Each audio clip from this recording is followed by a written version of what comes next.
Chapter 71. What meaning does my life hold? The sword mad are drawn to their own kind. It is simply another way of saying that the strong recognize the strong. In hindsight, it is a truly obvious statement that I have spilled rivers of blood to become strong, and those who could truly be called powerful always shared certain unmistakable traits: the spacing of the blade, speed, power, footwork, momentum, spiritual pressure, a keenness that never misses a gap, the instantaneous judgment to thrust into an unexpected opening, and so much more. However, I felt absolutely nothing from the man before me. All that emanated from him was a sense of lethargy and languor, as if he were pressed flat against the floor. A pile of cold ash. That was the impression I received looking at him. When entering a dojo, the first thing one must do is offer a greeting. Even outside a dojo, a greeting is only proper when two people meet for the first time. Yet, far from greeting him, I entered while openly stroking the hilt of my sword. I did not even offer a nod, scanning the interior of the dojo with a cold gaze. To anyone running a dojo, this was a provocation, a blatant challenge, an invitation to a raid. Yet the man showed no reaction to such an insult. Despite being the master of this hall, I had harbored a modicum of expectation, since this was a dojo I hadn't seen before, but it seems there is only disappointment to be found. He is not even worth drawing for it at a wasted journey. Just as I thought that, I wondered if a man running a dojo could at least measure the interval of a blade. I placed my hand on the hilt and used my thumb to slightly nudge the tsuba upward. With a faint click, the color drained from the world. Only the man and I remained in a pitch-black void. How many steps to advance? When should I draw to cut? When should I swing to reach the neck? When should I thrust to kill? Since I had performed these actions thousands, tens of thousands of times, this sequence of calculations took but a fraction of a second. And then I could not help but feel a flicker of surprise. I cannot grasp the interval? Throughout hundreds of years of life, crossing the line of death thousands of times and enduring tens of thousands of battles, this was the first time I had ever experienced such a thing. Nitten Ichi-ryu, Shinkage-ryu, Nun-ryu, Iato. I had met countless opponents whose spacing was difficult to read, but never one whose interval was entirely ungraspable. In this moment my heart, which beat so fiercely it felt as if it might explode, sang with the feeling of being alive for the first time. The hand resting on the hilt screamed at me to draw this instant. So I drew. The interval is ungraspable? I don't know if I can kill him. Since when did I care about such things? Indeed, it was always thus. I will know once I cut him. Once my direction was set, there was no need for further hesitation. I drew the sword as if throwing the scabbard behind me and glided toward the man, swinging my blade. A single stroke aimed precisely at his throat. Yet, the man did not block, nor did he dodge. He merely watched the descending blade with a hollow stare. He was watching it. A chill ran down my spine, but I did not stop the sword point. One cannot expect perfection from the first strike. If I failed to cut him now, I would simply do so with the next move. Thud. I had expected him to dodge. I had even expected him to draw his own sword to respond. But he blocked? At this range, he stopped my blade with nothing but his thumb and forefinger? And he did so without even looking, while lying sideways on the floor. While those thoughts swirled, the man who caught my sword let out a heavy sigh and turned toward me. His eyes held an unmistakable, deep-seated boredom. You've been reeking of bloodlust and the intent to kill since before you even stepped inside, and now you draw your steel without even a greeting? The world really has gone to shit, hasn't it? My apologies. I was simply curious to see if I could cut you. Crazy bitch. You say such terrifying things with such a straight face. Well, I guess no one who smells of blood like you do can ever truly be sane. He spat out coarse insults, but I didn't feel particularly offended. Half the scoundrels who carry swords use their mouths like rags anyway. So now that you've tried cutting, how was it? I'm not quite sure yet. Is that so? Then try some more. The man spoke and released my blade. There was no need to ask what he intended. Letting go of the blade was synonymous with telling me to try and cut him again, and I might have said, "Surely you don't mean to face me in that posture," but I kept my silence. My opponent was overwhelmingly stronger than me. The weak have no right to demand anything of the strong. Therefore, if I desire something, I must seize it with my own strength, with my own hands. I have lived that way until now, and I shall do so again. Unohana Yichiru. Here I come. Since the first move was blocked, I formally offered my name and a greeting before swinging my sword again. There were no specialized techniques for attacking an opponent lying on the floor, so I repeated the basic of basics: horizontal cuts, vertical slashes, and thrusts. But no matter how many times I swung, the blade would not reach him. No. It did reach, if you count the sword being caught between his thumb and forefinger as reaching him. At first it was enjoyable. An opponent had appeared who would not die no matter how many times I swung or slashed, but after 100 strikes that joy turned into displeasure, and after 1,000 strikes that displeasure turned into desperation. Still, I did not stop. I felt that if I stopped here, I would become neither one thing nor another. I continued to swing my sword until my breath grew ragged. Yet, even then, the man did not stand up even once. He simply lay there with his back turned to me, catching every single strike with just 2 fingers. Without launching a single attack, he was tearing my heart to shreds. It's impossible. Feeling the tip of my blade tremble, I immediately retreated and caught my breath. Only then did the man turn toward me and speak. Is that it? I could find no words to answer him. Is that it? No, there is still much I can do. If only that man would stand up with every style and technique I possess. Can I even cut him? I had no confidence. Even if I poured everything I had into it, I lacked the certainty that I could even touch him. When I realized it, the hand holding the sword was shaking. It was a different sensation than before. Joy? Anticipation? No, it was nothing like that. An overwhelming sense of helplessness and despair, the first I had ever felt in my life, crushed down on me. While I stood there, unable to speak, the man slowly stood up from the floor. When I reflexively flinched, the man let out a small chuckle. It was mockery. It was the kind of smile a cousin might give to a toddler performing a little dance.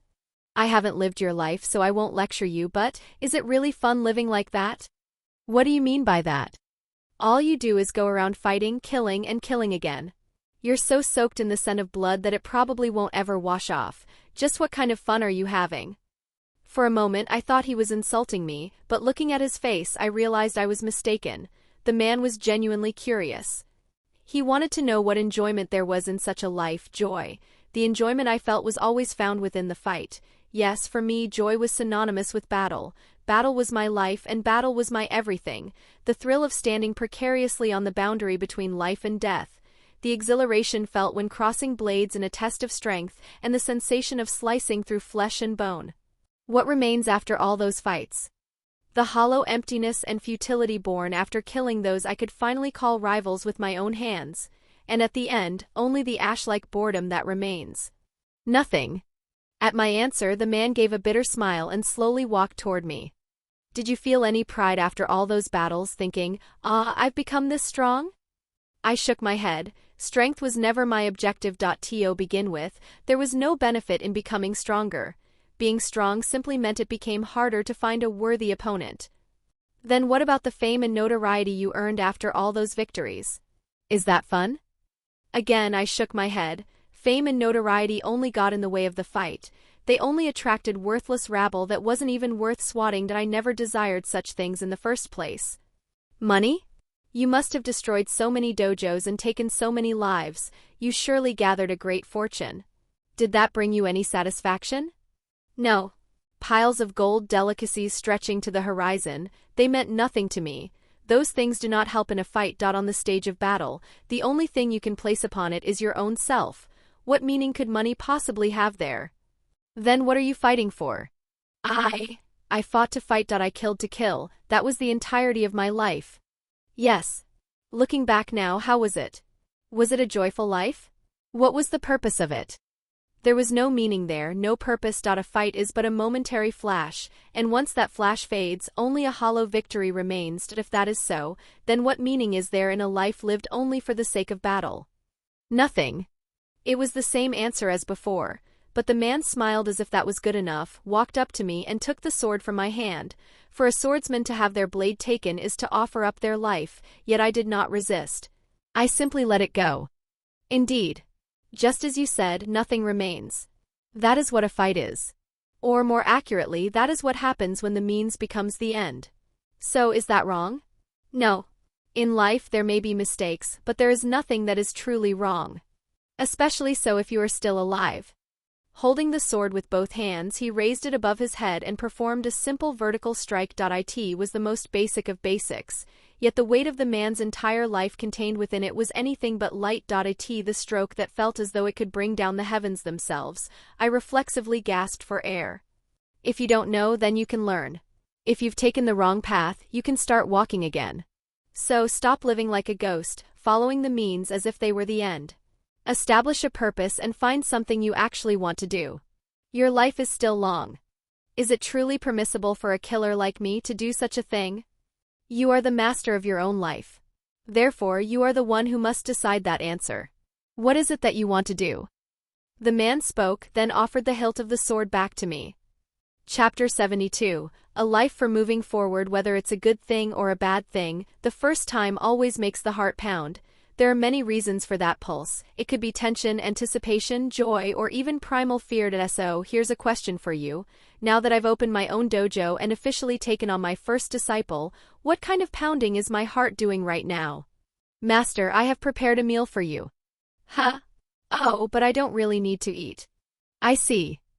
I went out to the mountains early this morning to pick these herbs by hand, drew the water myself to cook the rice, and caught this fish with my own 2 hands. It is truly a waste, but I suppose I have no choice but to throw it all away. Damn it, fine. I'll eat it. I'll eat it, you brat. Phew. I am so glad that such a precious meal won't go to waste. I wonder, is this a good thing? Or is it not? Honestly, I can't tell that I've had unofficial disciples before. Jamin, Shiryu, Rizatsu, Myron, and even that bastard Kagaya. But Unohana is a completely different breed from those 5. It's hard to wrap my head around her. When I wake up early in the morning, there's a cup of water waiting by my head, so cold that moisture beads on the glass. The moment I finish drinking it, she walks in carrying a basin of water just a fraction warmer than body temperature for me to wash. Does it end there? No. She prepares and serves 3 meals a day, breakfast, lunch, and dinner. And before I can even think about moving, she clears it all away and does the dishes until everything sparkles. Heck, when I step out into the dojo after eating, the place is blinding. I'm not just exaggerating to make a point. The floors are so polished I can literally see my own reflection in them. Ever since I took Unohana as a disciple, the amount of work I actually have to do is rapidly approaching 0. And the reason it's hitting 0 is that whenever I think, oh, I should do this, and reach for something, Unohana has already been silently watching. A few days later, she's doing it herself before I can even blink. Is this what it feels like to be domesticated? Now, some might say, a woman is going out of her way to wait on you hand and foot so you can live like a pampered king. What's there to complain about? But that's spoken by someone who truly doesn't understand. And I opened this dojo in the Soul Society specifically because I had nothing to do in hell. I thought if I didn't do something, I'd die of pure boredom. Did I already have a track record of spending 10,000 years in hell trying my absolute best to do nothing, only to end up being treated like actual trash by a Gozu warden? You want me to go down that same path again? No way. Not even if I die. Sure, it might be comfortable to have someone else do everything while I kick back and sleep. It's definitely comfortable, but a life like that is no different from being dead. Living like that for 10,000 years taught me that much. A life where you're alive but not truly living. I've done my time. It's about time I liquidated that lifestyle. Whatever happens, I am never going back to a life like that. Master, your green tea. Thanks. Damn it. This isn't how it was supposed to go. Sigh. Whatever. I took a sip of the tea. The refreshing scent of tea leaves and the warmth of the water gently soothed my stomach, which had been knotted tight with stress. As my insides relaxed, the tension in my shoulders melted away, and a natural smile crept onto my face. I never really had the chance to study the way of tea during my life, so I didn't know much about it. Maybe I should ask Jamin to teach me later. Thinking back to about 900,000 years ago when I visited the Tsunyashiro estate, the head at the time served me some kind of white spirit something. Anyway, some kind of white tea. If I ask Jamin, he'll surely know something. I down the rest of the tea in one go and set the empty cup down. Phew, oh my, wasn't it too hot? I can walk into a charcoal kiln butt naked and come out with nothing but a bit of soot on me. A little tea isn't going to do anything. I see. So the saying that if one clears one's mind, even fire is cool was true after all. Fire isn't hot and ice isn't cold simply because my body is incredibly sturdy. But then again, considering Kagaya and Hozuki, maybe she's not entirely wrong. TSK. I don't know. Strictly speaking, it's not false. As long as she doesn't go crazy and decide to jump into a pit of fire as part of some training to clear her mind, it's fine. Is the tea to your liking? It's good. Fufu, I've recently started learning the way of tea, so I was a bit worried. I'm glad you like it. You started learning the way of tea? You seem to be picking up a lot of things lately. What are you planning to do with all that knowledge? I am learning so that I may be able to do anything. If the day ever comes when I find something I truly want to do, the things I've gathered now might prove useful. The mindset was good, but in other words, it meant she still hadn't found what she wanted to do. Of course, I had no intention of scolding or rushing her. She'd only been my disciple for 3 weeks, what more could I expect? I guess you still haven't found what you're looking for. No. That is why I wish to learn as much as possible. Especially under you, master. It's fine. Take it slow. Life is long and there are many paths. In my experience, it's much better to regret doing something than to regret never trying it at all. Fufu. Thank you for the insightful advice. As Unohana spoke, her eyes were sparkling. The eyes that had been aimlessly wandering and rotting with no purpose for hundreds of years had transformed in just 3 short weeks. She had been a woman searching for a place to die, searching for someone who could kill her. Now she was lifting her head to look toward the future. Hope, the ability to visualize a future in one's mind, is a powerful thing. It can change even a person who was rotting away while still alive. But, you said you want to learn under me but leave me out of those chores. Oh my, what a sad thing to say. I can't teach you the way of tea or how to clean or how to cook. So what exactly are you learning under me? You don't even need me to teach you swordsmanship or hand-to-hand combat. In fact, everything, the cooking, the cleaning, the tea, Unohana had learned by reading manuals or watching others over their shoulders. I hadn't taught her a single thing. Technically, I have a body that doesn't need to eat, so aside from what I remembered of cooking from my past life, I didn't cook. Cleaning? I left that to the Gozu and Mezu. The way of tea? Why would I drink tea if I don't even eat? The only things I could offer were swordsmanship, martial arts, and maybe a bit of life advice. That was it. But Unohana had already mastered so many styles in schools that she called herself Yichiru, the 8,000 styles. What more was there for her to learn from me? It's not like I could give her a hell crash course, what to do when you drop into the abyss. That wouldn't be very helpful for a living soul. In that sense, I considered myself a great dojo instructor, but as a master, well, maybe I wasn't the worst, but I was definitely the runner-up. However, Unohana simply smiled and shook her head at my words. I have learned the way of life from you, master. You taught me the most precious value, something that no one else could teach me, something truly irreplaceable. Ugh, stop saying such embarrassing things.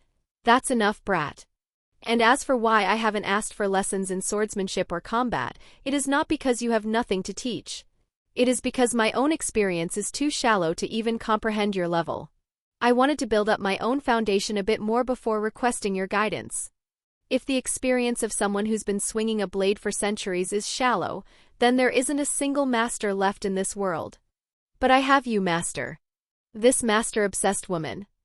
She's too pretty for me to even stay annoyed at. I let out a long sigh and scratched my head. Don't worry about that stuff. If you're curious about something, just ask. The whole reason I opened this dojo was because I was bored in hell.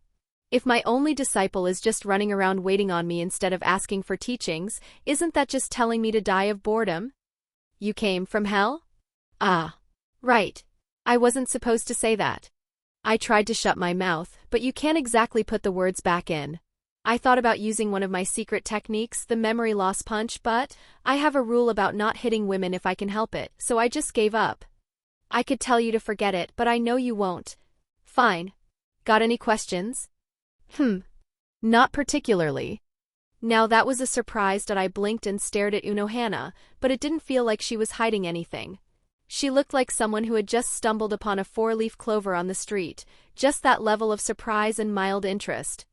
It's a bit weird for me to say this since it was my slip-up, but honestly I expected you to ask, am I going to hell? The moment you heard that word. I don't need to ask. I already know that I am going to hell. In Unohana's eyes there was no resignation or regret, only a rock-solid resolve. But it is all right. On the day we first met, you told me that if I had taken the wrong path, I could simply start walking again. If I didn't know something, I could learn it. I did say that. Therefore, even if my path leads to hell or perhaps because it does, I will live my life without regret. I will atone for my sins and live to become a better person tomorrow than I am today. Yes, not with regret but with reflection. Unohana, who had been smiling faintly as she spoke, suddenly widened her eyes. Then, with a more satisfied smile than ever before, she continued. Yes. Even if I had to live this exact same life over and over again, I would do it with a heart that can say it was good. That is my resolve. I see. That's a good resolve to have. Behind her gentle, smiling face, I could see a flicker of the future Unohana, the captain of Squad 4. I saw the shadow of the original Unohana, who learned Kaido solely for the sake of fighting, hiding her bloodthirsty obsession with combat. I wonder. If the Unohana who had let go of her obsession with battle learned Kaido, how would she use it? How many people could she save? The thought suddenly crossed my mind. Well then, you just have to save as many people as you've killed. No, save even more. Pardon? You should learn a new skill. I'll find a proper instructor for you. What? Leaving a bewildered Unohana behind, I stood up from my seat and I guess it's been a while since I visited the royal palace. Chapter 73. Nice to meet you. Unohana did not refuse my suggestion to learn Kaido. Since we had decided on a course of action, there was no reason to hesitate or dawdle. We're going straight to the Soul King Palace. Pardon? There's a fellow up there who's fit to teach Kaido. Honestly, I'd like to just tell him to come down here himself, but given the nature of his job, he can't exactly leave whenever he feels like it. Master, by any chance the instructor you're referring to, is it Tenjiro Kirinji? The demon of the hot springs, the thunder god Tenjiro? I don't know about all those titles like hot spring demon or thunder god, but Tenjiro Kirinji is the one. By the way, since when did that brat start using such flashy nicknames? God of Thunder, ha. Maybe I should attach the word God to my name and come up with an alias too. The Nether God? Actually, let's not. As I entertained those thoughts, Unohana covered her mouth with one hand, her eyes darting around anxiously. What is it? No, it's just. Usually, Unohana would answer my questions immediately, but she was hesitating strangely at this one. What are you two acquainted? I asked, though it was mostly a joke. After all, Tenjiro joined Squad 0 and ascended to the Soul King Palace long before Unohana was even born. Unless something truly catastrophic happened that required him to descend, there was no reason for him to have ever crossed paths with her. Wait. If I recall from the original story, she did learn Kaido from Tenjiro, so they must have met at least once. But seeing her awkward reaction now, the first encounter clearly wasn't on good terms. And considering their relationship wasn't exactly warm in the original canon. Did you commit some kind of sin against Tenjiro? Yes. Yeah, your reaction told me as much. What exactly did you do to make you this reluctant? Since Unohana still couldn't find the words, I sat down and waited quietly, signaling that she could take her time. After about 3 minutes of agonizing thought, Unohana cautiously began her story. It happened during the time before I met you, Master, when I was wandering in search of the strong. It started with an alias I heard while traveling through the East Rikongai, a place once known as Hell. East Rikongai being called Hell? That was tens of thousands of years ago. Is that name still around? Mount Osor has the bridge to Hell, the Sanzu River and the Blood Pond, so it is still called Hell. The difference from the past is that now people no longer feel much dread when they hear that word. Well, the atmosphere started changing back when he was staying there and enjoying the hot springs. But if I went there now, would it be a full-blown tourist attraction? No, life's a bit too harsh for that to be likely. Sorry for interrupting. Continue. Yes. I believe that if a place was called Hell, there must surely be a warrior worthy of the name. Back then, I searched East Rikongai until I heard of someone titled the Combat Demon. I tracked them down and at the end of my search I found a clinic named Kirindin. As she spoke, Unohana looked down at her hands, clenching and unclenching them as if retracing a memory. Even though she hadn't reached the end of the story, I could vaguely guess what happened. Driven by my bloodlust at the time, I thought that if I slaughtered everyone there, the combat demon who built the place would be forced to fight me. I killed everyone in that clinic. Only later did I realize that the creator's title was not the combat demon, Sentonki, but the demon of the hot springs, Sentonki. I left the scene immediately. I committed an unforgivable act. So, did you fight Tenjiro? No, he did not appear. However, with what face can I ask him to teach me Kaido? Even if I were to commit seppuku to atone, it would not be enough. He will never forgive me. You're right. As I nodded, Unohana gave a bitter smile and hung her head. Then I gave the back of her head a sharp smack. Kaya. Master? You're right about being shameful. That's true. But don't you dare presume to decide whether Tenjiro will forgive you or not. Would he truly forgive me? I wouldn't know. I'm not Tenjiro. But the choice of whether to forgive isn't yours, it belongs to him. Your job is to admit your fault and seek forgiveness, not to calculate whether you deserve to receive it. If you've done wrong, first bow your head. Resolve the misunderstandings afterward. Swallowing your pride is nothing. In the first place, pride itself is nothing, so why act like it's some grand sacrifice to bend it? After giving Unohana, who was deeply mistaken about the situation, a light lecture, I reached out my hand. So let's go and apologize first. If he tries to kill you, I'll stop him, so don't worry. Master, you don't need to carry the weight of my sins. The moment I took you in as a disciple, I started carrying them anyway. A master is supposed to clean up after their students' messes. Now come along quietly to the Soul King Palace. Yes. She nodded, and I led her out into the dojo's courtyard. By the way, is there a way for us to reach the Soul King Palace? There is. They say there are only 2 ways to reach the Soul King Palace. Either go up using the ukin, or go with someone who already has it. But there's a secret third method. Simply trusting in your own sturdy body and smashing your way through with your head. Of course, the Soul King Palace is higher than the clouds, protected by 72 barriers and hidden by that monk's ikimonji so that ordinary people can't even see it. To my eyes, however, it was just somewhat far away. I could see it perfectly well whenever I wanted to. The real problem was those 72 barriers. My body is indestructible, so it's nothing to me, but Unohana is another matter. No matter how strong she is, her durability is still within the realm of mortal limits, perched right at the edge of that boundary, with only that level of durability. Look, if you've actually made it this far into the video and you're still here, come on then, hit subscribe. And honestly, if you think a friend of yours would like this, go on and share it with them. It really helps out. Right, I'm done. I'll get out of your hair now so you can get back to the good stuff. But seriously, stick around till the end. It's well worth it. If she were to hit the 72 barriers bare-bodied, she'd be turned into a bloody pulp before reaching halfway. So should I give up? No, I just need to be the shield that absorbs all the impact. Come closer. Pardon? Ah, yes. Closer. Pardon? Yes. Stop inching forward. Get right in front of me. As I spoke, I wrapped my arm around her waist and lifted her up. Since I was much taller than her, once my arm was around her waist and I lifted, her feet left the ground. Startled, Unohana tried to push me away, but no matter how much effort she put into it, I wouldn't budge. HNGH? Master, why would you suddenly do this after such a heavy conversation? Hey, don't push my face, you brat. Since when does a student go touching her master's face like that? I believe this is a force majeure situation. Force majeure my ass. Just stay still. We're going to the Soul King Palace now. Stepping out of the dojo, I looked up at the sky and calculated the angle point. 2 more steps to the right should do it. Hold on tight. If you let go, you might die. And don't open your eyes, they might pop out if you're not careful. Oh, and don't turn your head. You'll die instantly if your neck snaps. Hearing my calm explanation, Unohana shuddered and quietly clung to my chest.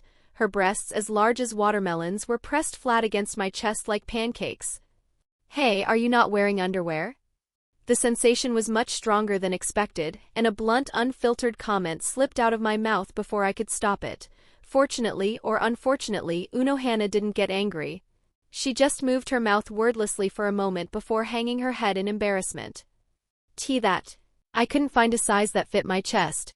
So I've only wrapped them in bandages. I briefly considered holding her from behind instead, but that seemed like it would only emphasize her chest more, so I discarded the idea. Ah, hell with it. Let's just go up as fast as possible. Clench your teeth. If you bite your tongue by mistake, it'll be sliced right off. Grit, I channeled power into my legs and leapt straight toward the heavens. Bear with it for a second. We're breaking through.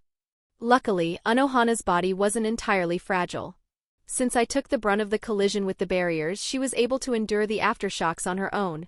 After a brief ascent, we instantly smashed through the 72 barriers and landed on the Omotesando, the main entrance path of the Soul King Palace. As my feet hit the floor of the path, I released my arm from Unohana's waist.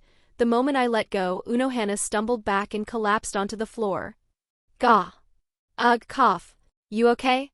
HHH. She didn't even have the strength to reply, simply shaking her head weakly. Maybe my method was a bit too barbaric.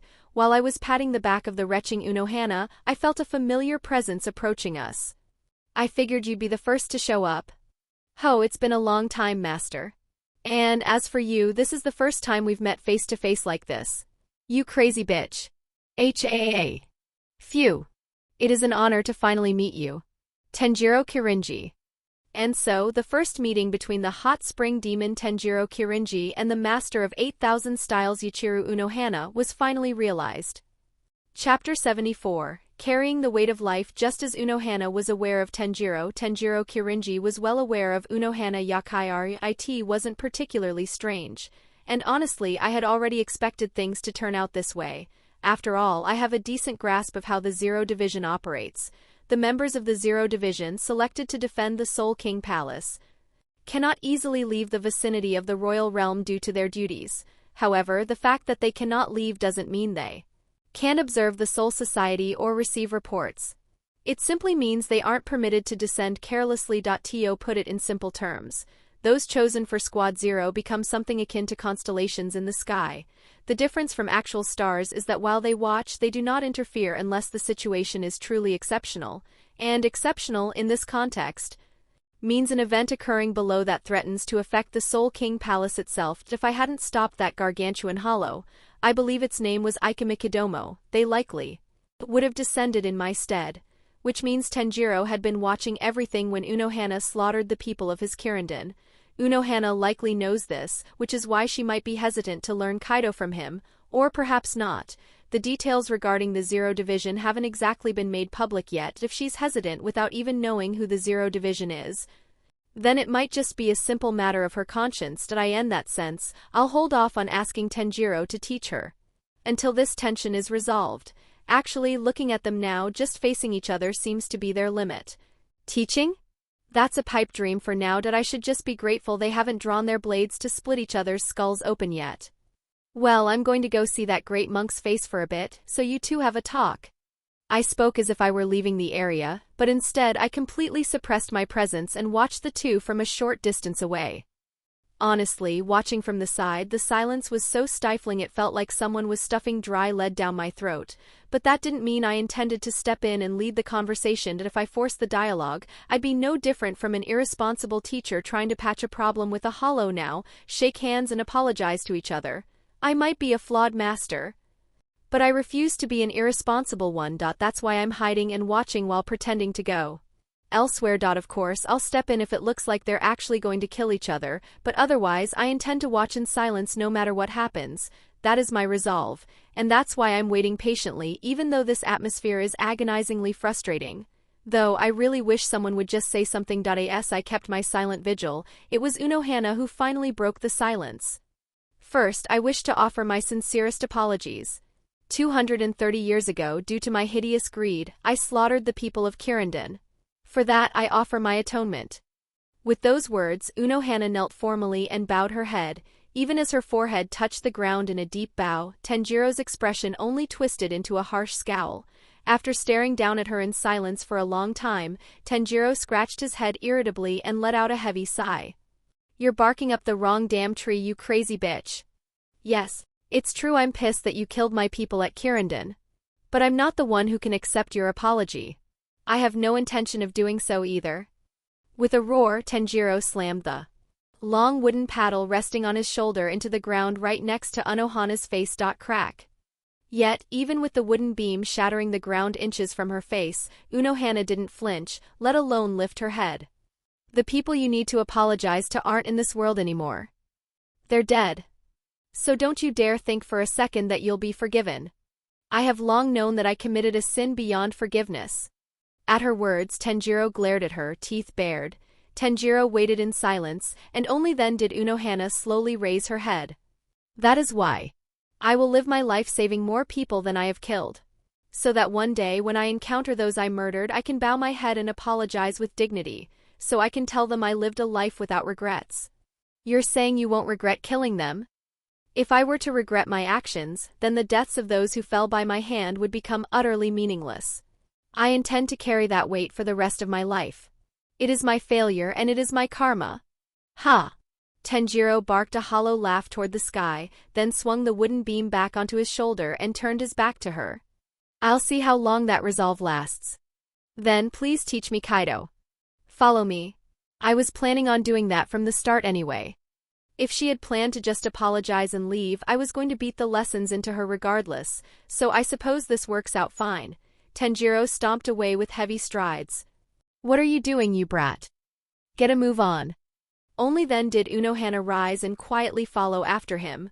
Well, it worked out somehow. A life spent in eternal atonement, it's a path through a field of thorns. Worse, the fact that there is no one left to grant her forgiveness means she is trapped in an eternal cycle with no hope of salvation. Of course, since it's a life she chose and a path she resolved to take, I won't stop her. I only hope that at the end of it, she finds some semblance of peace. I can't live Unohana's life for her after all. I can only wish for it. 5 years had passed since I brought Unohana to the Soul King Palace. Unohana absorbed Tenjiro's teachings instantly, making them her own. Her growth rate far exceeded my expectations. After 5 years, she reached a level where she could heal almost any wound without leaving a single scar. Even Tenjiro admitted that while she was a crazy bitch, her learning speed was impressively fast. Considering how long it took Tenjiro himself to master medicine under me, her pace was truly extraordinary, but it wasn't exactly a mystery. Unohana lived like a monster in the past, but she is highly intelligent and has a natural genius for Kaido. Furthermore, she possessed the most crucial experience needed for healing, the experience of killing. And Unohana had that in excess. Why is the experience of killing necessary to learn Kaido? Because assembly is simply the reverse of disassembly and vice versa. To fix something, you must first understand exactly what is inside and where everything goes. Only then can you understand where the pain is coming from and how to mend it. Of course, I'm just using this analogy to make it easy to understand. I'm not saying people are mere objects. Anyway, today was the one day a month when Tenjiro didn't hold lessons, and despite it being her day of rest, Unohana went out of her way to visit the room where I stayed. Well, I couldn't exactly kick out a disciple who came all this way to see me, so I decided to keep her company for a bit. So, is Kaido worth learning? Yes. I have learned many things, tea ceremonies, cleaning, cooking. But I believe this is the most rewarding path I have taken thus far. I notice you didn't say it was easy. How could I call something so grave as handling human life easy? Right. That's enough for me. Hee hee. Unohana chuckled contentedly and pushed a steaming cup of tea toward me. Tea was green tea. I wonder where she even found green tea in a place like this. Well, as long as it tastes good, I'm not complaining. I took a long, steady sip of the tea. Phew. You know, on a rest day like today, you really should just relax. This is what I have chosen. I'm worried about the disciple I chose ruining her health, you brat. I understand your drive, but rest when you're supposed to rest. You've been cutting back on sleep to read medical texts all night lately, haven't you? How did you know? I know everything except what I don't know, kid. Sleep when it's time to sleep while I'm still being nice. You'll regret it later if you ruin your body now. I talked a big game, but truth be told, I only had a hunch.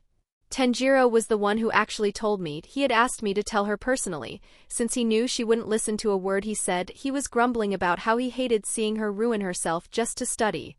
If he's worried, he should just say he's worried. Honestly, men, given their history, I can understand the awkwardness, but life is too short to be so conflicted. Everything in the world changes. Do debts and grudges born of the human heart really have to last forever? Take care of yourself so you can live longer. You'll save far more people if you have a long life ahead of you. I meant that sincerely. If she lived a long life saving souls, it might lessen her guilt during the trial she'll face after death, if only by a fraction. Of course, I don't intend to tell her that part. Advising her on how to live is the role of a master, but speaking of what comes after death exceeds that role. Unohana seemed to feel my sincerity. She drifted into thought for a moment before nodding. I will keep that in mind. Now go and get some rest. How long are you going to stay stuck to my side? Oh my. But for me this is asterisk resting. As she spoke with a gentle, curving smile, her eyes shone with an affection she didn't bother to hide. I was left speechless by that fastball of affection, unflinching, direct, and impossible to dodge. Sigh. Do whatever you want. I downed the rest of my green tea. For some reason the tea tasted especially bitter today. Chapter 75, Only a Fool Wouldn't Notice. 5 more years passed. On the day marking exactly a decade since Unohana had ascended to the heavens, Tenjiro informed her that he had nothing left to teach. That's it. I've taught you every Kaido technique I can. From here on out, it's up to you to figure the rest out with your own hands. Tenjiro repeated the very words I had once told him. Seeing my own student teach a student of his own firsthand was a novel experience, and I couldn't help but let out a soft chuckle. I cannot thank you enough for everything. Unohana bowed deeply, her expression far less venomous than it had been years ago. Ha! If you weren't my master's disciple, I wouldn't have taught you a single thing no matter what. Then I suppose I must be even better to my master. Hey, why am I GE? Ting brought into this. She paused for a moment, but a strange sense of joy radiated from Unohana's face as she spoke. Knowing exactly where that joy was coming from, I could only feel a sense of awkwardness if she planned on being even better to me than she already was. I had no clue how far she intended to go, that I decided to save those thoughts for later. It's not like I could stay hidden during her graduation anyway. I heard things were wrapping up, so I came over. In truth, I had been watching the entire time, but I stepped out between them, acting as if I hadn't. Unohana offered a beaming smile and a bow, while Tenjiro bowed respectfully. Master, you've arrived. Indeed. I have plenty I want to say, but I should probably start with this. Both of you did great work over the last 10 years. It was a bit ridiculous for someone who hadn't done a damn thing during that time to say it, though. As I chuckled, Tenjiro looked a bit embarrassed, adjusting the long wooden needle in his mouth. Unohana simply smiled pleasantly. So, how was she? Was she a good student? I gestured toward Unohana. Tenjiro glanced at her with a scowl, then let out a heavy sigh and nodded. Well, I suppose she barely managed a passing grade. Something like that. I see. Considering Tenjiro's passing grade was usually a 90 out of 100, that meant she had learned exceptionally well. The guy really can't be honest until the very end, can he? Thanks, Tenjiro. I'll bring you something nice later, so look forward to it. Tenjiro's eyes widened. Ahem. You should really tell me those things in private, when others aren't around. Ahem. I didn't know what he was expecting, but the nice thing I had prepared was a book summarizing basic genetics. Genetic diseases, mutations, DNA sequences, a primer on genetics roughly compiled from my memories. Master? Well, he's free to hope for whatever he wants. I'll let it slide. Just as I thought that, I turned toward the voice calling me. Unohana was staring at me with a chilly smile. I worked very hard as well. May I have something nice too? Well, sure. I have it back downstairs, so I'll give it to you when we get back. Unohana blinked in surprise, seemingly caught off guard by how quickly I agreed that I could guess what she was thinking, but I ignored it. Then it's time to head down. Unohana's learned all she can, and I've left the dojo empty for far too long. Are you leaving already? What's left for me here? Seeing that Soul King brat's face only makes things awkward, so I'm getting out of here fast. After saying my piece, I stepped down to the lower platforms. The place where they had first clashed, Unohana and Tenjiro faced each other one last time. Keep striving. Never forget your resolve. Yes. I will keep it in mind. I'm glad to see their relationship actually improved quite a bit. With a faint smile, I nodded and patted Tenjiro on the shoulder. We're off then. Don't come out, just go back inside. I'll drop by again sometime. Give Nemea my regards. Are you leaving without a word to Senjumaru or the monk? Senjumaru. Ah, right. Tell Senjumaru I'm wearing the clothes she made me well. And as for that damn monk, tell him I'll handle things on my own, so he should stay out of my hair and focus on doing his own job properly. Huh? Ah, yes. Oh, and one more thing. Tell him that moving only for immediate profit will bring disaster in the future. Be sure to relay that exact phrase. I was referring to his meeting with Yawatch several hundred years from now. I was telling him not to unnecessarily stoke the fires in Yawatch's mind. Of course, The monk isn't the type of bastard to listen just because I said so, but saying it now means I can later say, I warned you, didn't I? Anyway, we're going. Go on back. He insisted on seeing us off, but I waved him away until he finally bowed and departed. His sentiment was appreciated, but what came next wasn't exactly for public viewing. Unohana. Yes. Unohana flinched slightly as she approached, and I grabbed her by the waist just like I had when we ascended to the royal palace. Her chest was pressed firmly against me and she felt soft. Lust flickered for a moment, but I crushed it with a willpower of steel and leaped downward as we descended from the royal palace and returned to the dojo. Since the dojo had been empty for 10 years, it was a disaster. Dust everywhere and spiderwebs hanging from the rafters. Ugh, look at all this dust. Better get cleaning first. I will do it, master. Please take a seat. She was like this at the royal palace, and she was starting up again as soon as we got back that I looked at Unohana with a skeptical expression and reached for a cloth. It's fine. It'll go faster if we do it together. Without even answering, Unohana stepped in front of me with a smile, blocking my path. No, even so, I feel like I'm working you too hard. Hee hee, this is something I want to do, so please don't give it a second thought.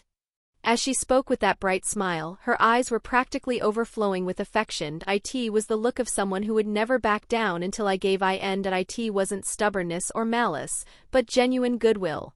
I couldn't exactly bring myself to heartlessly reject it. In the end, I was the one who raised the white flag. Fine. Do whatever you want. Only then did Unohana beam and start cleaning the dojo. Swish.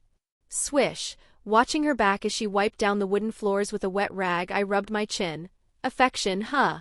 To be honest, affection and love were incredibly difficult concepts for me. I'm not saying this because of some late-onset teenage angst about how love is a luxury, or anything like that. I'm saying that from the perspective of a fossil who has lived for 990,000 years. Love is just too complicated. Love? Great. Marriage? Wonderful, but the moment I'm included in the equation, the story gets messy. Living things eventually die. Flesh returns to the earth and souls deteriorate and eventually scatter, and no matter how grand an entity may be, any being born after the Soul King eventually faces an end to their life. The primordial world was a place where all were equal. It was a world like a hamster wheel that never stopped turning, a world where there was no reason to intertwine with others. No, back then, the distinction between me and you didn't even exist, but after I developed a sense of self and broke out of that cage, hollows were born, and not long after, the Soul King appeared. Hollows naturally began to prey on souls, and the Soul King began to eradicate them to purify the world. Because of this, souls and flesh began to perish at the hands of others, and a massive scar was carved into the once perfect world. Life and death became divided. Of course, back then it was just about existence and non-existence. But after my disciples split the three worlds and assigned the concepts of life and death to them, things got even complicated. That was the reason they started talking about things like the balance of souls after creating the three worlds. Well, if you don't like that, you can just detach yourself from the three worlds like Kagaya or the reincarnated Hozuki. But I am different. I still live in the primordial world. Therefore, death does not exist for me. Because there is no death, there is no life either. All things are impermanent, and everything in the world changes and transforms through life and death, but I stand alone and unchanging. Tenjo Tenge Yuiga Dokusen. In all the heavens and on earth, I alone am honored. The Buddha meant that he alone was the most precious beneath the heavens, but for me it had a slightly different meaning. Tenjo Tenge Yuiga Dokusen, *, in all the heavens and on earth, I alone exist. Just one character changed, but it turned into a damn miserable meaning. Someone like me is supposed to fall in love? Could I truly love someone I will inevitably have to say goodbye to? Could I smile while looking at them, knowing that they will one day disappear? Maybe I could. But I still don't know. I'd have to have actually been in love to know, right? I won't deny being a 990,000-year-old virgin. Honestly, I used to be embarrassed by it, but at this point it's practically an achievement. Just 10,000 more years and it's a million. That's enough years of celibacy to master some legendary divine art and recreate the universe. Has there really never been anyone who made a romantic move on me during all that time? Surprisingly, no. I was stuck in hell, tearing people limb from limb. If someone confessed their love to me in that situation, they'd be a total psycho. Rizatsu and Myron? The brat and the crybaby? No thanks. And they were terrified of me just like everyone else. In other words, Unohana was the first person to ever make it this obvious that she liked me. It's not that I leave this one-sided relationship be because I enjoy it. I just genuinely don't know what to do about it. It's hard. What is hard? Holy. You startled me. I was so focused on my thoughts I didn't even notice her walking up next to me. I let out a heavy sigh, rubbing my arm where goosebumps had broken out from the shock. I was planning on saying it eventually, but since it turned out like this I might as well say it now. Wavering during my one life only hurts me. You're too difficult for me. Me? I am difficult. Unohana tilted her head as if she truly didn't understand. She knows she's pretty and she uses it. Only a fool wouldn't see that she was doing this on purpose to be charming. The legendary Unohana acting cute was basically an impossible event in itself. You're making such an overt romantic advance, and I'm agonized over how to respond. The problem is so hard I'm losing sleep over it. This time her eyes truly went wide. Did you know? Only a fool wouldn't notice, wouldn't they? My words came out a bit blunt because I was so exasperated, but they came straight from the heart. Chapter 76, The Answer Lies Within. Both Unohana and I fell into an awkward silence the moment the topic of love was broached. It wasn't particularly strange. After all, we were a woman who had spent her life slicing people apart and a man who had spent his life tearing them to pieces. Unless the conversation was about how to kill someone effectively or how to mend a patient, it was only natural for us to run out of words. Both of us, love was exactly that, something we didn't know. Something we hadn't been taught. Something we hadn't practiced nor experienced. That was why it was difficult. If only it had a clear answer like a mathematical formula, but love was nothing of the sort.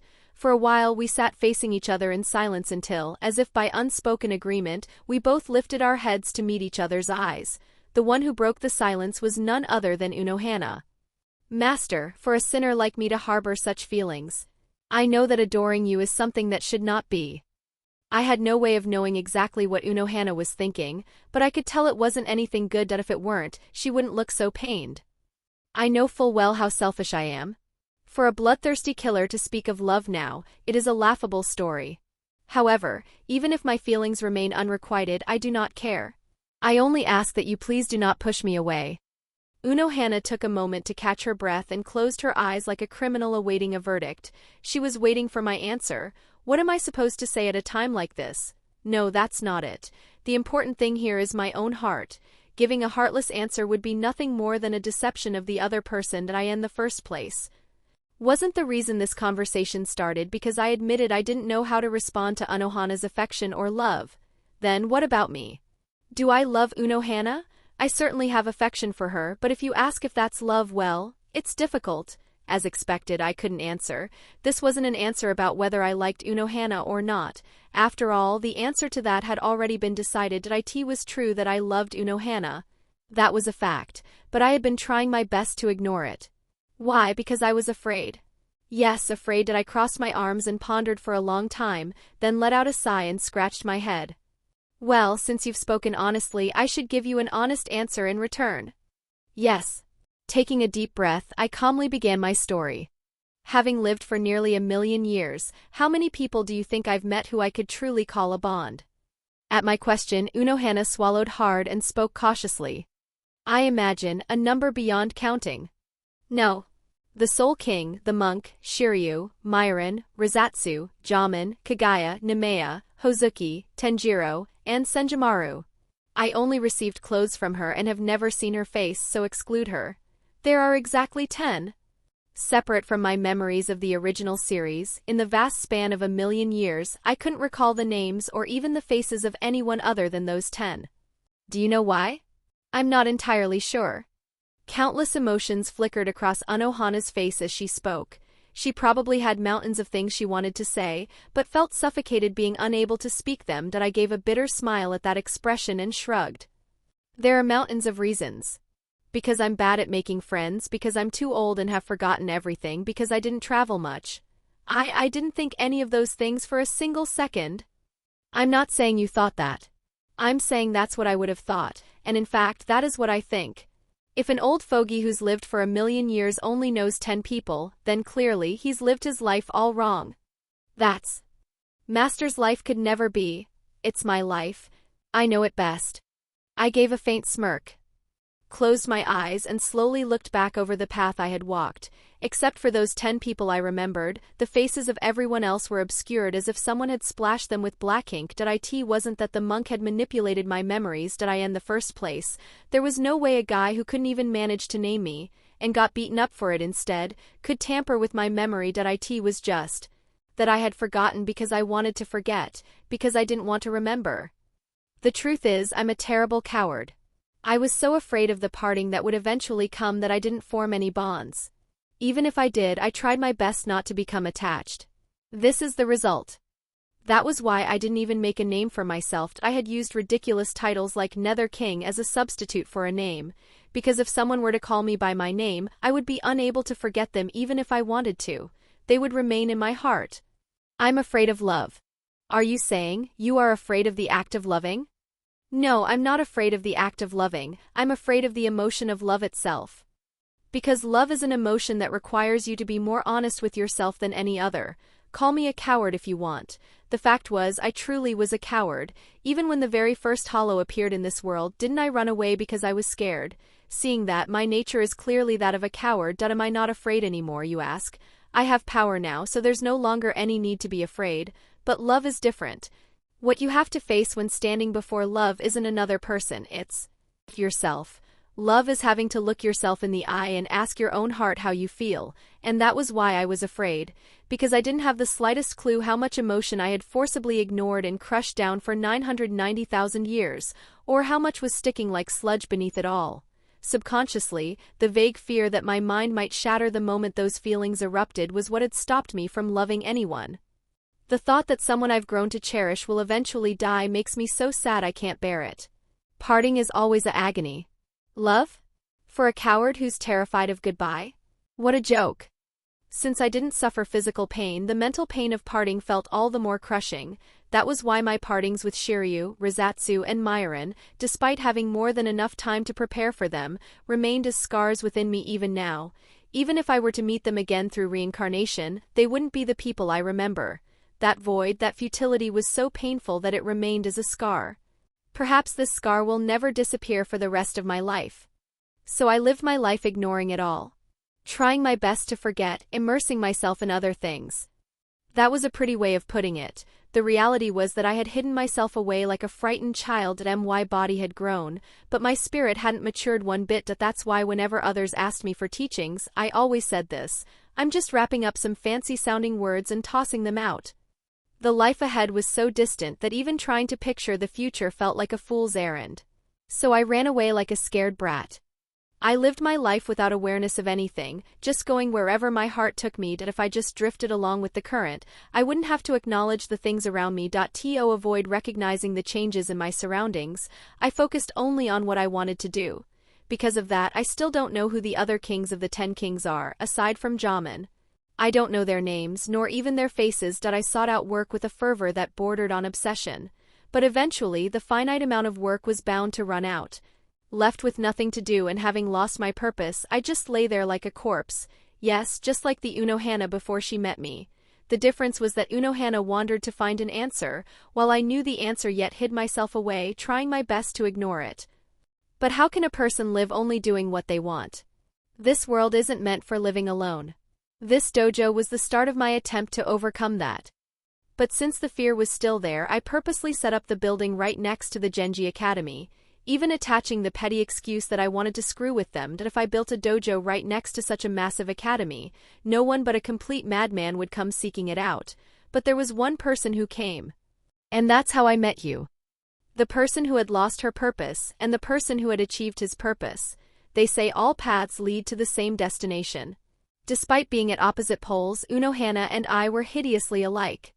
You, who forgot your purpose by mistaking the means for the end, craved an answer. I, who had achieved my purpose and had nothing left to wish for, craved a problem. And then you asked me of love. You said you adore me and asked if I adore you. Indeed. I had found the answer within me a long time ago, that I just hadn't been able to bring that answer out because I couldn't overcome the fear. All that's needed now is the courage to take a single step. After hesitating for a long time, repeatedly clenching and unclenching my trembling hands, I cautiously took a breath. Yes, I too adore you. I finally offered up the answer I had kept hidden inside me until now. Chapter 77. A bit of a half-wit. A week has passed since I confessed my true feelings to Unohana, and I thought that after declaring one's love, the sky would look more beautiful and the world would change dramatically. But surprisingly, that wasn't exactly the case. It's not like I had been hiding it entirely and then suddenly dropped a love bomb. We both already had feelings for each other, and I simply revealed them a bit late. Above all, Unohana had always expressed her affection to a somewhat overwhelming degree, so not much had changed on her end. Of course, when I say overwhelming, I mean the sense of debt I felt from receiving meals, cleaning, tea, laundry, and everything else without any way to give back. Not that I actually found Unohana herself burdensome. If that were the case, I wouldn't have been the one to confess first. Anyway, what I'm trying to say is that while our relationship shifted from master and disciple to lovers, neither Unohana nor the world changed all that much. If anything changed, it wasn't them, it was me. For starters, I liquidated my lifestyle of just being on the receiving end of everything. Unohana and I began working together. I could have done that. Besides, how could I let a man into the kitchen? Of course, Unohana grumbled a subtle protest because a wild nether king had suddenly appeared and snatched away her chores. Well, her grumbling was quite adorable, so I just brushed it off with a smirk. By the way, saying a man shouldn't be in the kitchen, what kind of pre-modern thinking is that? Oh wait, we are in a pre-modern era. When we were master and disciple, I accepted it because of the hierarchy, but that's over now. Besides, I like cooking. More than that, I love seeing the person I care about enjoy the food I made. I just didn't have the chance until now. So let me do this. MMH. Yes, here's one of Unohana's cute traits.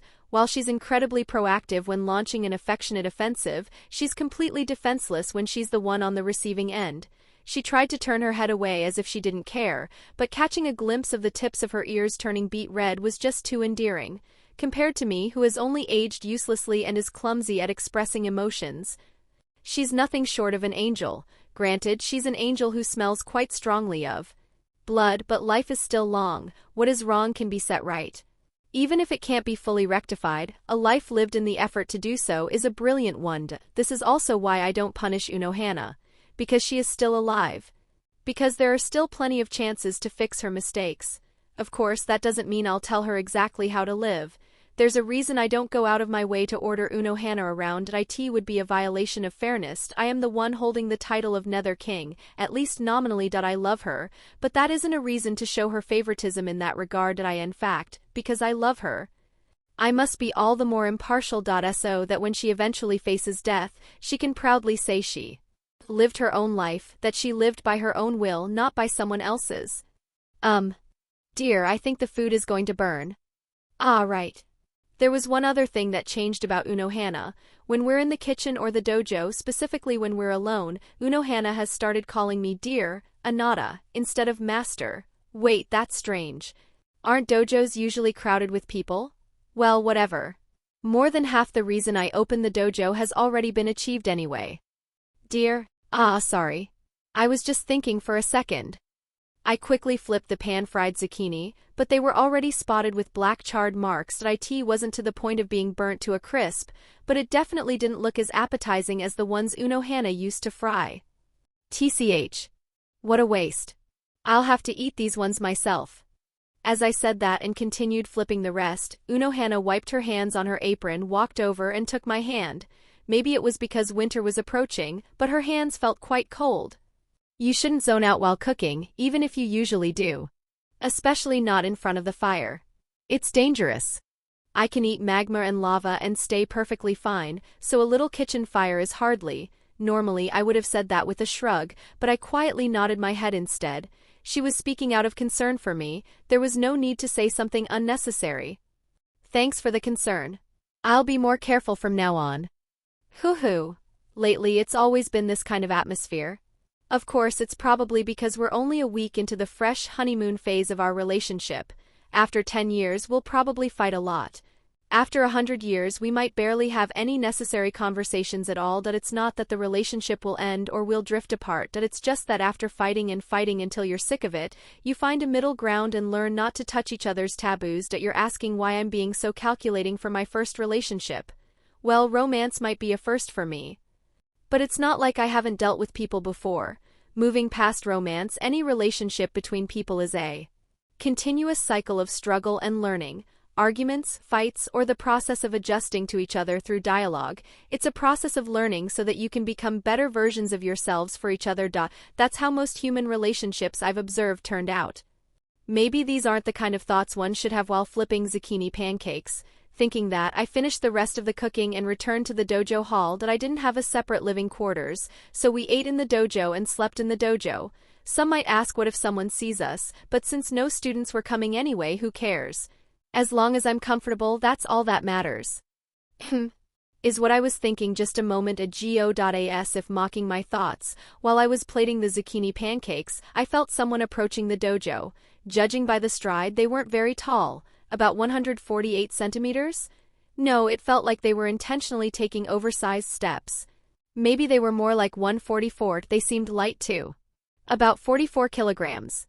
Based on the spiritual power I felt, it was a female. However, for some reason, she feels exactly like Unohana did before her edges were softened. I wanted to think it was just my imagination, but considering she was blatantly emitting spiritual pressure to provoke me to come out. Sigh. From the looks of it, it's some brat who's tasted a bit of blood with the blade. I'll have to beat some sense into her to fix that attitude. I scratched my head and stepped out of the kitchen, only to see Unohana glaring toward the entrance with a murderous look that suggested she was ready to bury someone. I was hoping to have a nice breakfast before starting the day, so why does it have to begin like this? I was wondering the same thing. Relax your face. Looking at you, someone would think there's a funeral about to happen today. It's bad enough they're intruding with muddy feet first thing in the morning, but when they come openly radiating bloodlust like this, how could I possibly relax? Learn from this. Never forget how this feels. When I said that, Unohana flinched, bit her lips slightly and nodded. She really is quick-witted. I chuckled and patted the head of the now bowed Unohana before stepping past her. I've finished frying the zucchini in the kitchen. Could you please bring it out? I'm counting on you. Yes, thanks Yuichiro. Ah, yes. I watched with a smile as Unohana retreated to the kitchen with ears turning crimson. Then I wiped the grin off my face as I felt a presence reveal itself behind me. So, shall I take a look at the face of this rude little brat who came looking for a bloodbath at the crack of dawn? The moment I turned around, a blade lunged straight for my face. Of course, I had sensed it coming, so I simply caught the blade between two fingers, halting its momentum. What is with this weight? Feeling an unnerving weight pulling toward me, I looked up and met the eye of a brat with purple pigtails who was practically perched on the sword. Why only one eye? Because for some reason, whether from an injury or something else, this kid was wearing an eye patch. Just as her brief hang time was ending, the brat immediately swung a leg toward my face. This kid, she's so light she can pull off these ridiculous stances with zero effort. Since I was about to eat breakfast, I didn't want to block muddy feet with my hands, so I flicked my wrist like I was throwing a dart, tossing both the sword and the brat away. Whoosh! Twisting her body midair to land, the brat stuck out her tongue with an expression of pure joy. Key hit. What's this? What's this? I came here because I heard the murderous Yuichiro was here, but I found something even more interesting. Hold your horses. You should greet people properly when you see them. Why would I need to greet someone who's about to die anyway? Jaya ha ha ha. Forget the greetings, let's just fight. So you're not a person, you're just a beast. I guess greetings aren't necessary for your kind then. I insulted her openly, but the mysterious purple-haired girl, whose rationality had already half evaporated, swung her sword blindly. No, she wasn't just swinging the sword. She was being swung with the sword. Doesn't make sense? It didn't make sense to me either. I thought it was some bizarre sword style, but it wasn't a style at all. It was simply the movements of someone driven only by the desire to kill. That made it more annoying. She tried to kick up dirt to blind me, briefly exposed her chest to draw my eyes away, spat in my direction. Just look at all this bullshit. With a deep sigh, I caught the brat from behind and lifted her up into the air. Dangling like a kitten grabbed by the scruff of its neck, she remained still for a moment before turning back to look at me with a ferocious grin. Nothing's working on you. You're fun. I'm not having any fun at all, brat. I'm about to have breakfast and you're serving me cold steel instead. I don't know what grudge you have against Unohana, but how about we eat first? Unohana? Who's that? Is this punk messing with me? You just said you came looking for the murderous Yachiru. Wasn't that you? You look like you can hold a blade well enough. Why the hell would I be Yachiru? If you're not Yachiru, then who is? You do realize that Yachiru is how you read the name of the 8,000 styles practitioner, right? No idea. Is this kid a bit of a dimwit? Chapter 78. A disciple I never asked for. Since the brat insisted on fighting first, I decided to gift her a love tap, a knuckle sandwich straight to the skull that I controlled my strength perfectly, just enough to avoid knocking her unconscious, but plenty enough to make her feel like her skull was splitting, the pain throbbing with every beat of her heart, making it too tender to even touch. How is that possible, you ask? How else? You just pick it up when you live as long as I have. After cracking the heads of prisoners for hundreds of thousands of years, you develop an instinct for exactly how much force is needed. It's basically the 10,000-hour rule taken to a ridiculous extreme. GGGGH. Take a seat for a second. The purple-haired brat ground her teeth but sat down in front of me anyway. So why are you looking for the master of 8,000 styles? Well, I heard there was some crazy bitch who mastered every sword style and was wandering around slaughtering people. I just figured it'd be fun to fight her. Crazy bitch? Then why the hell did you ask me if I was the master of 8,000 styles? Do I look like a woman to you? Rumors get distorted easily. You look like such a pretty boy that I thought people just mistook you for a woman. Was I wrong? She answered without a hint of hesitation. I let out a long sigh and rubbed my face. Is this kid smart or just stupid? No, maybe she only gets smart when it comes to fighting. I'm not the master you're looking for. And the name isn't pronounced Hasenryu. It's read as Yachiru. Huh? It's read as Yachiru, not Hasenryu. Technically the meaning is the same, but that's the Chinese reading. That's not how people say the name. As long as the meaning gets across, does it matter? It matters when you almost kill the wrong person because you can't read. What if I wasn't Yachiru, and more importantly, what if I didn't have the strength to stop you? You would have just murdered me? Well, then it would have been a letdown. Seeing her shrug like that made my brow furrow involuntarily. It wasn't just her casual attitude toward potential murder. It was because I could almost feel the truth behind those words. The letdown she spoke of had a very specific hollow weight to it. I hoped I was wrong, but her expression suggested that was a vain hope. Still, I had to ask. A letdown for who? For me. As expected. The purple-haired brat grinned savagely and looked up at me. Like a snake slithering up my body, she began to shift her weight, looking for an opening to bite my throat the moment I let down my guard. I went through all the trouble of coming to this backwater dump, and it'd be a waste of my time if I left without having any fun. To make it worth the trip, we should at least exchange 100, no, 1,000 blows until one of us dies, don't you think? As she spoke, her hand crept toward the sword she had placed on the floor. She was clearly planning to launch an upward slash while pretending to be casual. Right? Of course it didn't work. I see right through you. Before her hand could even grip the hilt, I stepped on both her hand and the sword, shutting her down instantly. TSK, get your foot off, that hurts. Like hell it does. I'm only stepping on it hard enough to stop the blade. And if I move my foot, you're just going to try and slice my crotch. It's too obvious. You're sharp. I like you more and more. Give it a rest. I'm already taken. Heh. Then I guess I just have to kill your partner too, right? She stuck her tongue out and taunted me. I couldn't help but laugh. The brat, perhaps not expecting that reaction, looked confused for a moment before scowling deeply. What are you laughing at? Nothing. It's just that such a pathetic attempt at a provocation is actually quite cute. What? Didn't you say you had a partner? Hey. Don't try to make me out to be a pedophile. Ugh. I am joking. Just kidding. I was just talking. Sorry. Don't even say shit like that as a joke. When I finally removed my foot, the brat dusted off the back of her hand and stood up quietly. Then she just stood there awkwardly, not knowing what to do. I let out another sigh. Follow me. Since you're already here, you might as well eat before you go. Huh? Okay. When we returned to the dojo, Unohana was waiting with 3 place settings already laid out. The brat looked baffled by the situation, while Unohana just stared at her before sighing softly. I knew you would bring her back, master. As expected of Unohana. You're always one step ahead. How could I not be?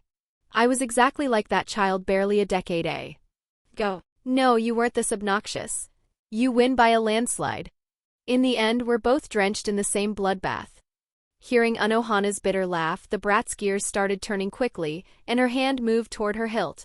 Look at this little brat go. What the hell are you doing at the table? Out there is one thing, but you don't draw steel at the dinner table. Huh.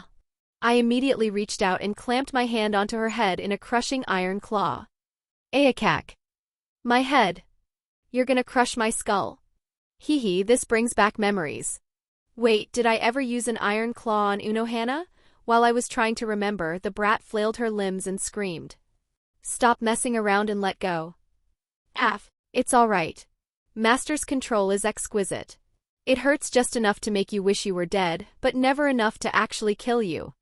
Hey, Unohana, why are you blushing when you talk about my exquisite control? I felt a shiver and looked at her. When our eyes met, she gave me a radiant smile. I'm going to be drained dry tonight. With that depressing thought, I let the brat go. Clean your feet, take off your sandals, and come up. Actually, wash your hands first. Shall I prepare some warm water? Why bother for her? Cold water is fine. Understood. I'll go fetch some. As Unohana left, I took my seat and waited. The brat rubbed her face with both hands, groaning in pain. Once the throbbing subsided, she whipped her head up and glared at me. That hurt. It was supposed to. Though I did hit a few pressure points for you, so it should actually feel refreshing now. That's why it's even more annoying. Why the hell does it feel refreshing? Wanna learn some medical arts while you're at it? Fuck off. Such a foul mouth. She could have just said no, but I clicked my tongue and shook my head. The brat looked around the dojo before cautiously sliding into her seat. I thought there'd be more people since this is a dojo. Why is it empty? Is a dojo only a dojo if it's crowded? As long as someone comes, that's enough. TSK boring.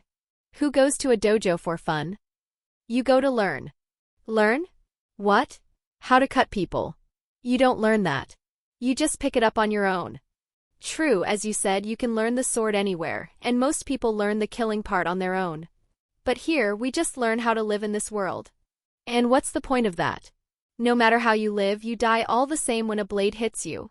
It's so that even if you die that way, you can say with confidence that you lived without regrets. It wasn't me who answered the brat's grumbling, but Unohana. That was fast. Yes. Fetching water is simple with keto. Smiling, Unohana placed a wooden basin of steaming hot water in front of me and the brat.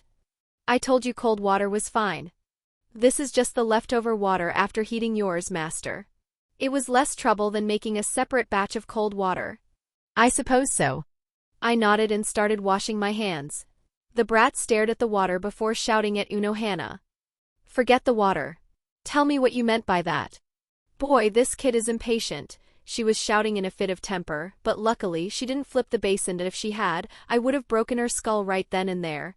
At least her instincts for self-preservation were working. Unohana glanced at me and I gave her a shrug, signaling for her to handle it. She sat down across from the brat with a serene smile. A human's life is finite. That is why one must live with intensity. We make mistakes and we commit sins. But the most important thing is to ensure that at the end of your life, you do not regret a single thing you have done. What the hell does that even mean? How can a person not have regrets? True. Regret is a natural shadow of life. But if you truly know who you are and what you must do, if you choose your own path with your own hands, then that chosen life has meaning. I believe that by living that way, you can at least escape a life defined solely by regret. I'm asking what that means. As the brat shouted with a deep scowl, Unohana's smile only widened. Why don't you attend this dojo to find out? Me? In this dojo? I froze. Suddenly, I had a feeling I was about to become a teacher of philosophy. I looked at Unohana in disbelief, and kid, why the hell are you looking so interested? As I looked back and forth between them in shock, Unohana was beaming at me with a "did I do good?" expression. No, I never studied philosophy. Why does everyone keep dragging me into these deep conversations? I just live however the hell I want, but looking at Unohana's proud face I couldn't bring myself to say it. She had grown so much as a disciple over the last 10 years, I couldn't just crush her spirit instead of praising her. Fine, it's not like you did anything wrong. I guess I'm destined to be a philosopher even if it wasn't in my cards that I shoved a mouthful of food into my mouth to swallow the sigh that was threatening to escape. Chapter 79. Philosophy is the obvious, rendered complex. I ended up taking on a disciple I never asked for, but I didn't particularly mind point one way or another. It meant more life in the dojo, and it was a chance to give a brat, whose destination was already fixed for hell due to the mountain of sins she'd accumulated, a new path. Of course. Whether she chooses to abandon her past like Unohana and accumulate enough good karma to overshadow her bloody history, or whether she continues down the path she's walked and marches into hell with her own 2 feet, that remains her choice. Yen, smacking my lips. It was early dawn before the sun had even begun to rise that I had been lying down, but sleep eluded me. I stepped outside to cool my heated body and stared blankly up at the sky that I end the quiet before the morning birds sang. The sky was void of both moon and sun, filled only with stars. Perched on the edge of the eaves, I gazed upward for a while, closing my eyes to recall the sky of a million years. As expected, the sky hadn't changed, though a million years had passed since the original world was split into the 3 worlds. The heavens were exactly as I remembered them, even a million years is but a fleeting instant beneath a sky that has lived for tens of billions and will endure for tens of billions more. What would our world look like from the perspective of those stars? They wouldn't see the Earth split into 3. Instead, they would likely see the various realms overlapping as one. Thinking about it that way makes me curious. If the 3 worlds were to perish, would those stars disappear as well? No, probably not. Even if the 3 worlds were destroyed, the universe itself would remain. If so, can we truly call the 3 worlds beneath this vast universe the world? Perhaps our concern for the balance of the world stems not from a love of the heavens, but from a fear of the ground we stand on vanishing. What kind of world are they talking about? What does that world look like? In the first place, what is the world? As questions began to bite their own tails, leading to thousands of self-reflections, the sky eventually turned a deep obsidian black. The sun was about to rise. Maybe it's just the dawn mood. I'm having all sorts of strange thoughts. With a deep sigh, I opened my eyes. A familiar face wearing an eye patch filled my field of vision. Right. It was Saito Furofushi, who had recently become my disciple. Saito Furofushi. She uses the character Saito, where the sai denotes purification and staying clean in mind and body, yet she's a peculiar disciple who has lived the life of a bloodthirsty killer. No, wait. If I consider that the 2 following it means wisteria, and the language of the wisteria flower is welcome or reflection, then her name implies that purification is a mere reflection, an illusion. In that sense, she's lived a life perfectly suited to her name. The surname is unique enough, but the true kicker is her given name, Furofushi. Ageless and immortal. When I first heard it, I couldn't help but laugh, and I had a hell of a time soothing her afterward. Ageless and immortal. It would be nice if she truly were. I sat there blinking blankly with those thoughts. Saito, who had been staring intently into my eyes, clicked her tongue and backed away. What the hell were you thinking about? I got this close and you didn't even notice. I was thinking about how funny your name is. How can a person's name be immortal? If I said that, she'd throw a tantrum and pull her sword again, so I decided to share the contemplations I'd been having. What is the world? Ugh, you're thinking about some real fket up shit. Saito made a gagging sound like she was about to vomit, then sat down beside me and looked up at the sky. Unfortunately, the sky at this hour was at its darkest, stripped of moon, stars, and sun as it awaited the dawn. Teetering on the edge of the porch, swinging her body back and forth, Saito let out a long sigh and spat out a curse. That sky is fking black as coal. There's nothing there. You were worrying about the world while looking at that? What were you thinking about how much of a shithole this world is? Just what kind of life did this kid lead to become such a cynic? Well, come to think of it, none of the bastards who go around cackling while lopping off heads have ever had what you'd call a normal life. How was this world born? What does it look like? In the first place, what is the world? And how should I live in such a place? Those were my thoughts. TCH, sounds like the worries of someone with a full stomach. In reality, it's the kind of worry that makes your hair fall out because there are no clear answers. Thinking about that damn monk who went bald because I told him to study philosophy. Shuddered at as I shook my head. Saito toyed with her hair and frowned. Then just stop thinking about it. Why give yourself a headache over that shit? Because I am at the end of that questioning. You keep saying the same thing, but what the hell is this I you're talking about? I do not exist. To be precise, there is no me within me. She blinked for a moment, clearly failing to comprehend, before her face contorted in annoyance. Are you playing word games with me right now? My brain might not work that great, but I'm not such a dipsh that I don't know when I'm being mocked. I'm not mocking you or playing games. There really is no me inside me. This is the concept of Atonement from the 3 marks of existence. All things are impermanent, all is suffering, and all things are without a self. If I twist the direction slightly, it touches on Nietzsche's Übermensch. However, the Buddhist Atonement speaks of subjectivity within the grand relationships of the world and social structures. Nietzsche's Übermensch refers to the person you want to become within yourself, a superhuman being, so it's a bit different. To put it simply, the former is me as seen from the outside, and the latter is me as seen from within. In the end, either way it's the same, there is no fixed me inside. What kind of life do you want to live? I don't know. Then why did you pick up the sword? Because I hated the way everyone else lived like they were already dead. I hated repeating the same day, the same routine over and over. Then why did you stop there? Because I realized I was just repeating the same life anyway. Kill and pillage, kill and pillage. It was a thrill at first. Now I feel nothing. What am I supposed to do beyond that? No matter what I do, life is just a hamster wheel. Yes, life is cruel. So will you stop there? If I don't? What can I even do? Anything. I closed my eyes for a moment. Establish your own values and decide your own path. If that path is filled with pain and emptiness, face that pain and emptiness head-on and strive to overcome it. You say the night sky is dark? That there is nothing there? Then dream. Draw the sky you desire in your heart and look up. Do not wait for the sky to change. Change the sky from within yourself.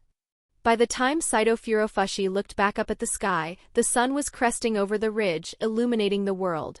The long veil of darkness covering the heavens vanished into the distance, and a burning white light brightened the blue sky. So that even if you die one day, no matter who you stand before, you can proudly say you lived your own life. Strive to live that way. It's fine even if you don't achieve it. To dream is a beautiful thing in itself. So, Saito Furofushi live. I gave the dazed girl's head a light pat and hopped down from the roof. I had nothing left to say, and she looked like she'd just had some grand epiphany, so I decided to leave her be. Anything else I said now wouldn't get through to her anyway. Still, I went and gave another pretentious sermon. Even though I don't have a shred of enlightenment myself, I just took the obvious and twisted it into difficult words.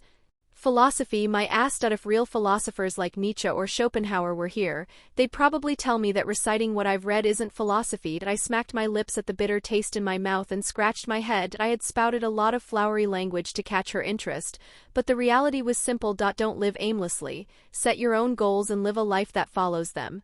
But if I said it that simply, she'd probably go, geez, everyone says that, so I just tried to make it sound impressive, because I, unlike Kagaya or Hozuki, haven't attained true enlightenment. I just break down what I know and relay it. If she learns something from it, that's good. If not, well, that's a shame. With those thoughts, I returned to my room and locked eyes with Unohana, who was half exposed as her CLO. Thess hung loose. She looked at me with drowsy eyes as if she had just woken up and gave a small, faint smile. You got up early? I never went to sleep. No wonder it felt so empty beside me. Her voice, still thick with sleep, sounded incredibly endearing. I realized once again that I'm truly smitten. I chuckled and sat down beside her, and Unohana gently lifted the edge of the blanket. The warm air from inside the bed, heated over the night, wafted out. It's still cold outside. What about breakfast? Aren't you going to eat? Just for one kiosk asterisk, just warm me up a little before you go. I guess it can't be helped. Only for 15 minutes then. With those words, I slid into the blankets with Unohana. Chapter 80. A new flow. It has been 400 years since I took in my second disciple. A full 400 years. My dojo has finally successfully evolved into a venerable institution with a respectable 400-year tradition. Of course, while it technically evolved, the lack of any new recruits means the dojo is essentially a delisted stock, worthless and abandoned. I mean, seriously. Does it make any sense to have only 2 disciples in the 413 years since opening the damn place? To make matters worse, those disciples are Unohana, former disciple, current wife, and Saito Furufushi. They are technically my disciples, but they don't exactly give off that student vibe. It's like this.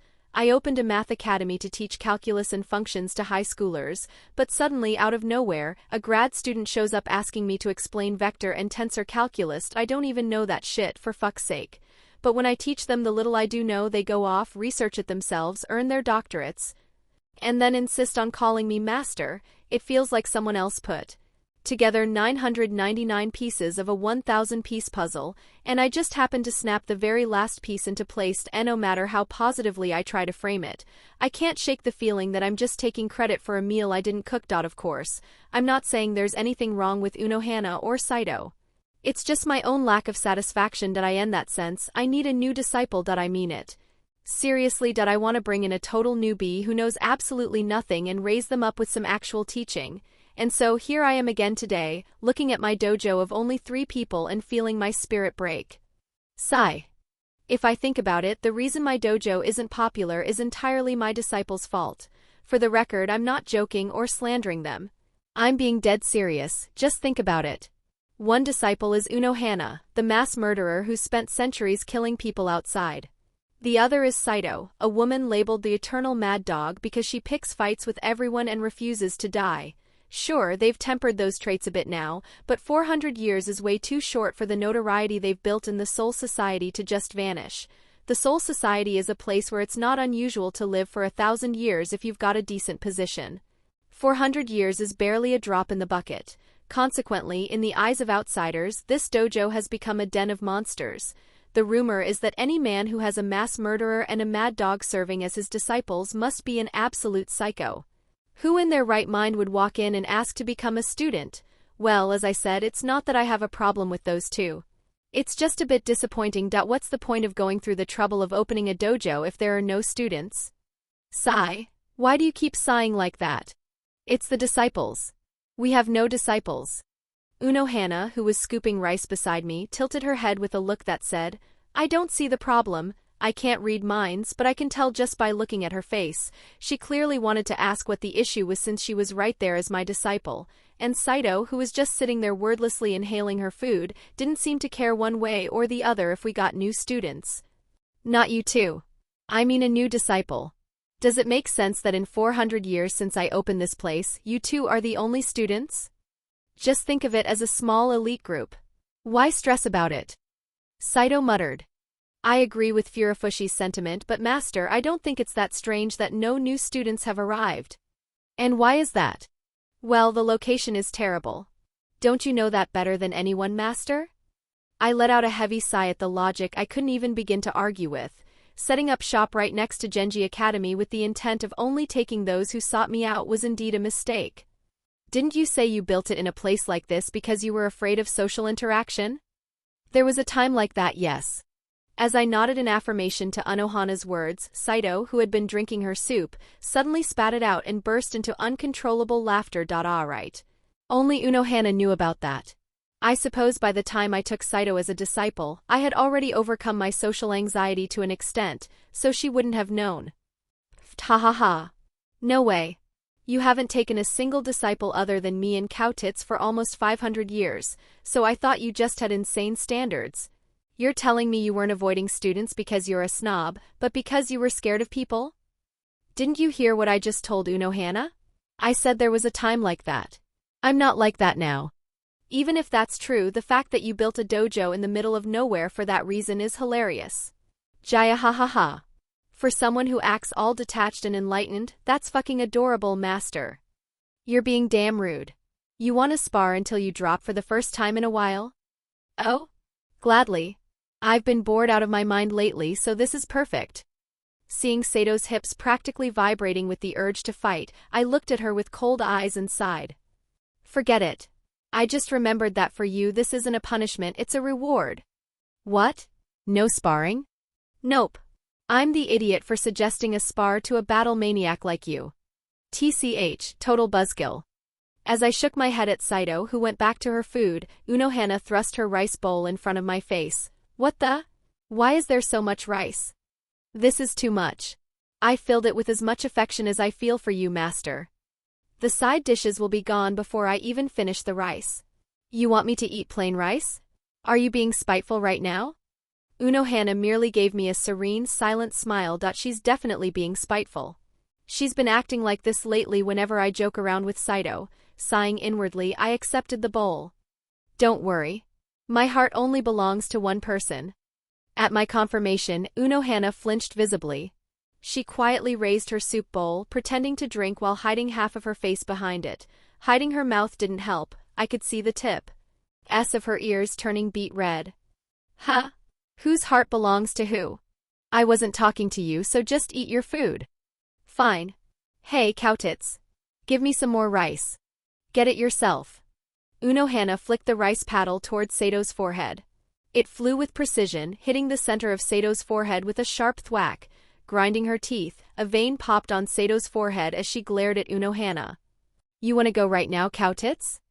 I have taught you for over 400 years, yet since you still haven't mastered basic table manners, I thought I should demonstrate them physically so even your thick skull could understand. Is there a problem? Ha! So that's how it's gonna be? Come on then, Cowtits. I'm gonna rip those jugs right off this time. It can't be helped. Even if you're a foul-mouthed, dim-witted junior sister with tiny breasts, I am the senior disciple, so I must take responsibility for your education. When Unohana gracefully brushed off Sato's wild beast-like verbal assault, Saito snapped her chopsticks in half and stood up abruptly. You've got a big mouth for a bitch. If I win this time, I'm the senior disciple. I joined first, though. The stronger one gets to be the big sister. Get your ass out here. I'm gonna fucking kill you. Why does her vocabulary never improve no matter how much she ages, seeing as her appearance hasn't changed either? Maybe she's just stuck like that forever. I looked at the broken chopsticks on the floor and let out a lamentation. Buy a new pair of chopsticks on your way back. I watched their retreating figures as I shoveled the mountain of rice into my mouth. Yeah, definitely not enough side dishes. I'll just swipe some of Sato's. About 1,600 years left until the start of the original story.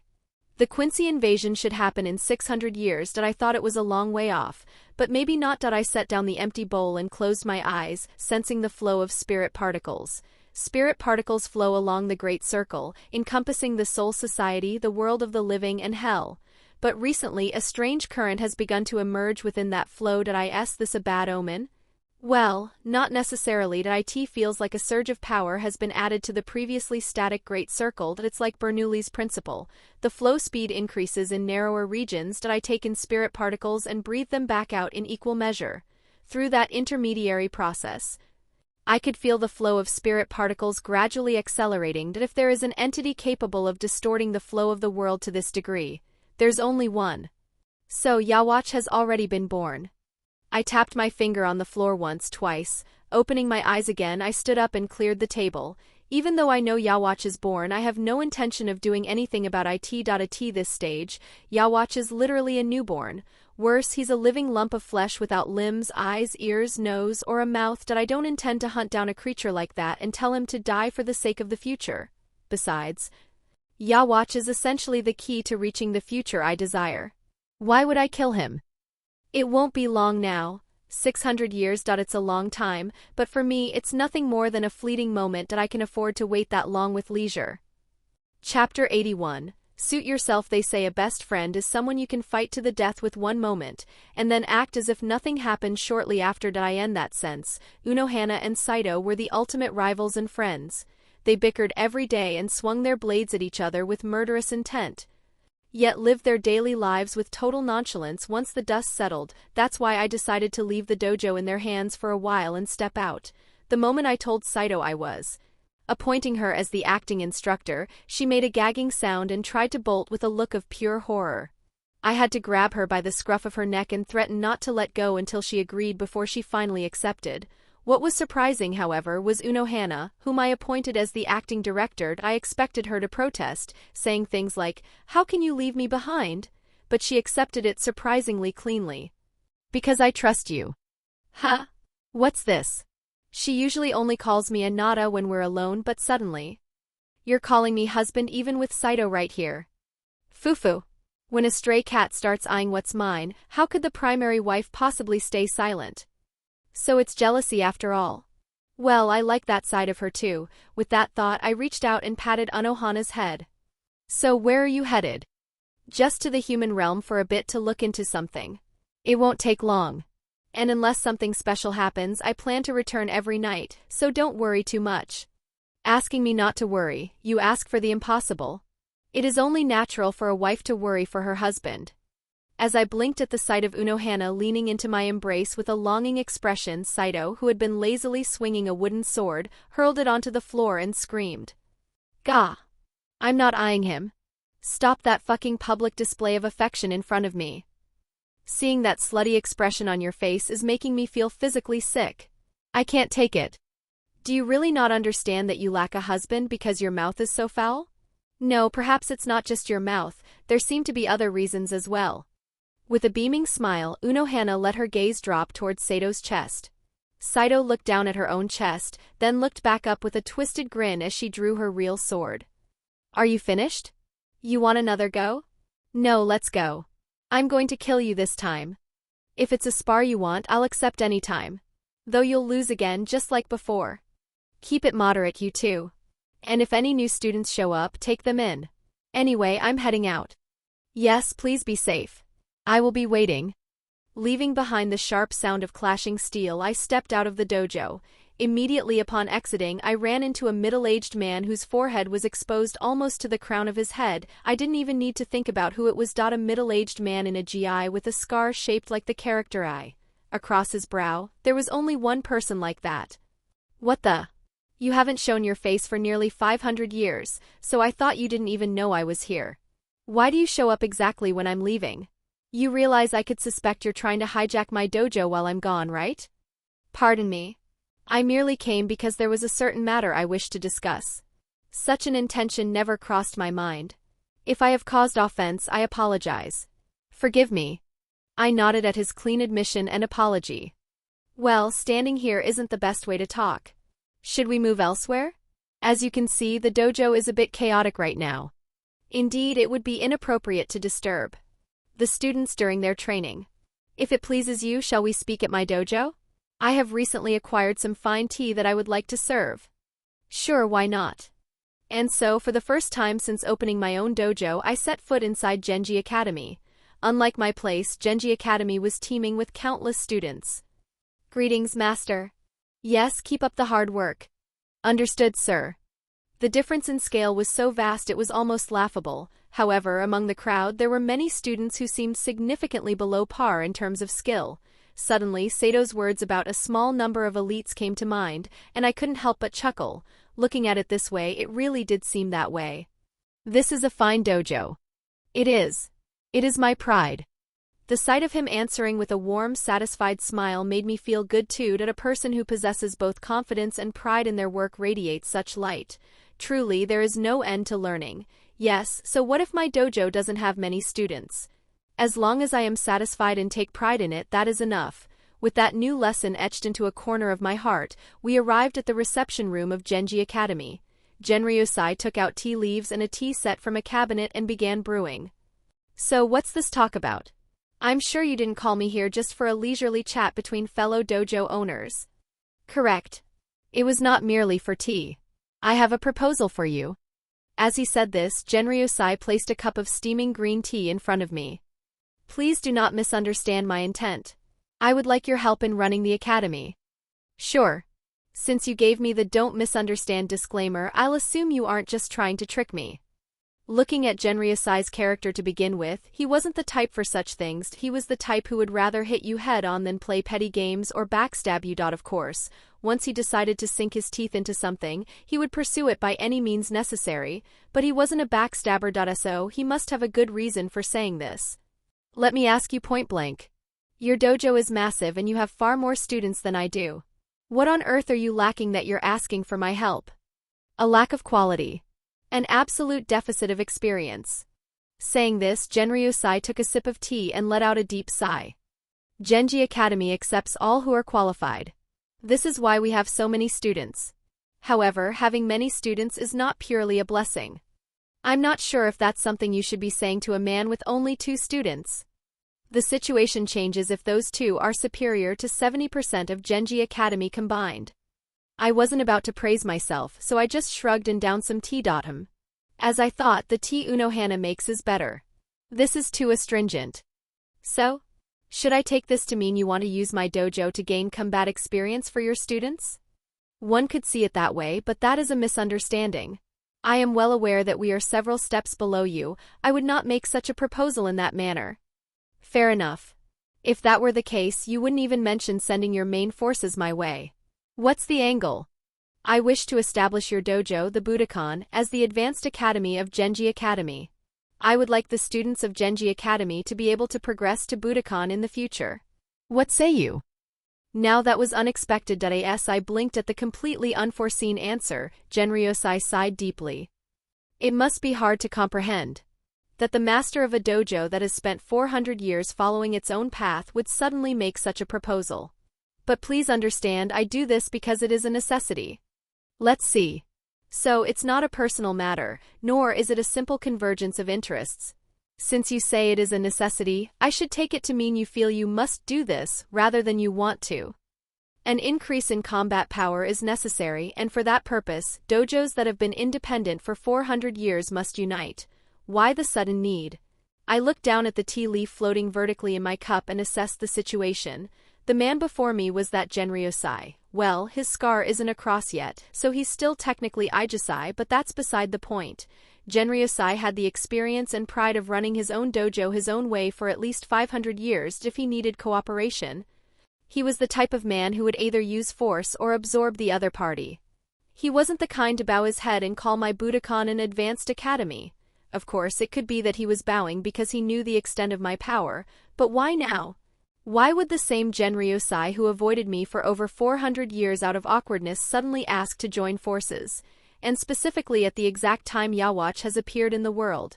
Even better, he claims the reason is to foster actual combat experience and create higher quality warriors.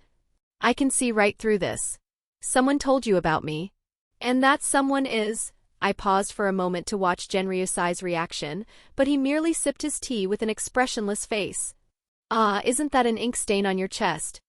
As soon as I said that, Genryosai reflexively glanced down at the chest of his GI while trying to act as if he hadn't.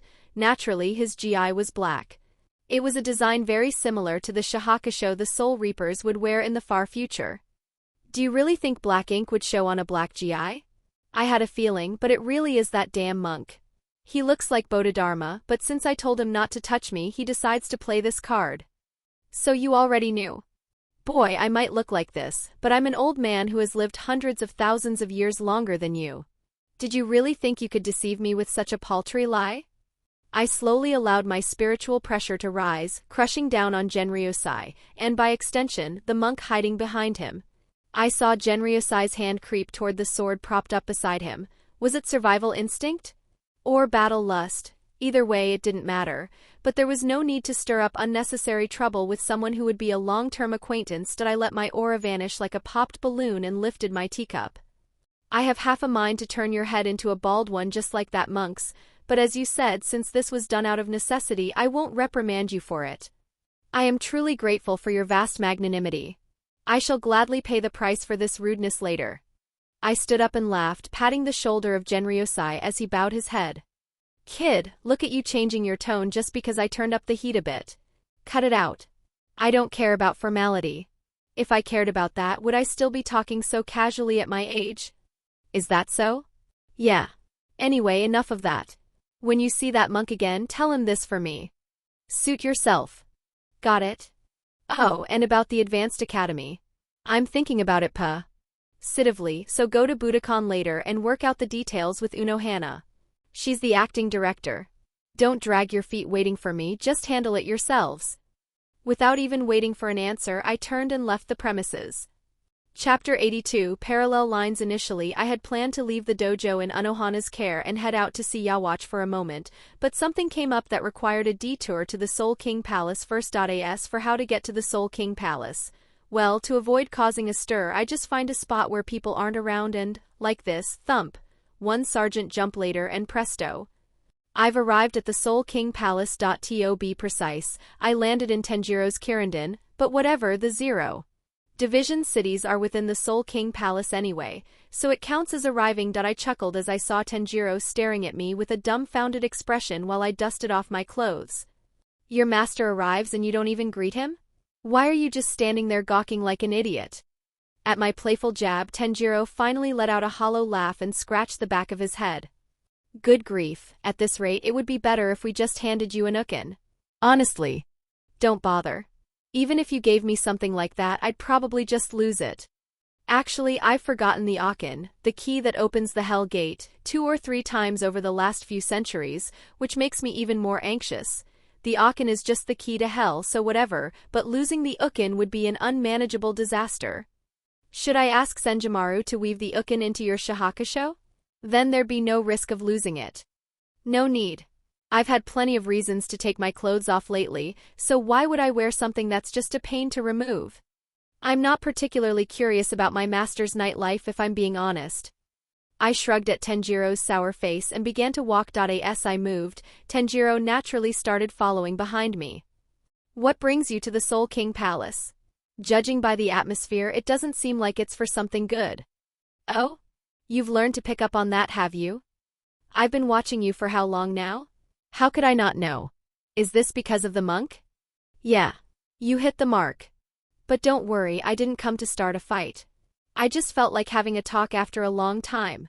Why would I be worried about you, master? It's the poor bastard who has to face you that I'm worried about. Should I take that as him having faith in me or not?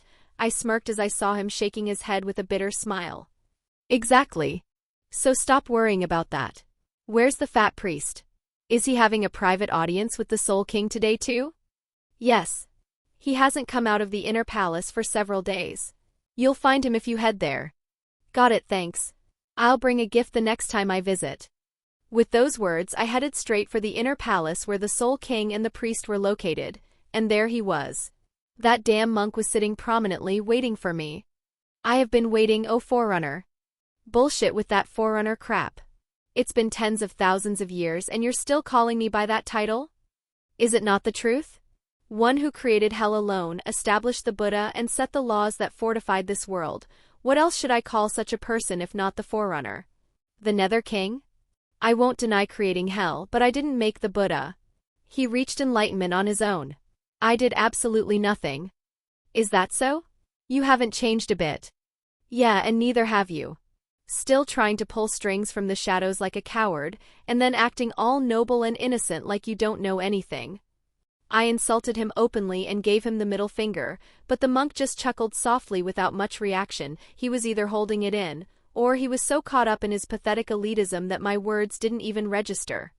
Probably one of the two, that since I already knew he was this kind of guy, it didn't even bother me anymore. I scratched my head and sat down on the floor, facing the monk. So why did you do it? I didn't think you'd enjoy such cryptic riddles. Did you not hate being called a Forerunner? I scratched my head at his "I don't know what you're talking about" reaction. Is it because I'm burdened by the curse of knowledge, or are you just feigning ignorance? If it's the former, I'll explain kindly.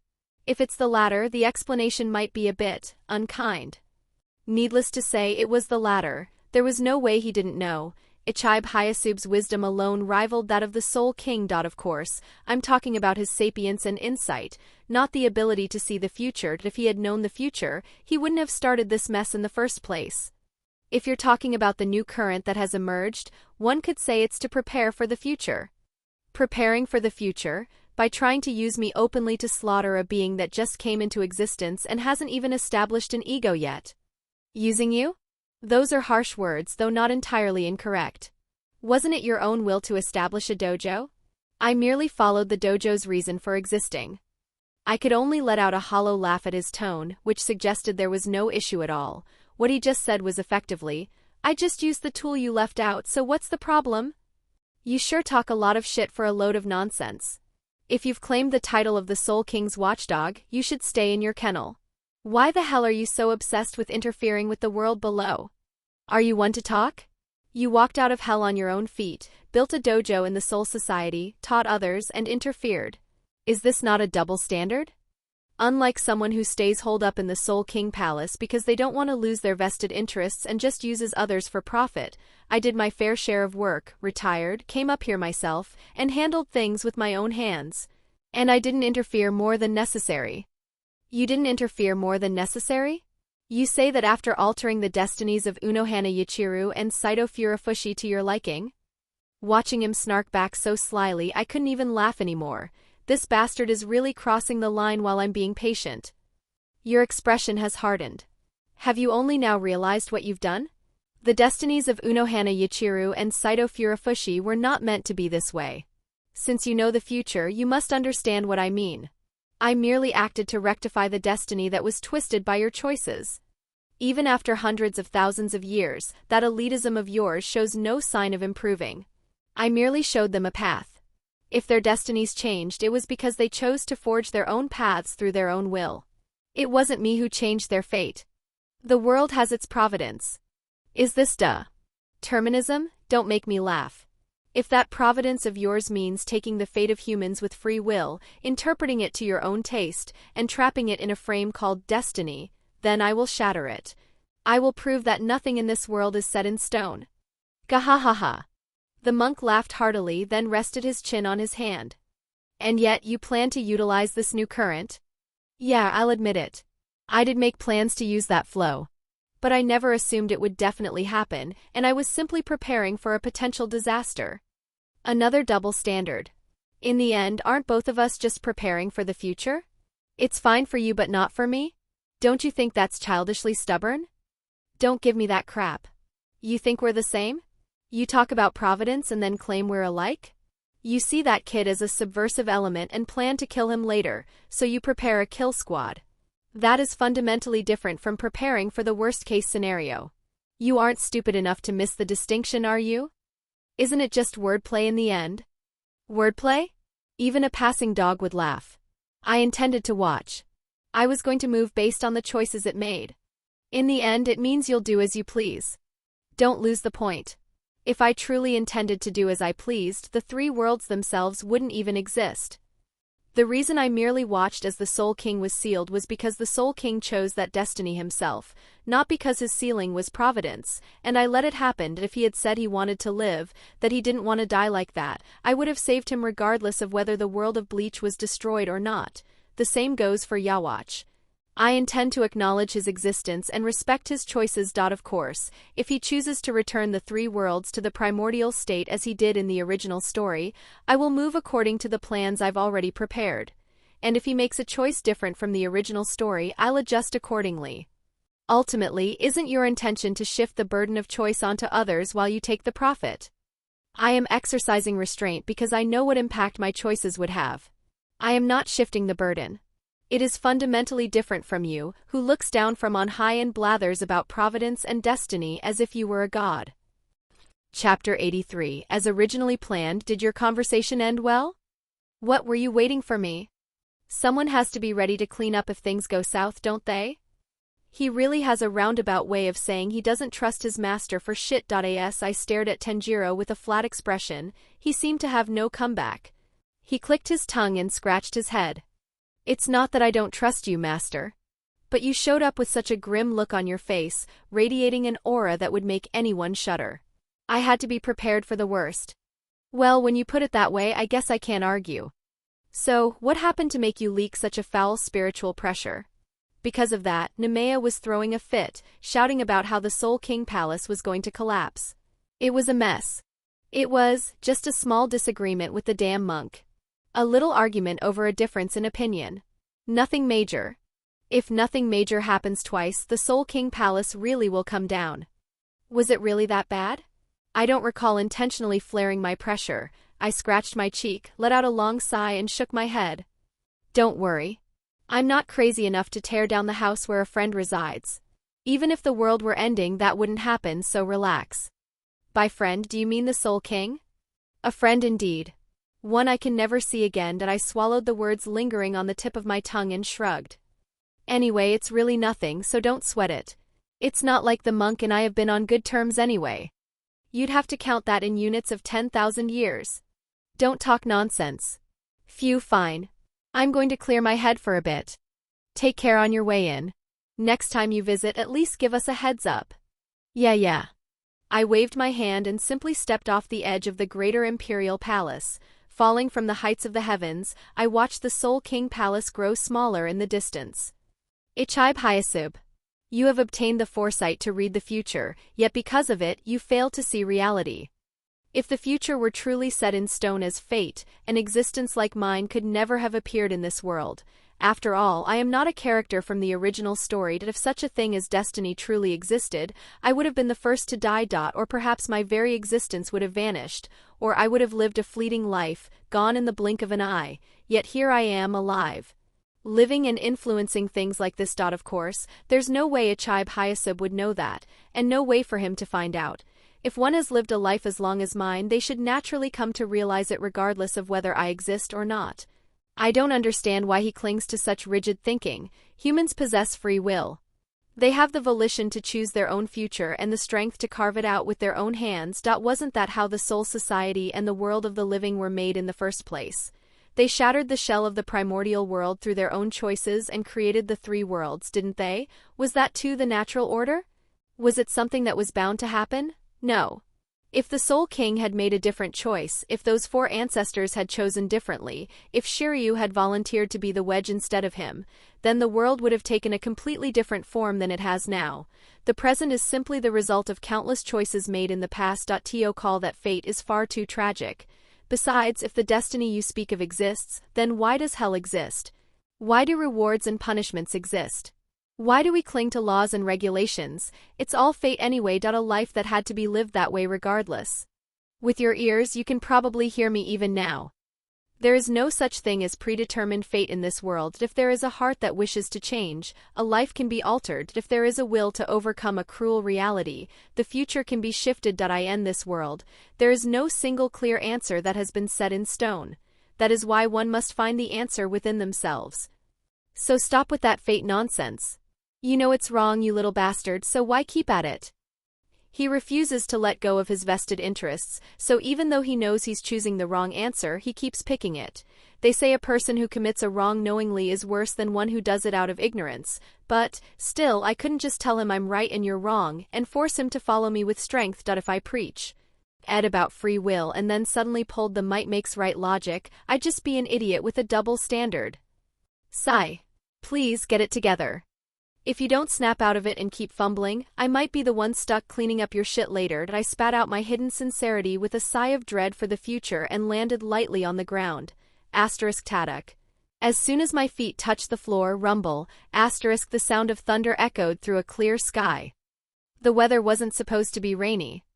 Is that bastard really throwing a tantrum because I insulted him?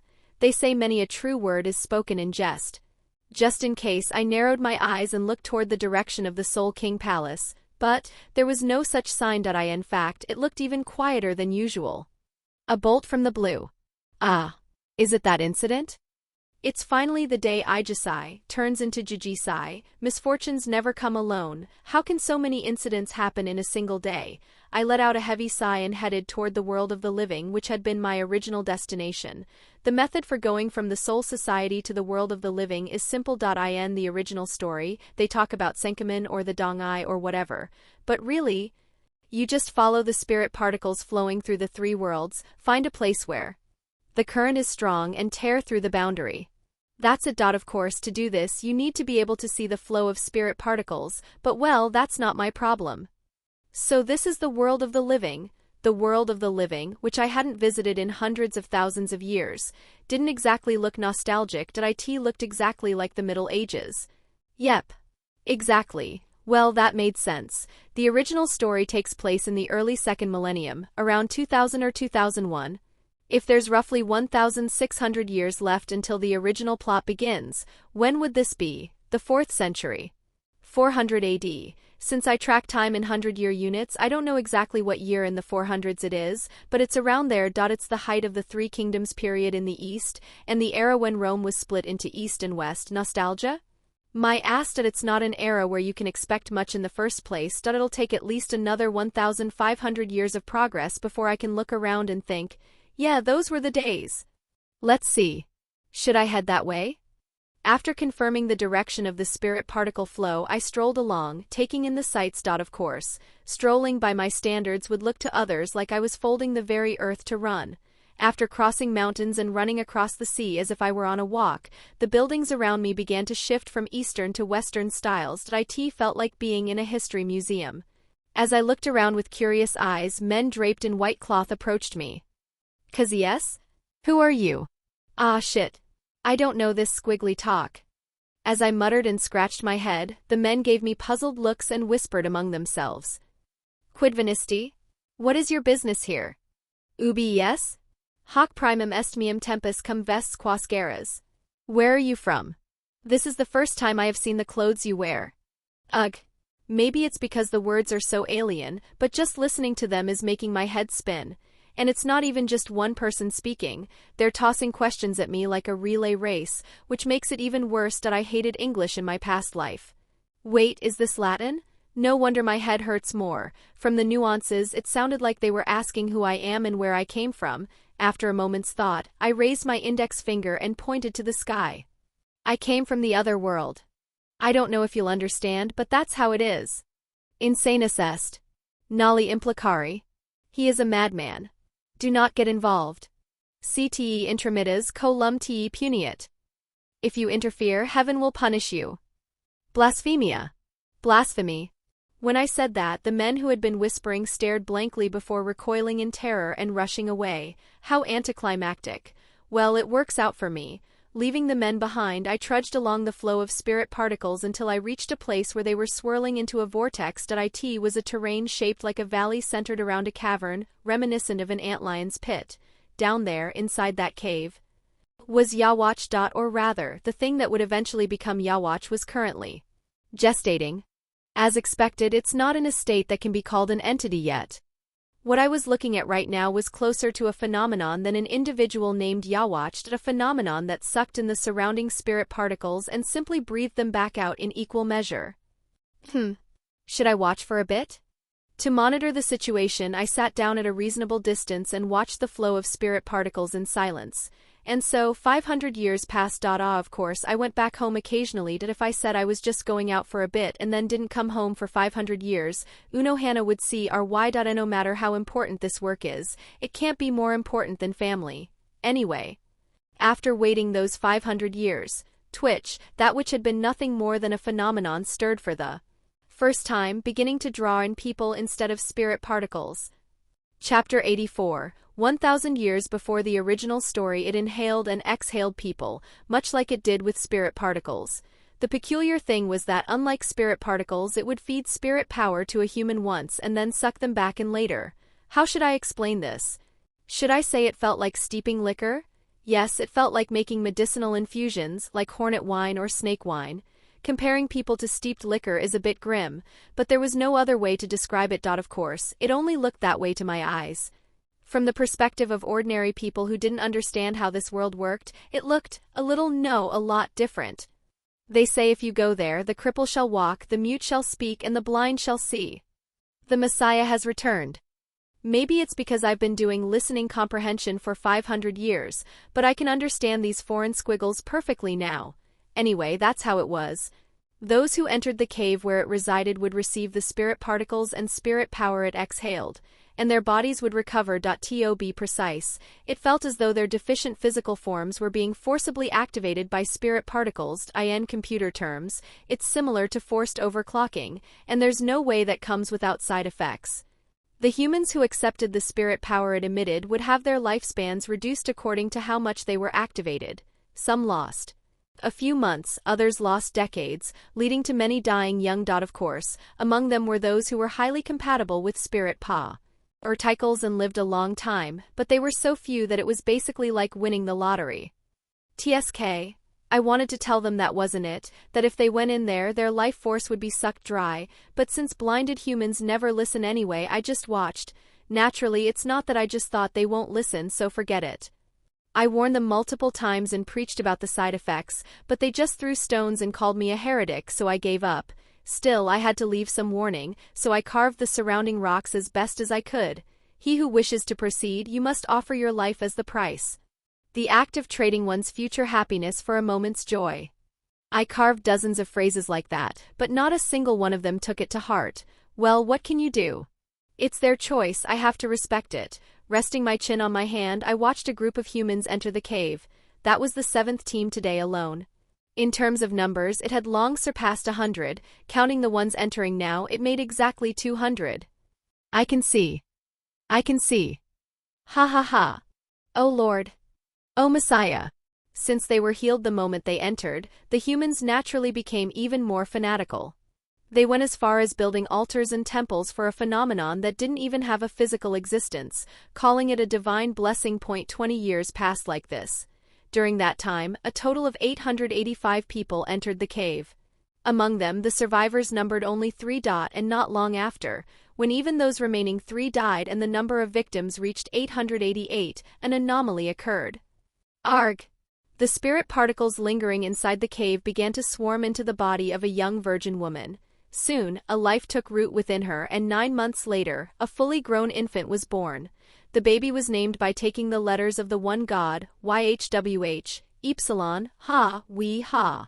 It was read as YHWAK.it was the day a fragment of the Soul King and the King of the Quincy was born through a virgin birth. As the new legend spread, more people flocked to that valley, and just as many died. Yet, those who still couldn't let go of their blind faith gathered around the newborn baby, burning their lives away. Using those sparks of life as fuel, the child regained all his senses, including his lost sight and touch. Once he regained all his senses, that power translated into growth, turning him into a toddler, then a young boy. 50 years passed.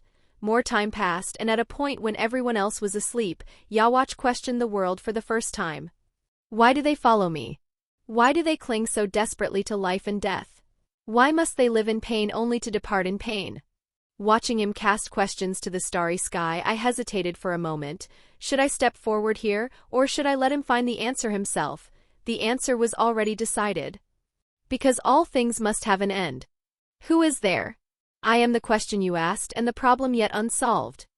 I spoke cryptically to avoid giving a straight answer, but I figured he'd get the gist. As I expected, Yawatch, having understood my words, didn't pry further into my identity.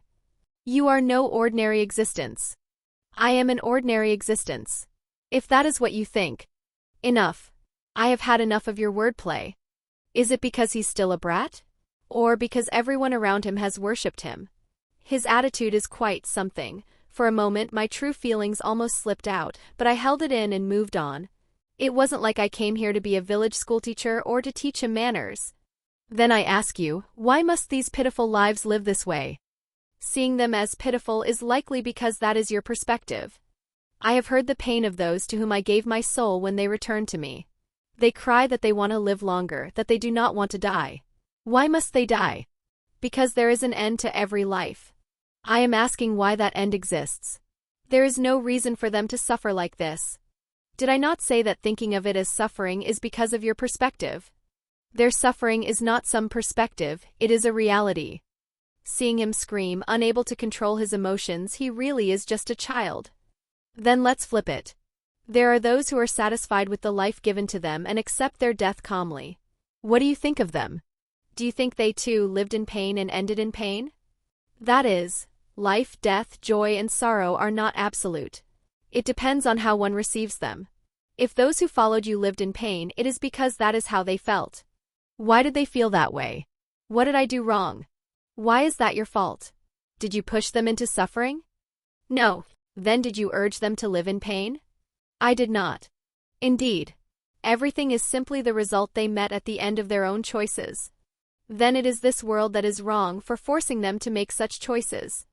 Good grief, what a headache. If that is what you think, go and see the world for yourself. Experience and observe many things. Before you judge this world, examine it. One cannot solve a problem without even looking at it. Leaving a pensive Yawatch behind, I departed. Interfering and giving advice would only complicate things needlessly. The rest is your choice. I hope you make a good one. I left those words, though he probably couldn't hear them, and returned to the Soul Society. Returning to the dojo after several years, it was more crowded than usual. Hap. Hap. I blinked as the air filled with the spirited, disciplined shouts and the sound of wooden swords cutting through the wind. What's this? Why are there so many people? What happened while I was away? Ah, right. Genryusai suggested collaborating about 550 years ago that I usually come home late at night, so this is the first time I've seen it this bustling. Feeling a sense of novelty, I wiped under my nose and watched the dojo with satisfaction when I felt someone approaching at high speed. It was a strangely familiar presence, but not one belonging to the people I remembered. It definitely wasn't Unohana, nor Saito, and certainly not Genryusai. Ah, I remember now. Rizatsu. Of course, Rizatsu died a long time ago and has since reincarnated, so it wouldn't be her. It was likely her bloodline. I glanced back to see a handsome, tall man with short silver-white hair and dark skin, frozen in a pose just as he was about to place a hand on my shoulder. Oh, you caught me?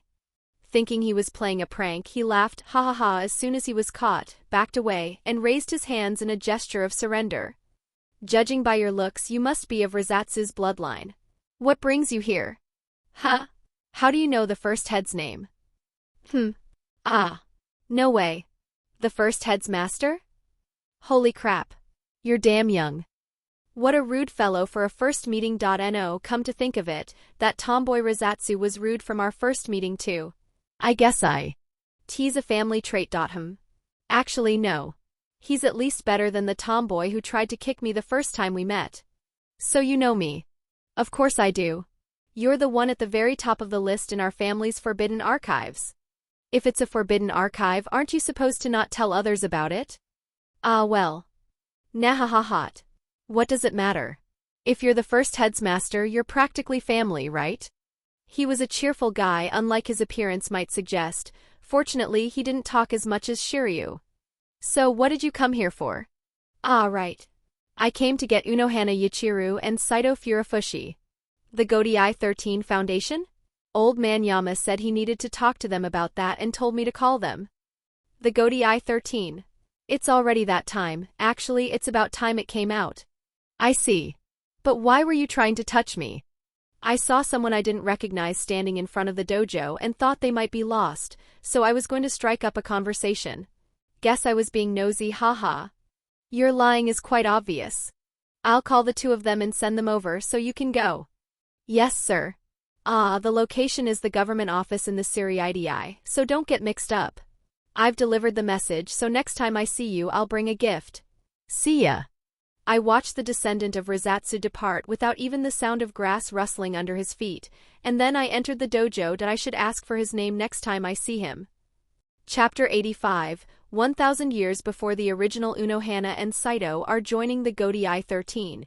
It was a natural progression, yet I couldn't help but feel a bit perplexed at the original series I knew. The first generation of the Gotei 13 were guards in name only. In reality, they were a band of bloodthirsty killers established solely to clear out anyone standing in the Siri's way. Of course, that was the Gotei 13 from the story I remembered. I couldn't say for certain that the version being formed now would be exactly the same. Still, it was curious that if they were two wanderers with nowhere to go, it would be one thing. But these two had been completely settled, running this dojo for 500 years. Why join the Gotei now? Is there a need? Since I had been asked to pass the word along and didn't fully understand the situation, I intended to relay the message, but I remained skeptical. Well, I suppose I should just ask them directly. I'm back. Oh, you're home early today? Yeah, I finished everything I needed to do. I won't have to go out to the human realm anymore. Hee hee, then I suppose I should prepare a feast for tonight. Sounds good. I'll help. Oh, but please tell me it's not grilled eel, steamed oysters, and omija tea for dessert. Why isn't she answering? Why is she just smiling? I'm getting scared. Well, as long as it tastes good, I guess it's fine. Anyway, the Shihoin family asked me to pass a message to you and Saito earlier. As I glossed over the joke that felt too much like a truth and got to the point, Unohana's hand, which had been writing with a brush, came to a halt. Her hand trembled ever so slightly as she let out a deep sigh and rested the brush against the inkstone. It's about the Gotei 13, I presume? So you already knew. Actually, it made sense that she knew. They weren't exactly being quiet about it, they were going around openly discussing the formation, so there was no way the parties involved wouldn't know. Does that brat Saito know too? Yes, we were together when the proposal was made. There's no way she wouldn't know. And was it Genryusai who made the offer? Yes. Since he was the one who personally came to me 500 years ago suggesting a collaboration, I figured he'd be the one behind this as well. Expectations were met, as usual. Of course, I didn't intend to pull a, "How dare you try to take my people?" Just because he made an offer, he wasn't hitting on Unohana, he was just inviting her to join a new organization he was founding. What do you think I should do? About what? Don't play dumb. You've heard everything. The Gotei? I shrugged at Unohana as she nodded. It wasn't that I didn't care, it was truly that I had nothing to tell her. That if I told her to do it, would she? If I told her not to, would she stay? I highly doubted it. Do you remember what I said when we first met? How could I ever forget? It was the teaching that changed my life. Then you already know what I'm going to say now. Everything is your choice. Your life is yours, so decide for yourself. The joys and sorrows of this world are entirely your own, and you are the master of your destiny. You mean I should choose? As I nodded at her words, a bitter expression crossed Unohana's face that I could see right through her thoughts. She was likely thinking that even though we're a couple discussing our future, she still has to make the decision alone. Despite appearances, she could be surprisingly dependent in her heart. I think you might be misunderstanding because our relationship has changed. I'm not saying I don't care what you choose, so just go away and do it. You know that, don't you? I know. But the heart doesn't always follow reason. Seeing her look a bit dejected, I chuckled and lightly stroked her hair. The hair she brushed every single night felt as smooth as silk. It means that whatever choice you make, I will respect and support you. Looking moved, she sat down beside me. I sat down heavily as well. Unohana naturally tried to shift aside to give me space, but I caught her arm and pulled her to lean against my shoulder. Marriage isn't about interfering with each other, it's about supporting each other. With those words, I wrapped my arm around her waist and gave her a gentle embrace. Unohana, seemingly taken aback by my uncharacteristic display of affection, shivered slightly before letting out a low laugh and nestling into my arms. I feel reassured. I'm glad to hear that. Makes me feel like a good husband. What are you saying? You're already a wonderful husband. As I chuckled and held her close, Unohana shifted into a more comfortable position, eventually lying back. This naturally led to me being positioned over her. Unohana looked up at me with heavy-lidded, alluring eyes. You're usually not like this. What brought on this sudden initiative? Nothing special. I just felt like I've been a bit neglectful lately. Think of it as a small reward for my wife, who's been working hard running the dojo in my stead. Would it kill you to be like this every day? Sorry. I'll do better from now on. I'm just joking. You're already doing plenty well. As she spoke, a bewitching light began to swirl in Unohana's eyes. She then began to trail her slender, jade-like fingers like a snake down my arm, her smile dripping with the charm of a seductress. Calling one's own wife a seductress might sound strange, but that's exactly what she was. You don't know until you've experienced it yourself. You really come to understand what it means to have eyes that look like they could devour a person. Of course, she could never beat me in stamina, so in the end, she was the one who got devoured, but it always started like this. At this rate, I'd be dragged into the bedroom before night even fell. To cool things down a bit, I stood up, causing Unohana to let out a short, disappointed sigh. What's that sigh for? It's still broad daylight. The students are right outside. What if we get caught? I'm just solidifying the fact that I'm yours. There's no need for that. Besides, I don't like the idea of my wife being seen by anyone else, so that's enough for now. Perhaps because this was the first time I'd formed such a deep bond, I had a bit of a possessive streak. I was keeping it in check, but if anyone looked at Unohana with the wrong eyes, I might not be able to contain myself. Are you jealous? How cute. They say couples grow to resemble each other. When I countered by reminding her how she used to be extremely wary of Saito, she just offered a serene smile, having no retort. So what's your decision? I think I'll join. I see. You don't seem very pleased. Me? No, I just thought it was unexpected. They say it's to protect the Siriidii.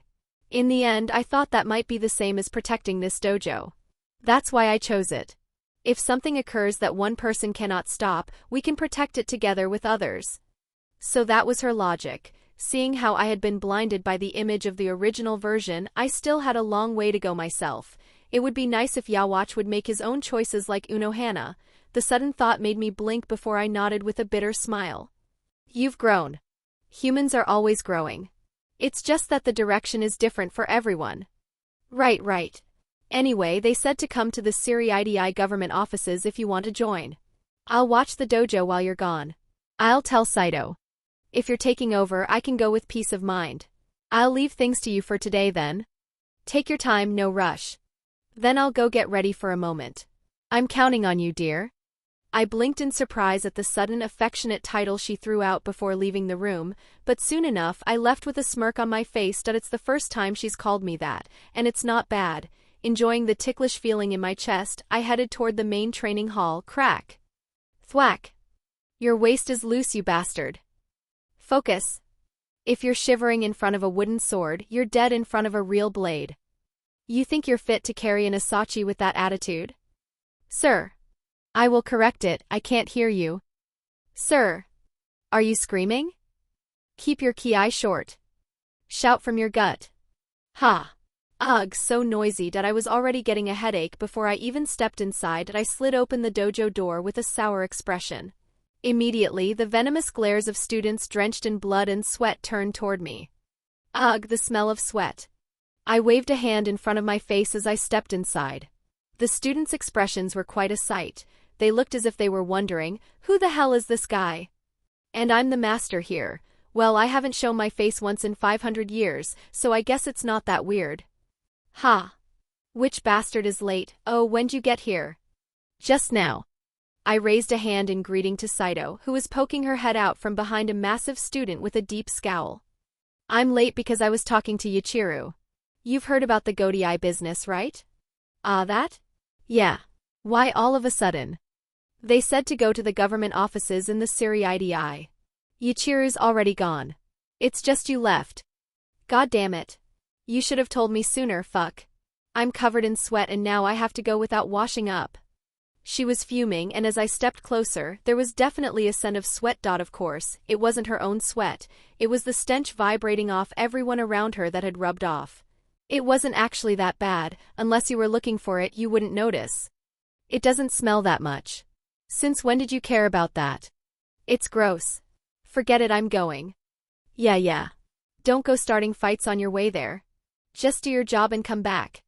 As I shouted after the bolting Saito, she raised her middle finger toward me that I taught her well. She's so endearing, I'll have to give her a nice lump on the head once she gets back. With that thought I stood where Saito had been. The students still looked puzzled that he's an acquaintance of Master Unohana and casual with Instructor Saito, so who exactly is he?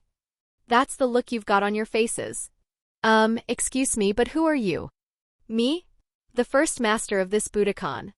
I thought introducing myself like this would be nerve-wracking, but it was actually quite trivial that I smirked at the shocked students and shrugged. And I'll be your guest instructor for today. The first master? You mean Master Unohana wasn't the first? All right, that's enough flattering. You probably won't see me again after today anyway. I waved my hand to shut them up and crossed my arms.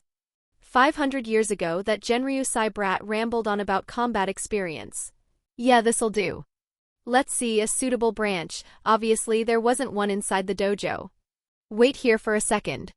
While the students blinked in confusion, I stepped outside and picked up a branch about a hand's length. Holding this, I didn't look like I had a dagger.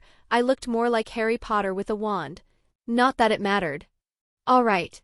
I won't move a single step from this spot. All of you, come at me. If you can break this twig or make me take even one step, I'll end today's training right there. Are you serious? Of course I'm serious. I'm a man of my word. Oh, and feel free to use your Asachi if you want. They won't touch me anyway, so don't worry about it. Come on, you chicks, let me show you the power of a magic wand. That day, a new legend was born at the Budokan, the story of a twig that could not be cut, even by an Asachi. Chapter 86. Zanpakuto. Following the founding of the Gotei 13, a massive recruitment drive swept across the Soul Society. As an organization dedicated to the grand cause of protecting the Soul Society and the Siri. The number of applicants was naturally staggering. It was a literal gold rush. The gates were swamped. It wouldn't be an exaggeration to say that more than half the residents of the Soul Society applied. In other words, every Tom, Dick, and Harry, men, women, young and old, was throwing their hat in the ring. They offered pay, they offered food, and being part of the Gotei was far safer than wandering the Rukongai alone. There was simply no reason not to apply. Of course, excepting Ev. Everyone who applied would have turned any organization into a disorganized mess in no time. Thus, the captain-commander of the Gotei 13, Yamamoto Genryosai Shigekuni, added a minimum requirement. Applicants had to possess spiritual power. And then, like magic, a miracle occurred. 3/5 of the applicants were instantly weeded out. It was a mass culling that even Thanos couldn't pull off. I couldn't help but be impressed. That many people failed the first round? Souls that harbor spiritual power aren't that common. It's only natural. I see. Technically, I don't have spiritual power either. While my ability to sense spirit particles and the flow of power has improved significantly, no matter how much time passes, actual Ryoryoka refuses to form within me. I used to worry about it, but now? I don't really care. What if I don't have spiritual power? The only downside is not being able to use Flash Step or Keto. I suppose I could manage if I applied the Quincy's absolute submission of erasure, but why chase inefficiency? Flash Step is slower than my natural sprint, and Keto is weaker than my fist anyway. Man, I guess even I wouldn't make the cut. I tossed out the joke with a smirk, but Unohana tilted her head, giving it serious thought. Wouldn't you be an exception, dear? Even without spiritual power, you are overwhelmingly stronger than anyone else. Exception, my foot. Stop that right there. If you start making exceptions for rules once they're set, people will just complain later. Whether it's the Gotei or anything else, once you start creating precedents for exceptions, problems always followed. It's not like I need to join, so there's no reason to leave a bad example behind. How disappointing. I thought we might be able to work together in Squad 4. Oh right, you were chosen as the captain of Squad 4, weren't you? Congratulations. Hee, thank you. Still, it really is a shame. I chuckled at Unohana's slight pout and patted her head. Don't be so sad. Someone has to stay behind and guard the house, right? Fufu, that's true. Well then, I have another meeting today, so I'll be heading out now. Yeah. Be careful. Oh, we're out of rice in the chest. Can you pick some up on your way back? Yes, I will. I'll leave things here in your care today. Unohana gave a bright smile and left for her duties at the office. Looking out the window, I saw the sun was just beginning to rise, having to go to work at this ungodly hour. I wouldn't do it even if my life depended on it. My wife sure is a hard worker. Heave-ho. I groaned, standing up and heading toward the dojo. Wait. There's one place I need to stop first. Slap bang. I kicked the door open so hard it rattled against the pillar. Inside, I found Saito sprawled out, dead to the world. Snore, chomp, can't eat anymore. Belly out, drooling, snoring. You're really sleeping like a log. Well, I guess if she feels safe enough to sleep like that here, it's not all bad. I chuckled and crouched by Sato's head. Hey. Get up, brat. I tapped her cheek. She let out a disgusting groan, drool still trailing from her mouth, before cracking an eye open. Woo? What the fuck? Why are you waking me up? What is it? Why? It's time for morning patrol. Stop rotting in bed, eat and get out. Yuichiro and I already finished breakfast. Ah! Saito let out a deep sigh and buried her face back into her pillow, moaning in agony. Whether it's the modern era of my past life or right now, waking up in the morning is a universal form of torture. Seeing that strangely nostalgic sight, I smiled faintly, and then promptly kicked her in the ass. Gah! You son of a bitch. Do you want to die? Stop throwing a tantrum and get up to eat. The soup's getting cold. Actually, I hadn't even ladled the soup from the pot yet, but I said it anyway that it's the only way to get her moving faster. Ha, what's for breakfast anyway? Am I your servant? Check it yourself, brat. Ah. God damn it. Saito, who had been sighing and flailing around, suddenly bolted upright and scratched her head aggressively. Gotei this, Gotei that, once I'm out there I'm gonna flip everything. Seriously, what kind of horseshit is morning patrol? I really don't want to go. Her language was foul, but seeing her faithfully folding her bedding showed that she had no intention of running away from the path she'd chosen. If only she'd talk a bit nicer, she'd be perfect. She reminds me of myself. I had a pretty shitty personality back in the day too. Haha, those were the days. What are you looking at with that creepy smile, you crazy pervert? Get out. While I was lost in thought, Saito started kicking my shins repeatedly, presumably because she wanted to change. Does she have low blood pressure? Why is she so grumpy in the morning? Wait, if she can throw a temper like that this early, it's definitely not low blood pressure. It's not like there's anything worth seeing anyway. I'm going. Fuck off. I waved my hand and stepped out, closing the door behind me that I didn't plan on looking anyway. I'm a married man now, I have to keep my integrity. With Unohana sent off and Saito awake, time to head to the dojo. Originally, I was only supposed to be a temporary instructor for a single day, but with both Unohana and Saito joining the Gotei, the role ended up falling to me permanently. Not that I'm complaining. The whole reason I opened the Budokan was to raise some disciples, so there's no reason to be unhappy. However, one particular concern has cropped up lately. Master. Good morning. Yeah. Not this kid, the problem is what he's holding. Are you practicing that shurikai thing again today? Ha, practice? No, sir. I'm just having a chat with Shigetsu. He actually enjoys talking quite a bit. Shigetsu. Every time I hear that name it sounds ominous. Don't say that. Shigetsu has a great personality. Sure. Get inside when you're done. Yes.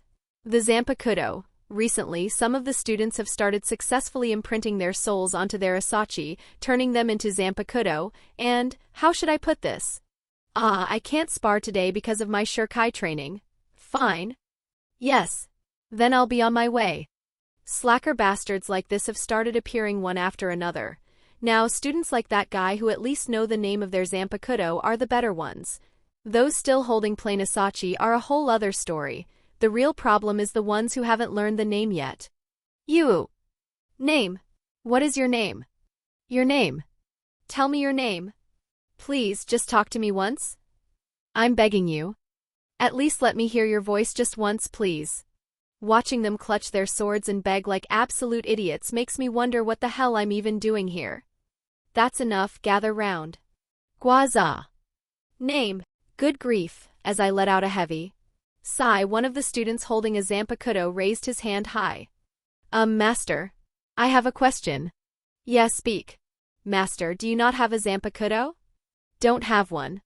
Oh, right. Understood. Seriously, what is the big deal about a damn sword? Actually, no. I shouldn't think by my own standards. At their level, a Zanpakuto is far more useful than an ordinary blade. Some spit fire, some shoot ice, some inject poison when they cut, and all sorts of other stuff. A Zanpakuto is a hidden ace that can flip the power gap or a disadvantageous situation on its head. Thinking that, I gathered the idiots wrestling with their blades. Today we're doing something different. Something different? You mean the Zanpakuto? As if. I told you I don't have one, kid. The disappointment on their faces was so blatant I wanted to sigh again. I know Zanpakuto are useful. They're great if you use them well. But listen, just because the Zanpakuto is strong doesn't mean you are strong. So hone your Zanjutsu first. The Zanpakuto comes after that. But if someone has a Zanpakuto with a truly powerful ability, wouldn't we die before we could even use Zanjutsu? That's exactly why you train, so that doesn't happen. And like I said, a powerful Zanpakuto doesn't make you strong. Giving a powerful Zanpakuto to someone at your level is like casting pearls before swine. While I was scratching my head with my tree branch, I heard someone mumble from the back. Easy for someone who doesn't even have a Zanpakuto to say. I can hear you. Eek. That little shit is getting a focused beating today. Having made that silent vow, I raised my trusty branch. Today I'm going to attack you. Block what you can, and if you can't, dodge. Simple, right? Despite my kind explanation, the students just looked reluctant. Usually, people who share life and death develop a very deep bond. Why would it be any different for a Zanpakuto? That's true, don't worry. I won't kill you. It'll hurt like death, but that's just part of the training. I should visit Nemea after today's training is over. You in the back. Come out. The one who just mumbled about me not having a Zanpakuto. Me? Didn't you succeed in your shurikai release last time? Use it. Let's start by wrecking this brat first. Chapter 87, I only take those who endure Zanpakuto. They are one of the primary pillars responsible for the massive success of the series, yet they are also the main culprit behind turning combat into mouth fighting, a contest of who can pull off the biggest bullshit bluff. To be honest, when I first reincarnated here, the very first thing I thought of was a Zanpakuto. I wonder what my Zanpakuto will be. What kind of ability will I use to fight? That sort of thing. Come on, everyone thinks about it. Like if I ended up inside this world, what kind of powers would I have? Of course, that was back then. I don't particularly care now that I in the first place. Regardless of what ability manifested, I didn't think it would be particularly helpful that I in the time it takes to wave a sword around. It's much faster to just run up and throw a single punch. Though it's a bit hypocritical coming from the head of a dojo that teaches zanjutsu, weapons like swords or spears are practically limiters for me. Because no weapon can withstand my full power, I always have to adjust my strength accordingly, not according to my own limits, mind you, but according to the weapons that if we're talking game terms, it's like a character with maxed out strength stats trying to use a dexterity-based technical weapon. It's inefficient. Or at least it was, but the situation changed after Genryosai reached an agreement with the Zero Division, specifically Nemea Otsu, to distribute Asachi to the members and recruits of the 13 Court Guard squads. Did you succeed in your Shurkai? Shurkai my ass. It won't even answer me lately. What did you do to make it ignore you? Did you screw up? Sigh. Ever since I missed a day of polishing it with oilcloth because of training, it's been sulking. No matter how much I call out, it won't say a word. Can't be helped. You'll have to skip the next training session and spend the whole day maintaining it. What else can you do? Even if it was for the sake of increasing the combat power of the 13 Court Guard squads, ever since every Tom, Dick, and Harry in the squad started carrying a Zanpakuto, it's been like this. Even though I clearly told them that Zanjutsu and Zanpakuto training are two completely different things. I suppose it's an inevitable trend that I in that case, there's no need to be a stubborn mule and stick only to the old ways. That it is always people who change the eras. And since that's the case, utilizing that flow is also something humans can do. I'll conduct Zanjutsu training and Zanpakuto training in parallel. That's why I've invaded the Soul King Palace once again, to create a Zanpakuto, or more accurately an Asachi that suits me. This time I took a quick detour to the human realm in Japan to buy wagashi and tea leaves as gifts. When you're the one asking for a favor, nothing is more shameless than just saying do it for me empty-handed. So, you want me to personally create a Zanpakuto for you? Despite happily accepting the gifts, Nemea, the man who would actually forge the blade, wore a reluctant expression the moment he heard my request. I know a Zanpakuto isn't something that can just be made upon request. The form and ability of a Zanpakuto are determined by the Soul Reaper themselves. Therefore, asking someone to make a Zanpakuto is technically contradictory to my response. Nemea grinned with an oh-ho look at this expression. I was gonna say get out, if you didn't even know that much. Lucky for you, this bastard's way of talking gets more annoying by the day. This is why I don't like coming here.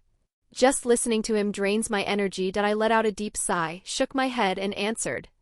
How could I not know? Because you haven't used a sword even once until now. If you came here thinking an Asachi, a Zanpakuto, was just some handy tool, I was planning to send you packing. I can't hand over my cute blades to a guy like that. For someone who says that, you're distributing them to every squad member in the Serie. Haha. That was because of the contract. It breaks my heart to hand my blades over to people whose faces I don't even know, but I can't just keep clutching the kids who want to head out, can I? He let out a fake sob, pouted his lips, and made a pose as if he were hugging something into his chest. Oh God, my eyes. I sighed and massaged my eyelids with both palms. Why are you only being strict with me, you bastard? Because you asked me to personally forge an Asauchi for you. Huh? Wait a second, are you saying the Asachi made so far weren't made by you? Non. Oh no, a blade mass-produced like it's coming off a press is totally different from a blade forged with every ounce of soul and passion. Besides, what you ordered is a completely special masterpiece, distinguished from those of the fledglings. If so, don't you think there should be a minimum qualification SIR?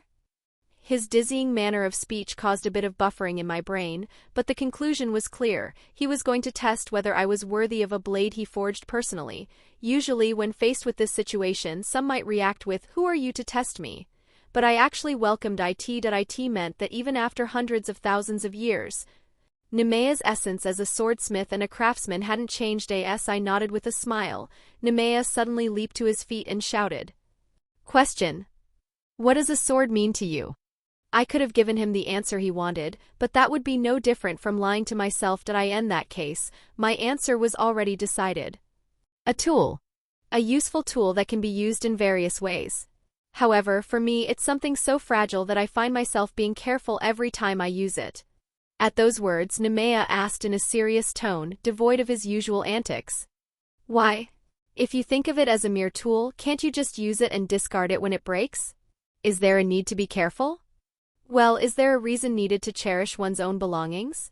If I had to give one, it's because a tool you've grown accustomed to is simply better. Of course, there was another reason. People change, but objects, while they may break, do not change their nature. So if you manage them well so they don't break, an old geezer like me gains a lifelong friend. Though it's a bit ridiculous to call an object a friend, with a smirk I lightly fluttered the Iramonzuki hakama that Shiryu had gifted me 900,000 years ago, made by Senjimaru Shatera. It looked worn due to the passage of time, but there were no frayed edges or holes. It was perfectly wearable. I had put it through some rough use, but I had maintained it well. Nemea groaned with his arms crossed before finally nodding. He burst into his characteristic toothy grin and shouted. Good. Qualification judged as sufficient. I will personally forge your blade. Preferably make it sturdy enough that it'll stay intact even when I use it. It'll hurt my heart if it shatters after a few swings. Wait, isn't that a bit too shameless? A sword that can withstand your power is impossible. If you just put a space and an apostrophe in there, it becomes impossible. Are you giving up because it's hard? Why is the great god of the sword, Nemea Otsu, making so many excuses? You lacking confidence? Ho! Is that a provocation? Fine. It's been a while since I felt this fire. Follow me. Following the noisy, shouting Nemea, we arrived at a small, weathered shack built on the edge of a cliff, the same place I had visited to create hell. This place hasn't changed a bit. Feeling a sense of nostalgia, I smiled at the shack. Nemea grinned back. Of course. What you're used to, what your body remembers, is best. So I just go in there now. Yes, have a good trip. Leaving behind the waving Nemea, I stepped into the shack which bore a sign reading Huaden. The floor dropped away, revealing a vast space that was impossible to imagine fitting inside that tiny hut.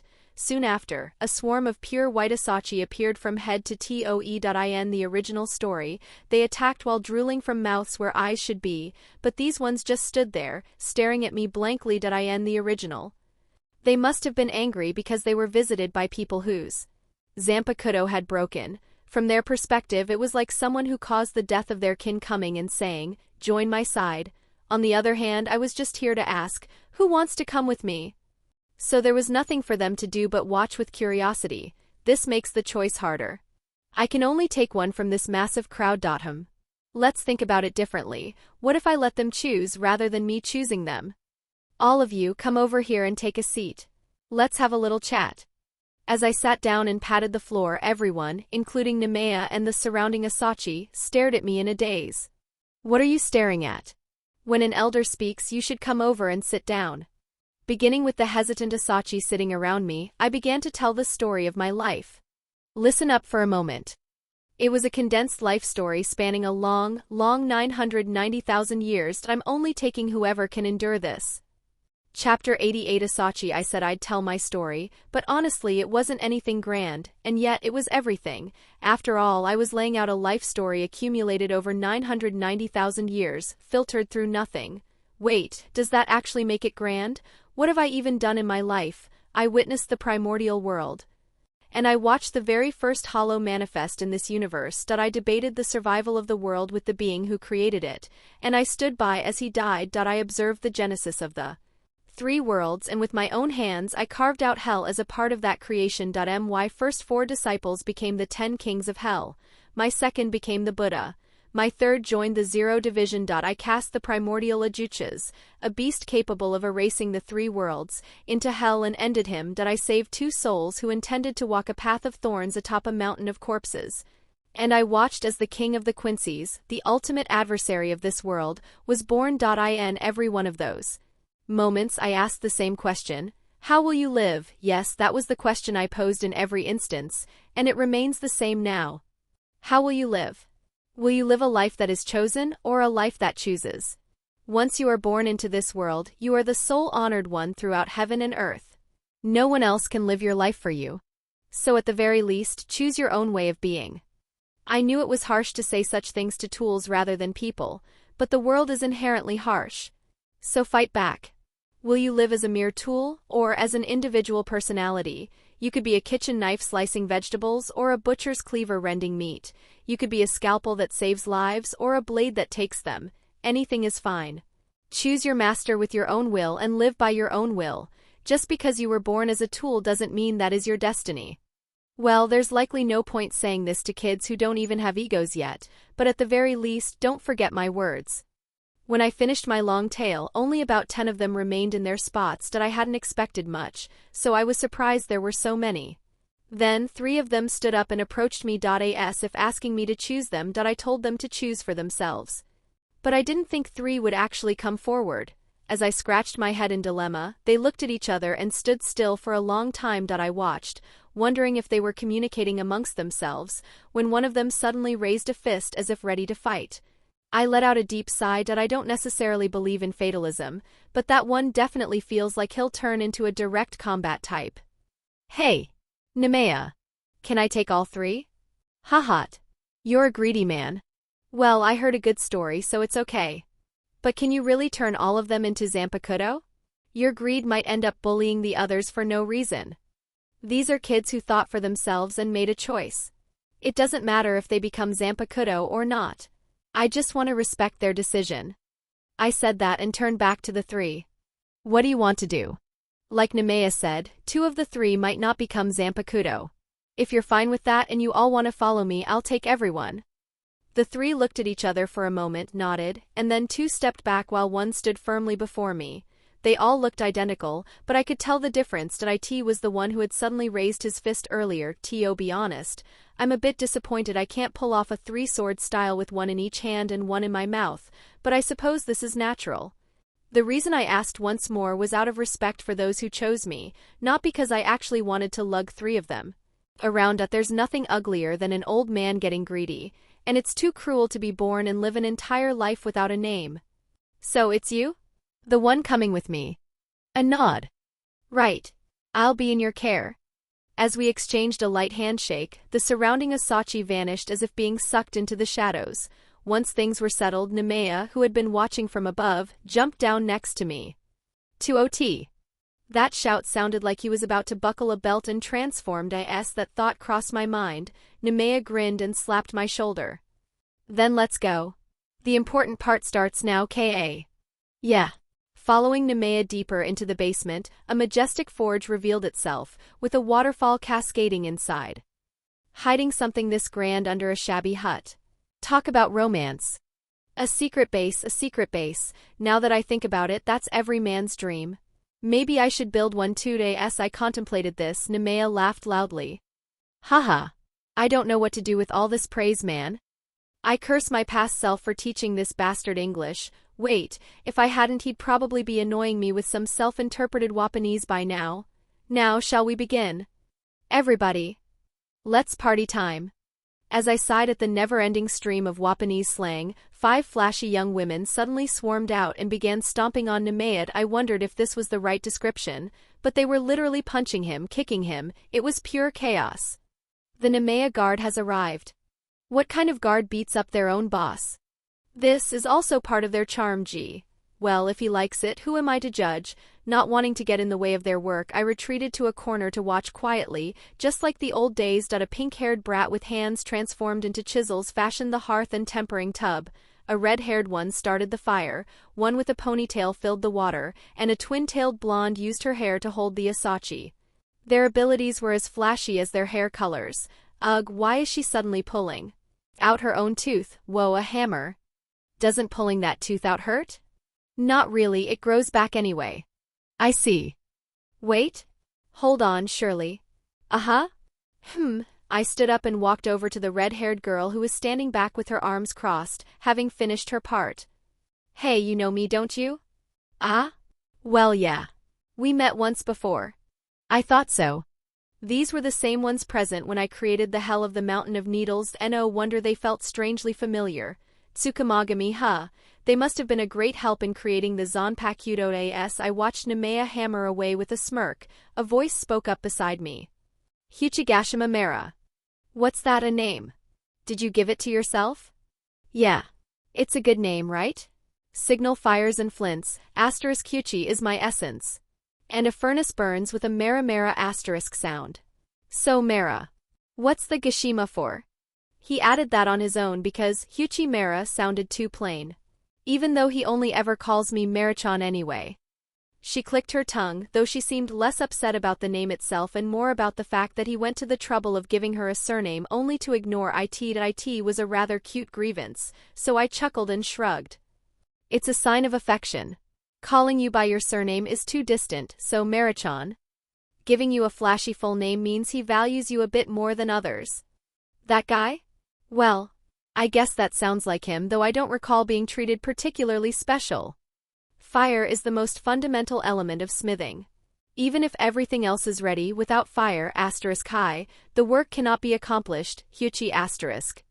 It's probably something like that.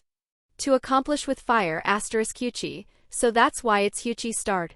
Listening to it, it really was a well-crafted name. There was no way a guy like Nemea came up with something that poetic. The monk gave you that name, didn't he? As I muttered that, Mera's eyes widened and she let out a hollow laugh. They said you knew everything and it's actually true. Call it logical deduction. I don't actually know everything. Oh? Seeing you figure things out on your own without being told, it looks like the truth from where I'm standing. What fun would life be if you knew everything? If that were the case, I'd have died a long time ago. If I knew a life I didn't even choose and it was forced to happen that way, I'd rather be dead. That's extreme. It's ideal. Hey, you look young, but you talk like an old geezer. Sorry for being old. Unless you paid for my aging, kindly be quiet. Yeah. It looks like he's almost done, so go on. I should. Hup. I stood up and approached the asachi that was glowing white-hot. The slab of metal had been transformed into the shape of a sword. It was a Kenikigata-tachi, a style where the blade and the hilt are a single integrated piece. Without a hilt wrap yet, it reminded me of a prosthetic blade from a certain soul-like game or the demonic sword from the Monogatari series. Do you need a tsuka hilt? No, this is enough for me. Even if I had one, it would just shatter the moment I put strength into my grip. As I reached out and lifted the asachi, all the surrounding flames and the spiritual pressure in the air were sucked in, not into the sword but into me. What? Not a single drop of water evaporated? Ha. Now this is truly special, man.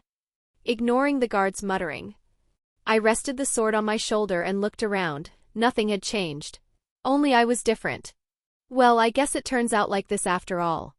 I wonder if I'll even be able to achieve Shurkai or Bankai. As I inspected the newly forged asachi, I felt a peculiar presence.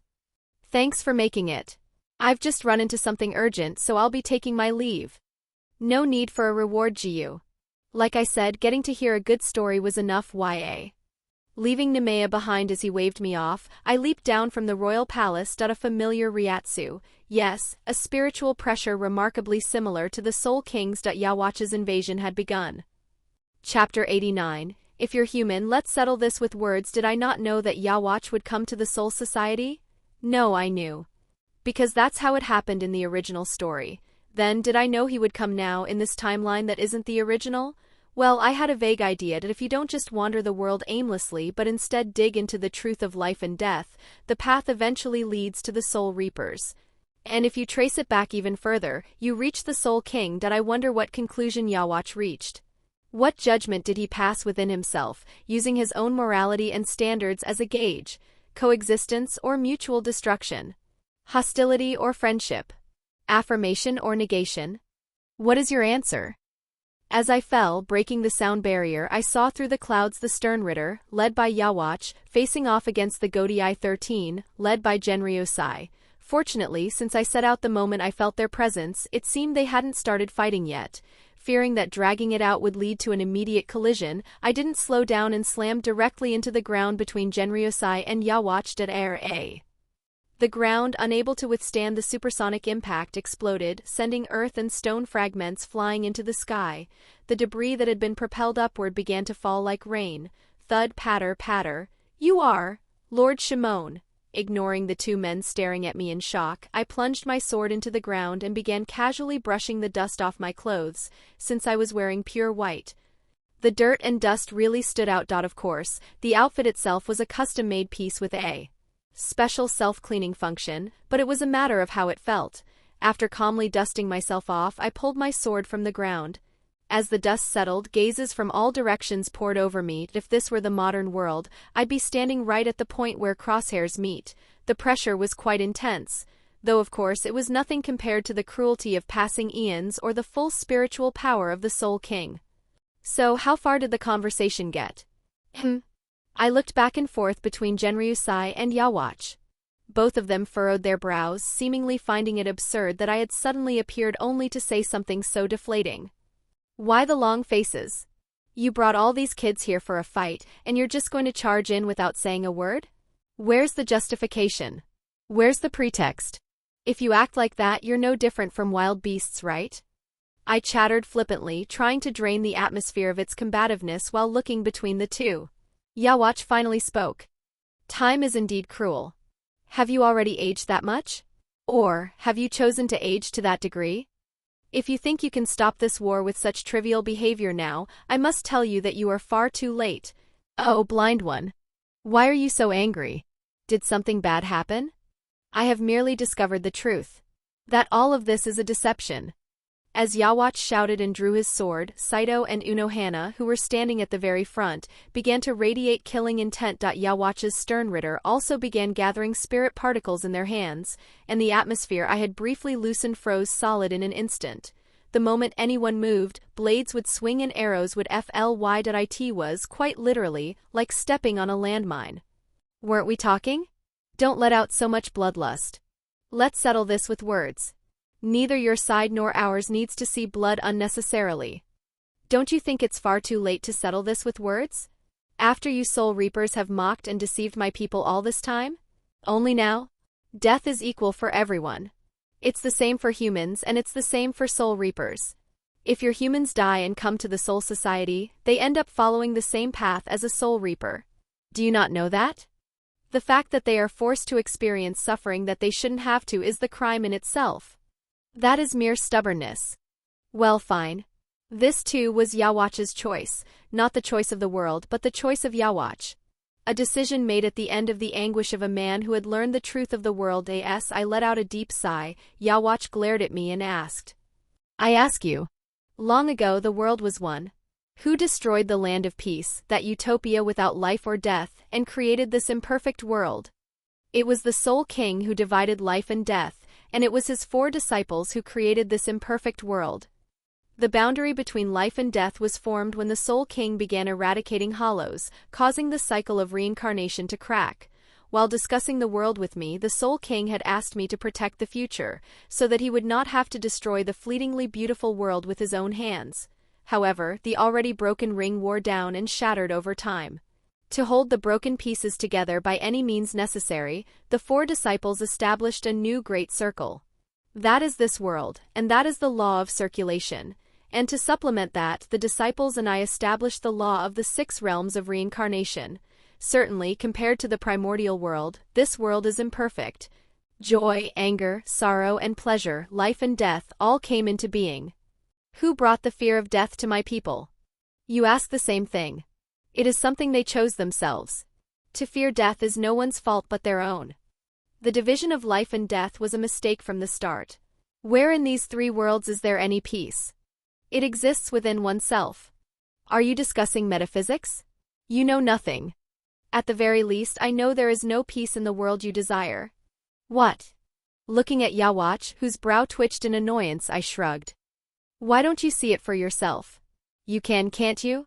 As I said that, Yawatch's pupils split into 2. Seeing his pupils divide like that, it seemed that the monk didn't goad him into this, at least. As I waited quietly, Yawatch's brow quivered. Suddenly I remembered the first time the Soul King saw me, over 1,000,000 years ago. I cannot see you.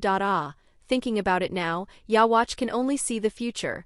Unlike the Soul King, he cannot see the past. And then if he could see the past, he wouldn't have been able to see me. How could he see what even the Soul King could not? No, your eyes won't be enough. Unlike the Soul King, you can do nothing but look ahead. The Soul King, your father. And my friend. If you think about it, that makes me your uncle. Anyway, since I can't show you the primordial world you long for, I suppose I should at least show you roughly what it feels like.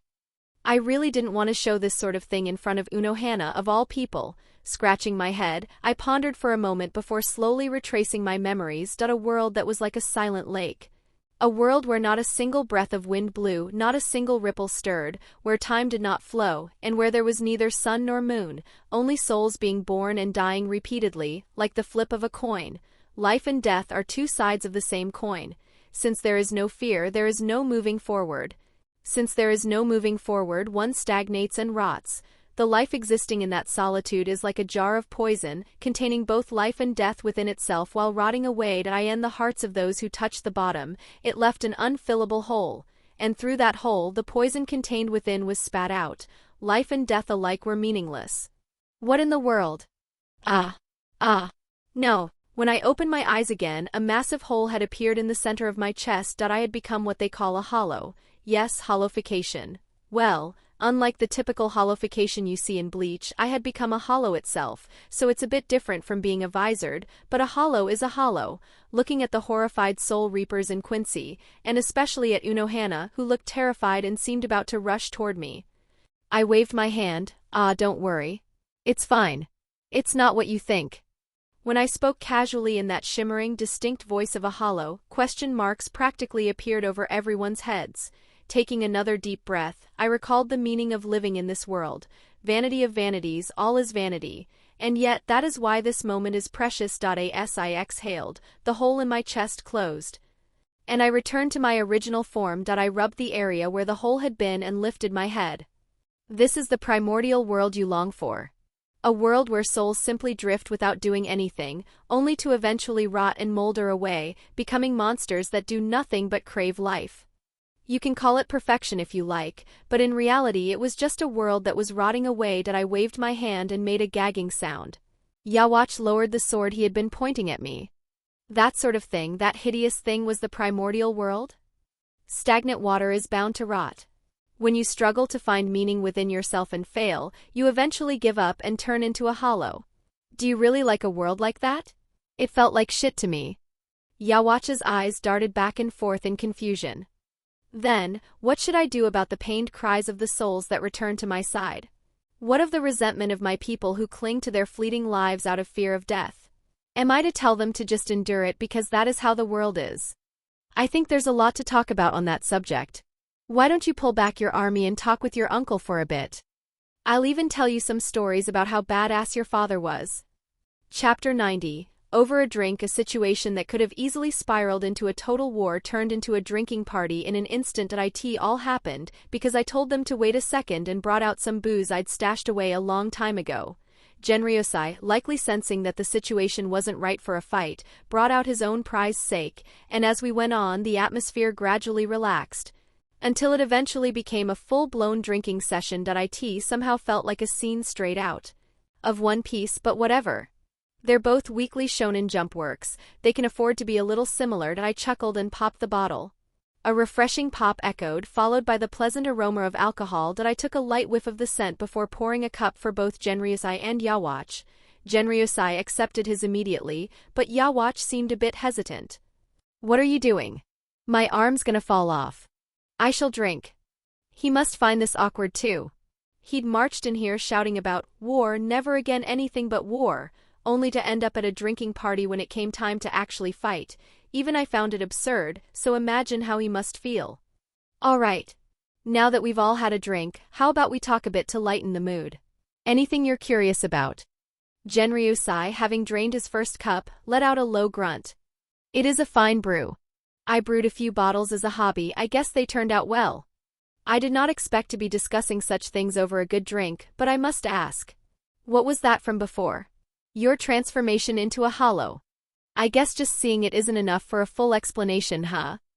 Yawatch has eyes that see the future, so he could vaguely understand it, but normally this would be the reaction. I nodded, lightly swiveling the bottle as I reached into the past. It was part of the cycle that existed in the original world. Back then, even becoming a hollow was part of that cycle. That was part of the cycle. If a soul is devoured by another, that soul would cease to exist, would it not? No. Back then, the concept of a soul vanishing didn't exist. They would scatter for a moment and then reappear. Of course, in the form of a hollow, as you know. That's how the cycle continued. Though it was a bit twisted. That seems like a slightly different concept from what I know. You think that because you're focusing on the act of a hollow eating a human. Even if the flesh dies, the soul does not vanish. Yawach, who had been listening silently, set down his untouched cup and looked up. Then why did the original world collapse? If everything was part of the cycle as you say, there would have been no reason for the original world to fall. Souls killed by hollows didn't vanish, but the problem started when hollows that eat hollows appeared. When multiple souls began to clump together into a single body. The balance began to crumble. And the one who appeared to stop this was the Soul King. Seriously, when I first saw him, I thought I was a goner too. They say life is full of ups and downs, but I never expected to become close friends with the Soul King of all people. That guy was incredible. Mountains crumbled with a wave of his hand, no attack could touch him, he created the sun and the moon, and he saw the past and the future. He was a truly magnificent human. At that point, is he not a being more fittingly called a god than a human? Oh please. He was a human too. A single human who saw the future but refused to submit to a fixed fate, choosing his own future through his own will and volition. A superhuman who, despite knowing he could be saved and knowing the way to survive, chose to step down by his own will. Since that wasn't something I really needed to say, I brushed it off with a laugh and chugged the alcohol straight from the bottle. I finally understood what a character from a famous series meant when they said they were drinking cold fire. I'd made this without even considering the proof.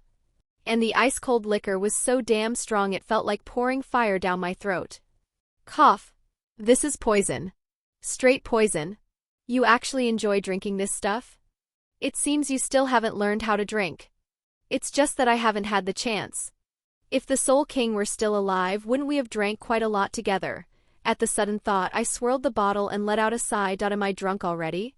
Thinking weird things, I took another swig, wiped the runaway drops with the back of my hand and continued. Anyway, after the Soul King appeared, the balance of the world completely shattered. That guy eradicated the hollows. He literally obliterated them, soul and all. Because of that, a flaw appeared in the once perfect original world. Ha! You know what happens when you keep using a cracked wheel, right? Yawach replied while staring down at his cup. As it rolls, it eventually fails to bear the weight and shatters. Exactly. The cycle that supported the original world broke like that.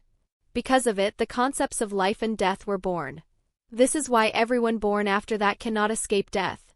Then are you saying all of this happened because of the Soul King? The Soul King was the start of everything, but he wasn't the cause of the problem. What you're saying is like blaming the blacksmith who forged the sword just because a robber used it to kill someone. Life and death exist because of the Soul King, but without the Soul King, none of you would even be here. Both enemy and savior then. I had plenty to say, but since it wasn't my place to meddle, I stayed silent. After that, well, I just told them a bit more about the Soul King and that was that. Then there is one last thing I wish to ask. You want to know what to do about the suffering people? Like I said before, there's no way. I can offer some help, but a fundamental solution is impossible. Would it not be solved by removing the source of the suffering? You saw it earlier, but whether death exists or not, the end is eventually obliteration. So let's say we remove death, assuming there are no side effects. Will humans stop suffering? No. Even without death, humans are bound to suffer. If the absence of death meant an absence of suffering, then I shouldn't be suffering at all. But that's not how it works, because being human isn't a process that works that way. Why is that? Once humans satisfy their physiological needs, they desire a stable life. Once they have a stable life, they desire social success. And once they have that, they want respect. At the end of it all is self-actualization. Becoming the person you want to be. That is why they have no choice but to struggle in pain. I asked you why. Because there is no me inside of me. This is crossing into philosophy, and I don't really want to talk about philosophy anymore. So find out for yourself. Then at least tell me how to offer that help. Love your fate. Life, death, pain, and joy, they are all entirely yours. Not someone else's will, not some destiny dictated by the world, but your own will becoming your fate. Love your own fate. That's the end of the story. I've said all I have to say. I won't say more even if you beg. Philosophy isn't a subject that gives answers, it's one that asks questions that I don't give answers. Having said that, I finish the bottle. I'm done talking. The remaining problems are for you two to solve together. Honestly, I've done enough, haven't I? With that thought, I stood up. The king of the Quincy's who declared war and the captain commander of the Soul Society who was invaded at it was clear enough who was in the wrong that there was no need to argue, but well, they'll figure it out that if things go south and they start fighting again, I won't be using words next time that if they still fight after I've gone this far, it means words aren't enough. Turning around at the voice calling me, I met eyes with Unohana who was smiling brightly. The moment I saw that face, my only thought was, I'm screwed. I forgot to mention something. Do you mind if I go talk for a bit? Yes. I'll be waiting. If I actually leave just because she told me to, I'm dead. No, seriously. Sensing alarm bells ringing at a primal level, I turned back and stood by Unohana's side. I'm sorry.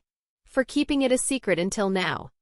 Unohana, who had been watching me in silence, let out a deep sigh and bowed her head. You have nothing to be sorry for. Why are you apologizing when you did nothing wrong? Because you must have been shocked. I showed you something like that without a word. If you're referring to you turning into a hollow at the end, yes, I was shocked. Extremely. But it's all right. Because I believed in you. However, I would appreciate it if you didn't hide such important things in the future. We are husband and wife after all. I will from now on. But I want you to know this. It wasn't that I hid it because I wanted to. I just told her the honest truth that there's more I'm hiding, and I can't tell you yet. Even if we're married, I can't exactly talk about hell, can I? Unohana looked at me with a surprised expression before nodding with a bitter smile. Thank you for understanding. It's not that I don't believe you or anything like that, but it's not another woman, is it? That is called not believing me. Well, but I guess I can't say it's completely incomprehensible that I scratched my head and answered. There was a reason she had no choice but to believe me. It's a bit embarrassing to say this myself, but do you really want to say that to a man who was a virgin for 1,000,000 years? Don't let out a gasp of pity. Chapter 91. The conversation ends. It is best if war never happens. The same goes for fighting and for petty squabbles. Of course, it's impossible for a human to live without a single conflict or dispute. But in a world that's already complex and headache-inducing, isn't it better to live in peace whenever possible? So wipe that look off your face, you damn monk. I assume you are aware that the flap of a butterfly's wings can return as a typhoon. If this war is buried and Yawatch settles in as the king of the Quincy, it will only return as a far more violent bloodbath later. Have you no thought for the aftermath brought about by your pathetic idealism? We have to work to make sure it doesn't turn out like that. Of course. I'm not saying simple effort without a plan is enough. From what I see, it seems you think the very existence of the Quincy is the problem. You who know the truth dare to do this? The Quincy are nothing but a blight upon this world. This was the opportunity to crush them completely. Why? Are you afraid a second Soul King will emerge? Or are you scared the Quincy will slaughter every hollow they see, causing the balance of the three worlds to collapse and return the world to the void? All of the above. The monk glared at me as he spoke. It's a ridiculous notion, but the monk in his own way truly believed he was acting for the sake of the world. In reality, the act of a Quincy eradicating a hollow was no different from grabbing and shaking a precarious scale. Looking back at the time of the Soul King proves it. Especially, the sight I witnessed on that day when I fought the Soul King with everything I had is still etched into my mind. The holes that tore through the fabric of reality as erasure was pulled to be used as weapons, the collapsed balance, the resulting distortions. I can't forget how that broken world felt, as if it would shatter at a single touch. It was a trauma, plain and simple. It was literally the sight of the world falling apart. So you intend to kill all the Quincy? Just like you did when you killed the Soul King? It is for the sake of the world. It was a necessary sacrifice. Why do you focus only on the trees and fail to see the forest? I scratched my head as he pounded the floor in a fit of passion. What the monk said wasn't necessarily wrong, but my response has always been decided. It has been the same for 1,000,000 years. The Quincy are an evil that disrupts the world's balance, so they must be eliminated. Fine, let's put everything else aside and just talk about that. Are the Quincy truly evil? They are evil. An evil that threatens the balance of the three worlds, an evil that must be purged. For them, fighting hollows is a matter of survival. Is it a sin to struggle for your life, to protect your very existence? Should they have just died without resisting the hollows? It is for the sake of the world. The world does not turn without someone's sacrifice. Yes, I know that well enough. I have no intention of denying it. Denying that fact would be nothing less than insulting the Soul King's choice to sacrifice his own life. But that doesn't mean it's okay to justify the sacrifice of others, especially not when that sacrifice is forced upon them by someone else's will rather than their own. That is wrong. No matter what grand justification you attach to it, the fact that it isn't right remains unchanged. Even if the heavens forgive the act of taking no responsibility yourself while forcing sacrifice onto others, I will not. If that is what's required for this great world of yours, then I will gladly abandon the world. Before you condemn their struggle for survival as a sin, shouldn't you have tried to have at least one conversation? You label them as evil without giving them the minimum opportunity? Is that your justice? It is the great cause. It's a problem that could be solved if both sides just gave an inch. Why do you pretend not to know the answer when it's right in front of you? Can't the Soul Reapers cooperate so the Quincy don't have to use their power? Soul Reapers could protect the Quincy's lands, or the Quincy could move into areas managed by the Soul Reapers. Those are mere temporary expedients. Yawatch will one day reach the truth of this world, and when that happens, blood will inevitably be shed. Temporary expedients? Are Quincy immortal? Are they the Soul King? If they die and come to the Soul Society, you can just recruit them as Soul Reapers. Then you can have them protect the areas where the living Quincy are. And I've been holding back on saying this, but don't just say things won't work before you've even tried talking, you bastard. Perhaps because of the alcohol, my emotions were bubbling over and I felt a parching heat inside me. I let out one deep sigh after another. Seriously, 1,000,000 years ago he wasn't this much of a blockhead. What the hell happened in the meantime to make him this narrow-minded? I rubbed my face with my hands and continued thinking before dropping them. Fine, there must be a reason why this bastard is acting like this. The monk is stubborn, but he's not an idiot, and if that's the case, a logical reason to suspect would be, what exactly did you see? What, did you see a future where the king of the Quincy kills the Soul King? Did you see the world right on the brink of destruction? Or did you see something close to it? As if I had hit the mark, the monk stared at me in silence for a while before quietly opening his mouth. Fate does not change. Even though we watched as you said, Yawatch declared war on the Soul Society. Exactly as I saw. We stopped the bloodshed though. It was only possible because you were there. But by that logic, isn't that just hindsight? Is everything well just because the end was good? Without you, the Soul Society would have suffered immense damage. They might have even fallen into a state beyond recovery. Yawatch, that thing's eyes still remained. This time it was I who fell silent, having nothing to say. Just as the monk said, a literal bloodbath would have occurred if I hadn't been there. You cannot carry the world on your back by intervening forever. No matter how strong you are, you have but one body, and what is meant to happen will eventually happen. If so, shouldn't we at least minimize the damage? Wait, hold on a second. So what you're saying is, since I can't do everything alone anyway, I should just give up and slaughter the Quincy. I almost fell for that one. This son of a bitch's gut is a nest of vipers. And not just any snakes, massive pythons. Did I let out a hollow laugh, slapped my forehead and swept back my hair. Did I step in and tell them to stop fighting and make up right now? No. I told them not to fight and to listen to what I had to say. I resolved it through dialogue, not force. No matter how deep the conflict, it can be settled if you talk it out. Look at us now. Am I showing off my power or getting into a fistfight with you? We're just having a bit of a tug-of-war because our opinions don't match. Is that true or not? There are conflicts in this world that cannot be resolved through dialogue alone.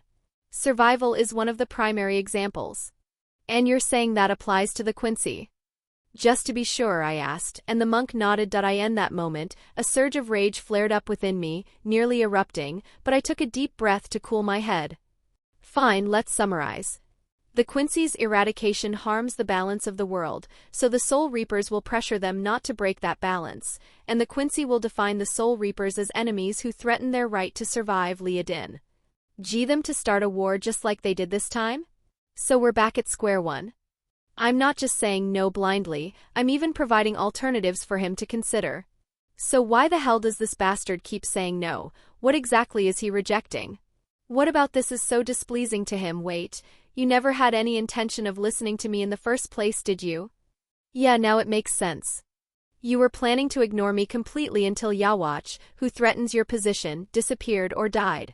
And then you spout all this nonsense about the sake of the world, trying to pull the wool over my eyes.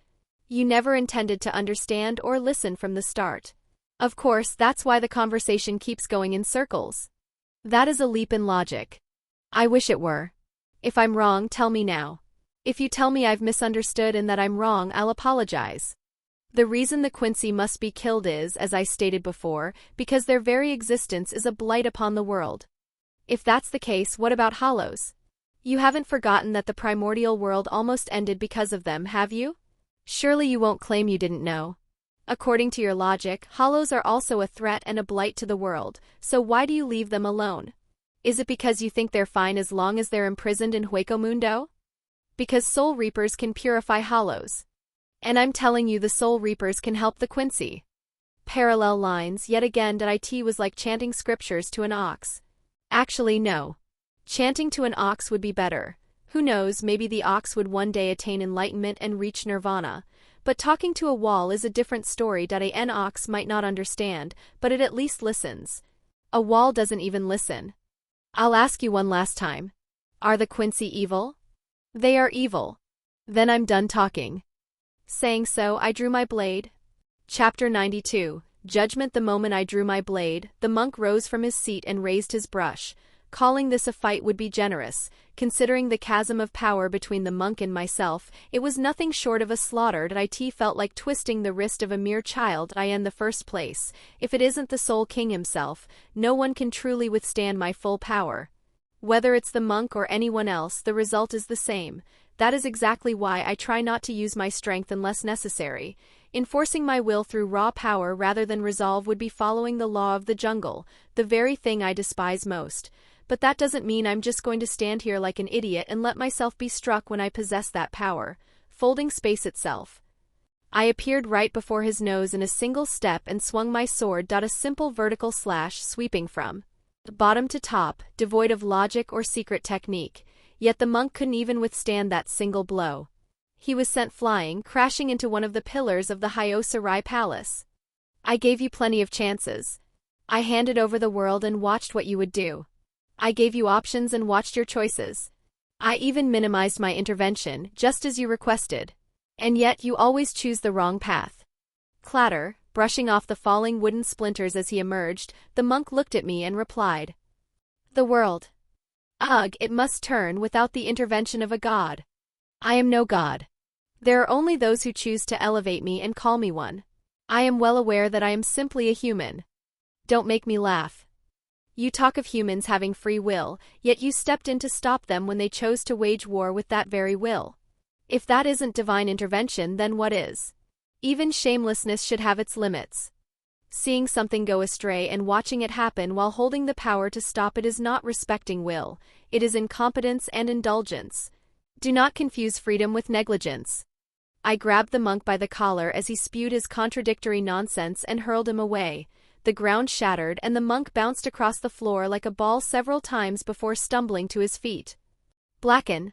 Ikemanji.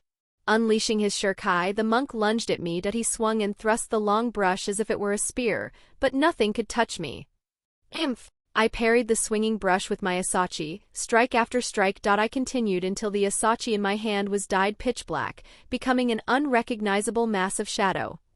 I know what you're thinking, but it's a pointless endeavor. This one doesn't have a name yet. Regardless, it is a fact that it has lost its essence of blade. Now that object can neither cut nor pierce. An item that has lost its essence cannot possibly fulfill its purpose. I wondered why you were struggling so hard. Were you aiming for my sword instead of me? What?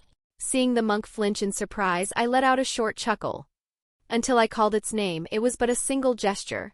When I called its name, it came to me and became a flower. Do you truly intend to act as a god? Don't be ridiculous. I'm human. A single human who is neither omniscient nor omnipotent. Besides, isn't it laughable to discuss essence based on something as trivial as obscuring a name? Does the essence vanish just because you hid the name? No. Does the essence change because the name was stolen? No.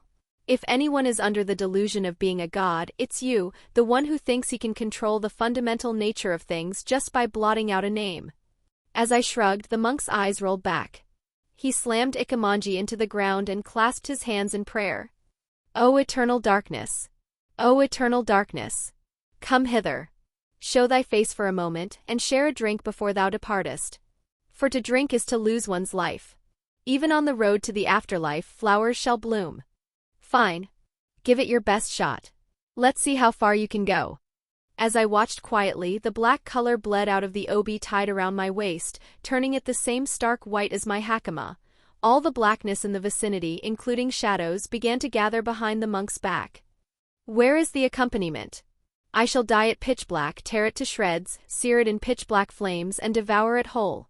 With the remaining bone-white remains I shall erect a tombstone and pray for thy soul. So that thou shalt never be born again. So that thou shalt never become my sacrifice. Black straw ropes, black stupas, black grave markers, and even a black shrine with a hipped roof appeared. The darkness gathered from all directions soon formed a massive tomb. Futen Taisatsurio, Mausoleum of Non-Reincarnation. The tomb exploded and all that blackness poured toward me like torrential rain. No matter where I looked, all that met my eyes was pitch-black void. A desolate darkness with no way forward and no place to retreat. In a space where even sound was devoured and silence reigned. So heavy it wouldn't be strange to be crushed into nothingness, I felt a strange sense of familiarity. This feels like the hell of black darkness. After a brief look around, I gazed down at the asachi in my hand. I'll borrow this for a moment. I searched for the path within me and reached out my hand. It wasn't that Achibe Hyasub, the monk, didn't understand what Shimon Meo, the Nether King, was saying. However, that ideology was flawed. This world must be maintained. There are things that must happen. To preserve the world the Soul King left behind. That is the duty of those who remain. Therefore, anything that threatened this world had to be erased. If there was even a 1 in a million chance that this world would collapse, then the act of sacrificing the Soul King to create it would become meaningless. So, even if only to honor the sealed Soul King, this world must be preserved. Why could he not see that? Why could he not understand this? Sigh. Letting out a deep, heavy sigh, he stood up once more and gripped Ikemanji. Shinachi, Shirifud Ikemanji, white brush straight line. He had agonized over this endlessly. To bring down the one who had no name. To banish the existence that endlessly threatened the world's survival to the far side. The conclusion he reached was, is it not enough to give a name to that which has none? Mume, no name / no life / no light. Nameless one, since thou hast no life, vanish into the place where not a shred of light reaches. Pure white characters were etched over the pouring darkness. Gazing into the abyss of blackness that still showed no reaction, he lowered Ikemanji and clasped his hands in a final prayer. This was the Futen Taisatsurio, fueled by 100 nights stolen from the Soul Society of 100 years in the future. Since it was a technique developed specifically to prepare for the possibility of the Soul King breaking his seal. Even the Nether King should not be safe. For the next year, no, for 10 years, lose yourself within the pouring darkness and fade away. Staring at the hole from which the darkness spewed with trembling hands, he let out a sigh and unclasped his prayer. Overwhelmed by a crushing exhaustion, he used Ikemanji as a cane to stay upright before finally collapsing into a sitting position. It was over. Just as that thought crossed his mind and he let out a breath. Vajra. Light flickered from beyond the pouring blackness. It was an impossible occurrence. It was something that should never happen. He scrambled to his feet and reached for Ikemanji, but a bolt of pure white lightning struck, obliterating his left arm along with the brush he was reaching for. Ugh! The agony surging through his entire body made his eyes widen for a split second, and he had to leap backward to avoid the following bolt of white lightning. However, the falling lightning seemed to possess a will of its own. It curved sharply in midair and tore away his other arm. Arg! Thud, drip. He looked down at his blood spilling onto the floor before raising his head. The Futen Taisatsurio was still active, and yet this lightning had clearly erupted from within that very darkness. How? Did you really think something of this level could obscure my vision?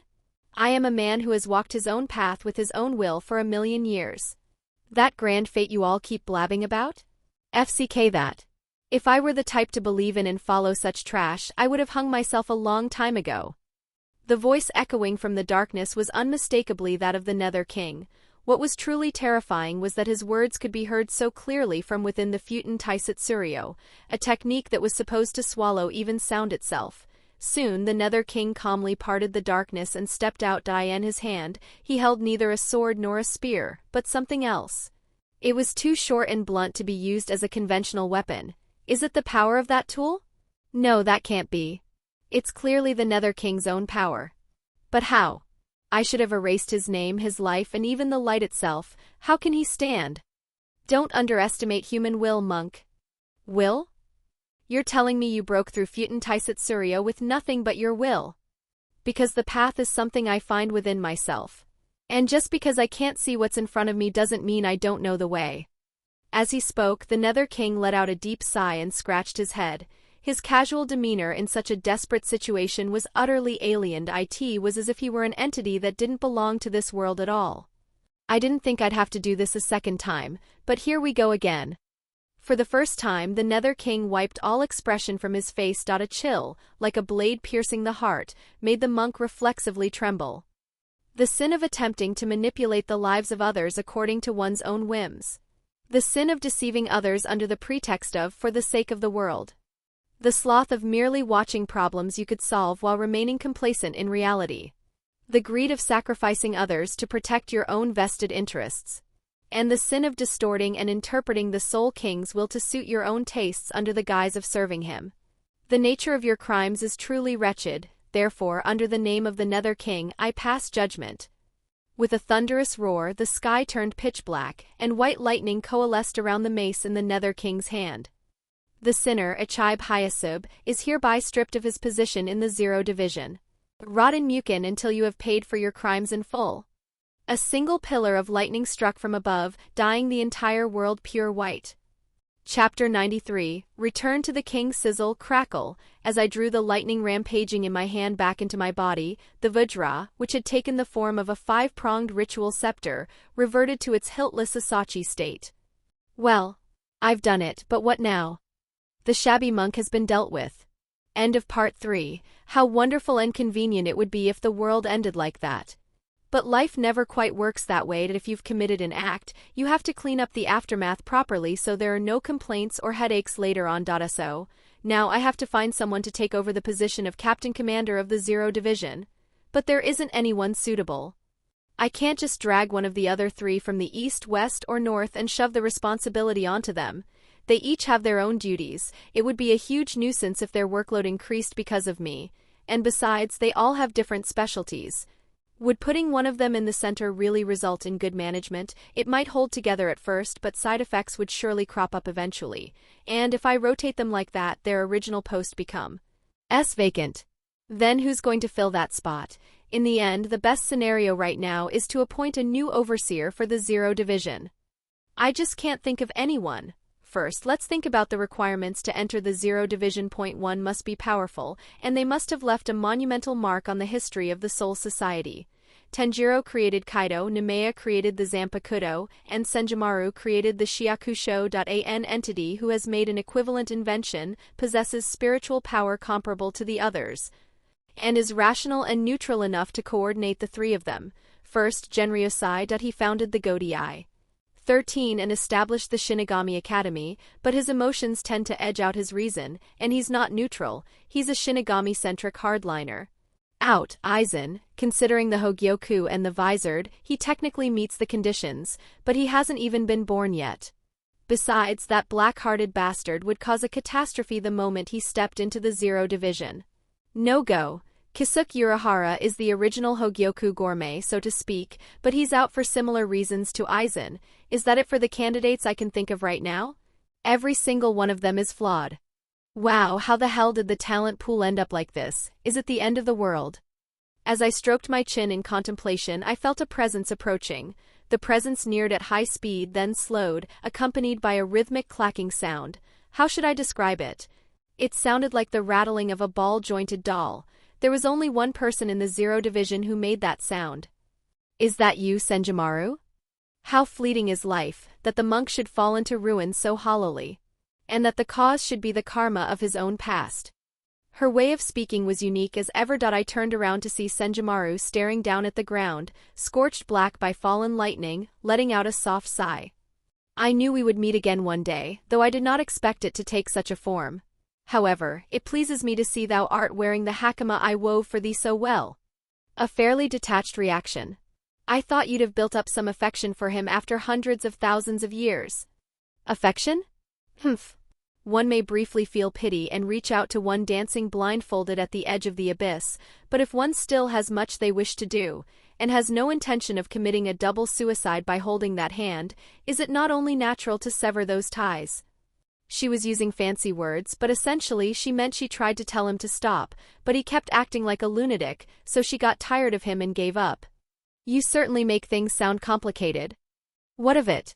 Is it not better than speaking the same tongue yet failing to communicate? I scratched my head at her nonchalant shrug. Can't argue with that. So why are you here? Did you come to see what happened to the monk? Or are you here to ask for the overseer position? Because if you want it, it's yours. Though this body has 1,000 hands, I possess but one head. Fulfilling my designated tasks is more than enough. Why would I seek more labor? I have merely come to witness the final departure of one who once walked the same path. I really can't get used to this rhetoric. Roughly translated into my own way of speaking, it would be I'm busy enough, don't give me more work, and he was my business partner, so I came to see him off since he's dead. Wait a second. That means, what, were you on the side of the Quincy eradication too? When weaving a garment from cloth, balance is of the utmost importance.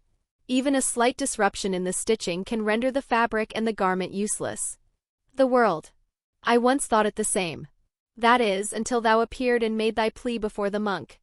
So you're saying you're not anymore. When a hand is reached down to a frog in a well, no matter how foolish one is, any creature with eyes and ears would surely climb out to see the wider world. Is that not the natural order of things? She was insulting the monk while subtly expressing that she had washed her hands of it. I smirked and nodded, tapping my cheek with my finger. Since you're here, why don't you recommend someone to take the monk's place? To ask for a recommendation from one who has not descended to the Soul Society since ascending to the royal realm. How farcical. Why not ask a fish for a map of the land?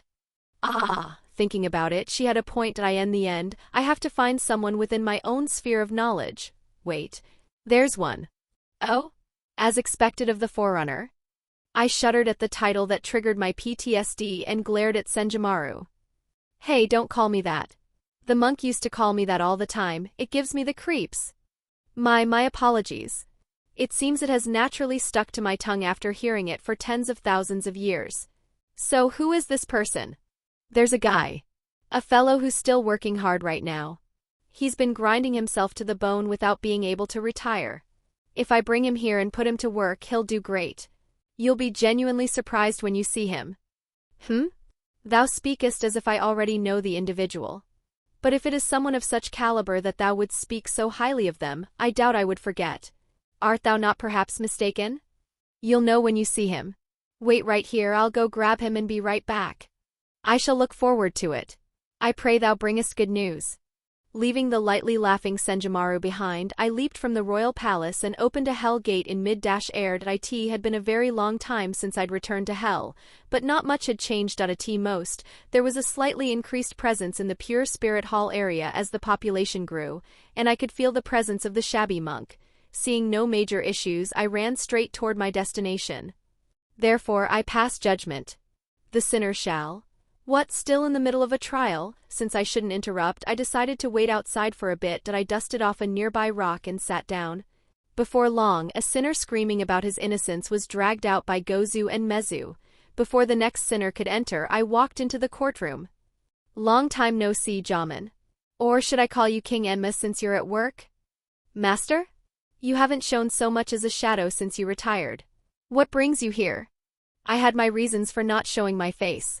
Would it be comfortable for you to work if your retired boss was always loitering around? You probably just forgot. Fine. I forgot, you little shit. Happy? Eat it. I flipped him the bird and swore at him, and Jamin let out a smirk and a shrug. So why the visit today? I haven't finished my work yet, so it might be difficult to offer you tea. it's fine. I didn't come for tea. I grinned at the puzzled Jamin. You come upstairs with me. Excuse me? You drop by out of nowhere and say that? To go upstairs, you should have at least sent word in advance so I could make time. Don't tell me, is this something that just happened? Did you just do something reckless again and come find me? Reckless? Hey, watch your mouth, kid. Are you being prickly with me? Have you not done so frequently in the past? If you want evidence, I can list them one by one. Do I really need to go that far? I opened my mouth to retort but closed it again. Man, why does this guy take after Kagaya more and more as time goes by? Is he trying to reach enlightenment or something? While I was staring with a sour expression, Jamin, who was checking his scrolls, let out a deep sigh. Going upstairs. I see. Then that massive spiritual power that fell into hell moments ago must belong to someone from the Zero Division. And among them, the only one likely to have a conflict with Master is that old Dharma monk. I wondered when he would fall, but it took quite a while. I love how I don't need long explanations with smart guys. Yeah, the guy who just fell. He's exactly who you think. And the reason I'm here to take you is exactly what you're thinking. But to do this so suddenly. More than that, won't it be trouble if that man goes on a rampage in hell? No matter how he fell, he was the overseer of the Zero Division. Don't worry about that. The more he rampages, the more he'll suffer. I assume you took some measures. Of course. Do you think I'd just drop him into hell without a plan? I can't let some bum ruin the foundation I've built up. The lightning I struck him with is still rampaging inside the monk, and if he tries to use spiritual power, it will rage even more violently, tearing him apart from the inside. I thought that. Jamin looked at me intently in silence. Get your eyes off me. I know exactly what you're thinking. I wasn't thinking anything, so why the reaction? Do you have a guilty conscience? If you are aware of it, why not practice some self-restraint? This bastard. He's been so consistently annoying ever since he reformed. How can he treat his master like this? But I actually like it. Because he's that kind of guy, I can trust him even more. Fine. I'll think about the consequences more in the future before I act. So you're saying you're still going to act? Well, at least that's 100 times better than acting recklessly without any thought at all. Then let me finish handing over my duties before we go. What, you found a successor? Last time you said there was no one worth picking. When did you find one? I didn't pick one, I trained one myself.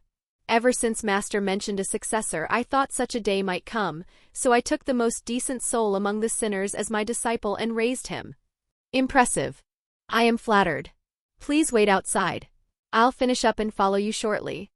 I nodded and walked out of the courtroom.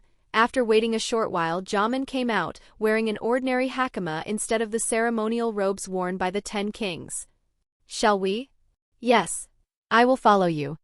I smirked and grabbed Jamin by the scruff of his neck before leaping upward, and I did it because I didn't want to carry another man in my arms while running.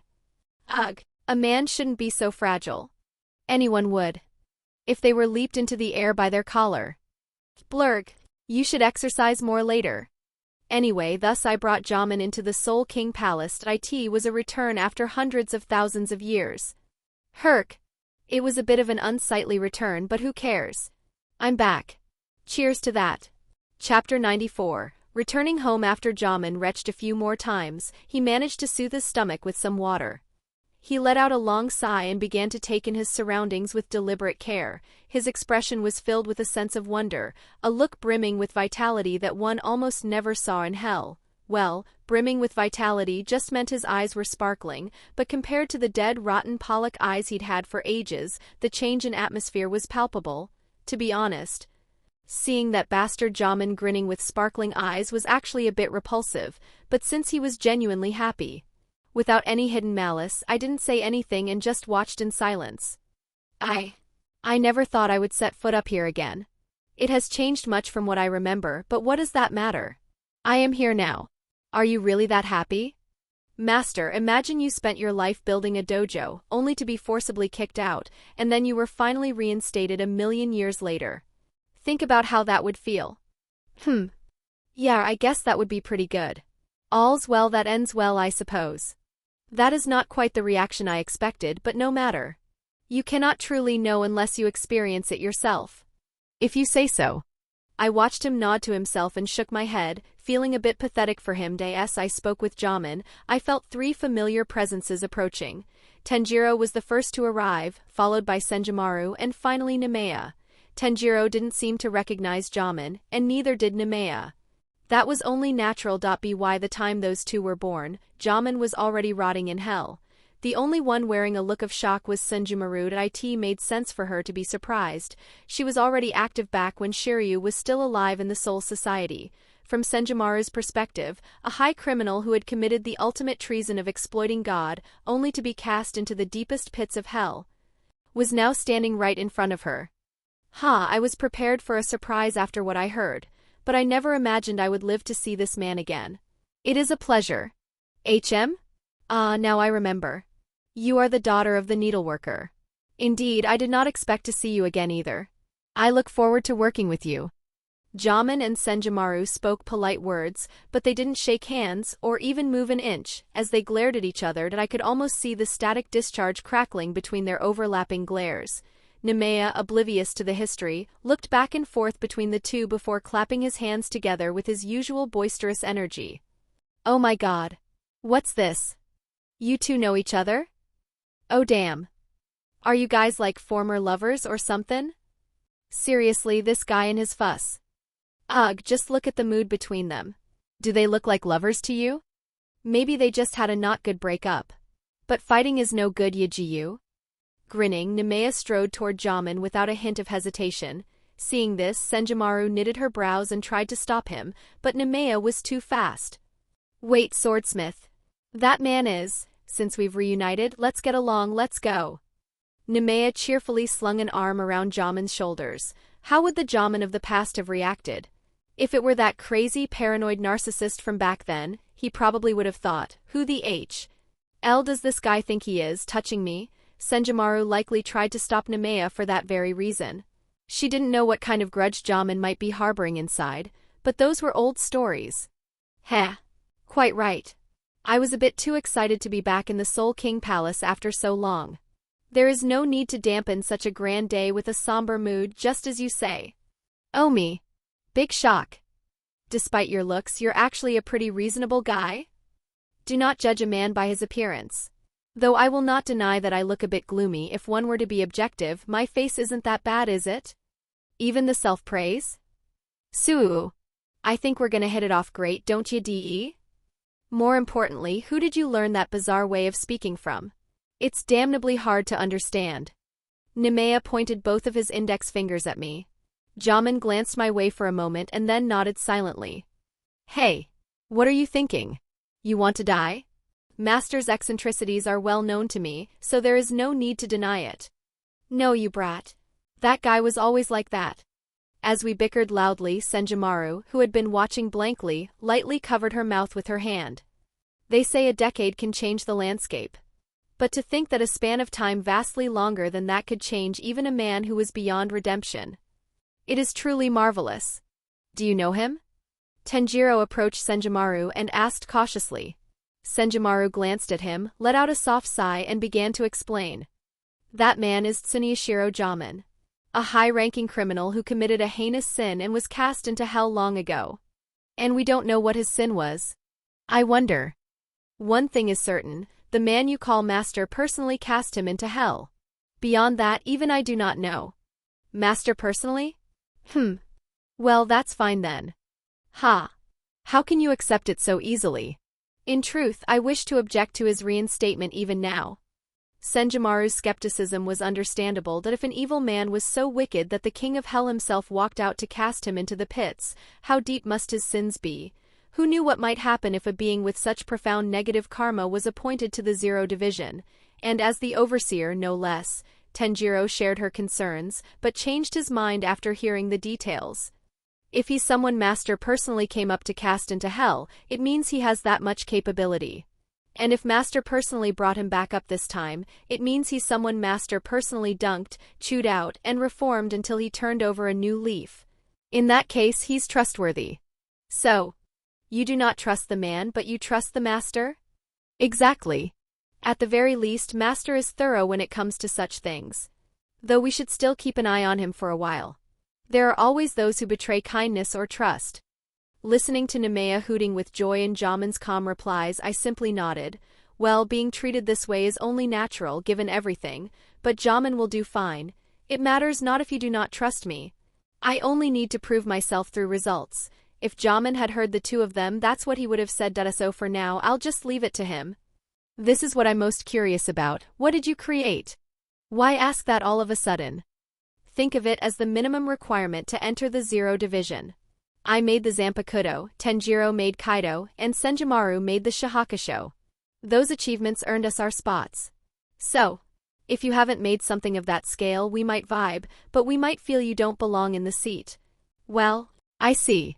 To join the Zero Division, one must make an invention that has a profound impact on the Soul Society. Is that it? I see why Master chose me. Oh-ho? Feelin' confident ya de? Let's hear what you made. Nemea cupped a hand to his ear and grinned, inviting him to speak. Jamin rested his chin in his hand, thought for a moment, and looked at me. What? You're asking if it's okay to talk about what you built in hell? Do whatever you want. I shrugged, telling him to suit himself. He nodded and opened his mouth. I built the Soul King Palace. Sorry for being a brat da. It was a short, heavy introduction followed by a lightning-fast apology. Wow, a full-on kowtow. I never thought I'd see a scene like this here. I wish I had a smartphone to take a picture. What a shame. Well, enough chatter. Everything's settled then, right? I suppose so. Do you have urgent business? I have to go home. My lovely fox of a wife is waiting for me. I see.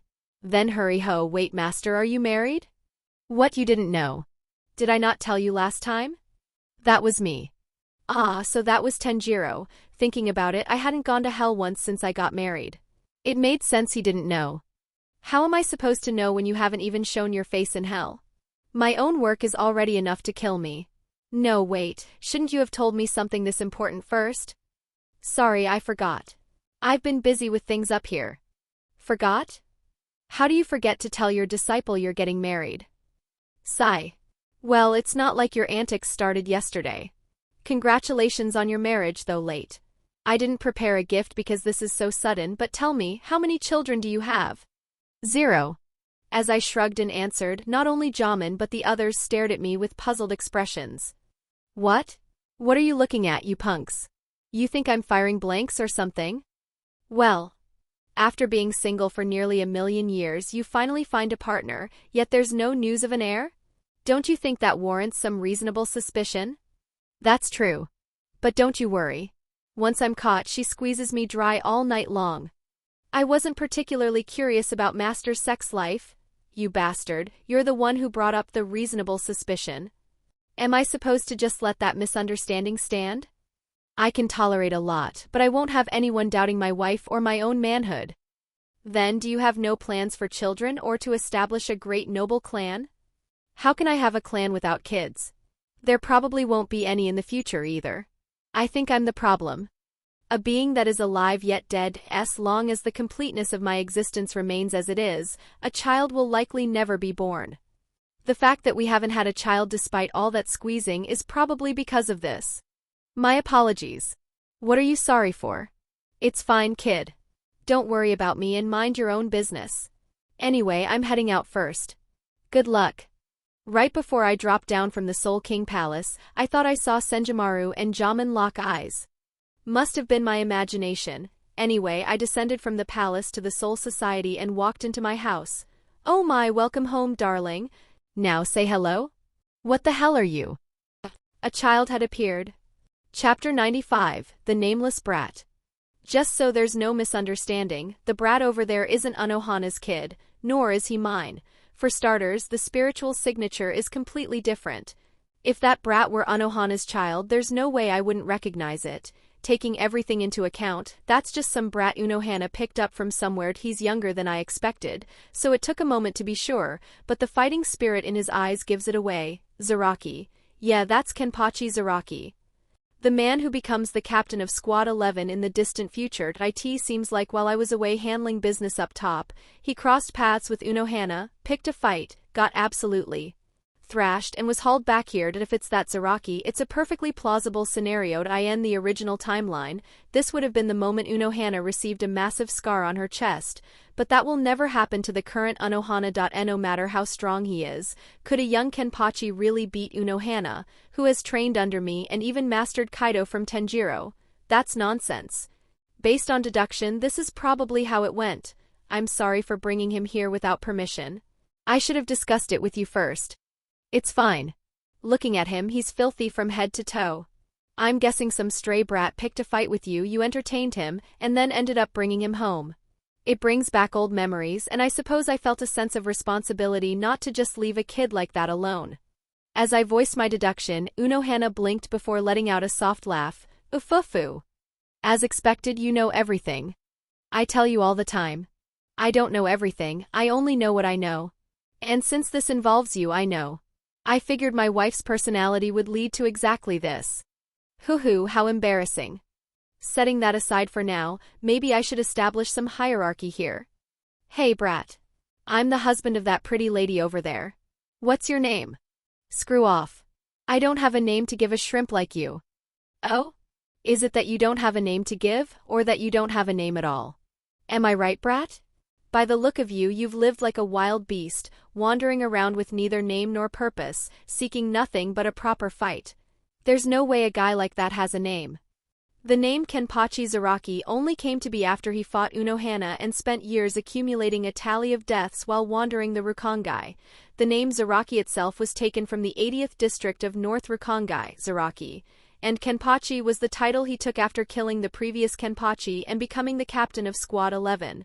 Right now, Kenpachi Zaraki has no name. A nameless brat.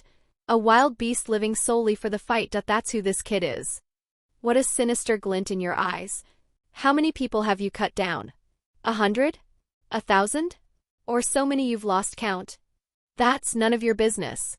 Clack. A metallic sound rang out from his loose hilt. Looking down, I saw Zaraki swinging his sword at me with a face full of murderous intent. It was an incredibly fast draw, worthy of the brat who once fought on par with the completed version of Unohana in the original story. If his form were better, it could almost be called a proper draw slash, but to me it was agonizingly slow. I tilted my head slightly, letting the blade pass by a paper's breadth. Zaraki's expression was instantly stained with shock. Oops, almost. If you were a bit more calm, you might have at least cut a strand of hair. This is getting interesting. But Zaraki was Zaraki even as a child. He didn't just stop at being surprised, he swung his sword again with the expression of a child who had found a fascinating new toy. Of course, I continued talking while dodging every strike by the thinnest of margins. Brat, why do you swing that sword? Stop talking that boring crap and fight. Is that sword in your hand just for decoration? As he shouted, Zaraki's speed increased. What is he, some shonen manga protagonist? Getting stronger in the middle of a fight. It's not boring crap, it's an important question. If you just swing a sword, it's no different from a stick. It only becomes swordsmanship when you know why you picked up the blade and what you are swinging it for. Ha! Whether it's a stick or a sword, if I swing it and you die, it's the same. Stop saying things I can't understand and just fight me. Is that so? Then that's the reason Unohana crushed you. I inserted my blade into the trajectory of Zaraki's sword as he lunged for my heart, then flicked it upward to Zaraki's eyes. It must have looked as if my blade coiled around his like a serpent. What? Zaraki lost his grip on his sword. As he tumbled backward onto his rear, I rested the tip of my blade against his throat. All right, that's one round. Leaving the fallen Zaraki behind, I walked over to Unohana and handed her my asachi. Hold this for a bit. I don't have a good place to put it. Yes. Please don't go too hard on him. Don't worry, I've been doing this for years.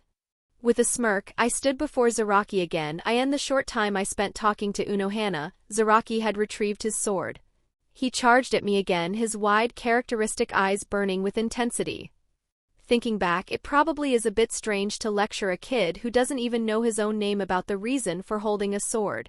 Wouldn't you agree? A three-step approach followed by a leaping lunge aimed at the throat. When I stepped back to dodge, he immediately landed and performed a horizontal sweep to clear the ground, aiming for my ankles. Next was an upward slash, which he immediately redirected into a diagonal cut from my right shoulder to my left waist. There was a flow but no standardized form. They were the most effective movements he could take in each moment. I felt like I'd seen this before. He's exactly like Saito was back in the day. A lethal blade swung with pure physicality and instinct, devoid of technique. A sword swung solely to kill the opponent. It had the distinct feel of someone who had learned everything through actual combat. Simple, but therefore most effective. I can see right through you, kid. Shut up and focus on the fight. Look at me. Fight? Haha, you say the funniest things, brat. Does this really feel like a fight to you? As he lunged for my eyes, I twisted my body to dodge and caught the blade between my thumb and forefinger. Zaraki didn't hesitate or get angry. Instead, he simply let go of the sword and threw a punch straight for my crotch. Of course, I dodged. And no matter how strong I am, a hit to the junk is going to hurt. Wow, you really do the exact same thing Saito does. Amusing. Laughing, I brought the hilt of my sword down hard, crack, right on the crown of Zaraki's head. Gah! Zaraki's eyes rolled back as he collapsed, unconscious. A kid still a kid after all. Feeling the power gap from the first exchange, he boldly let go of his sword the moment it was caught and continued his attack. Usually, people freeze up in panic when their sword is caught. But in that split second, he made the decision to abandon his weapon. Furthermore, he aimed for a vital spot that forced me to block or dodge, knowing that aiming for legs, knees, or the face could be countered. Honestly, in terms of raw talent, Zaraki is on an entirely different level than Saito or Unohana. I expected it, but experiencing it firsthand made it clear. I felt it, this guy is cut from a different cloth. Interesting fellow. He's the real deal. Since Unohana didn't lose, he probably hasn't suppressed his own power yet. If I were to disappear here and the original story were to play out, Ichigo would probably be killed instantly the moment he met Zaraki. Protagonist armor be damned, he's that absurd. So, I'll have to put in some effort to make sure that doesn't happen. What do you plan to do? Well, I'll think about that after he wakes up. I'd love to take him as a disciple, but you can tell just by looking at him. He's not the type who listens to reason. Then, I'll take a simpler approach. Instead of finding a reason first, I'll just have him train until he's satisfied. That's surprising. I thought you'd tell him to find a reason to hold his sword first. He's too young to understand such difficult things. And besides, he has no intention of contemplating that in the first place. There is no reason for strength. There is no reason for combat. He wants to be strong simply to fight, and he fights because he must be strong. I doubt it ends there. There's something more, isn't there? Unohana wasn't simply disagreeing, she was certain there was more to it. What makes you think that? If that were truly the end of it, if he were just a beast living like that, you wouldn't be leaving him alone like this. Well, you're not wrong. Fighting spirit, instinct. That's all that shows on the surface, but what lies at the base is a desire for recognition. You heard him while we were fighting, right? He said, look at me. If we fulfill that need for recognition, wouldn't he improve significantly? After that, he'd try to realize his own self. But saying he'll improve isn't something that would work on a guy like him. The reason I'm letting Zaraki be is simple. Even if left alone, he's not the type of person who causes problems. Pure fighting spirit toward the strong. A desire for improvement. A man who enjoys his life like a single game. That's what this brat is. A transcendent being who establishes his own laws and ideals within himself and follows his own rules. A being who would die by his own ideals even in death. That is exactly what this brat is. Of course, the karma accumulated through excessive slaughter is something he'll have to settle with his own hands later. But Zaraki is the type of person who will enjoy even that. One who does not regret his actions. One who moves forward. In fact, he's someone I have no need to interfere with. Of course, it would be for the best if he lived for something good.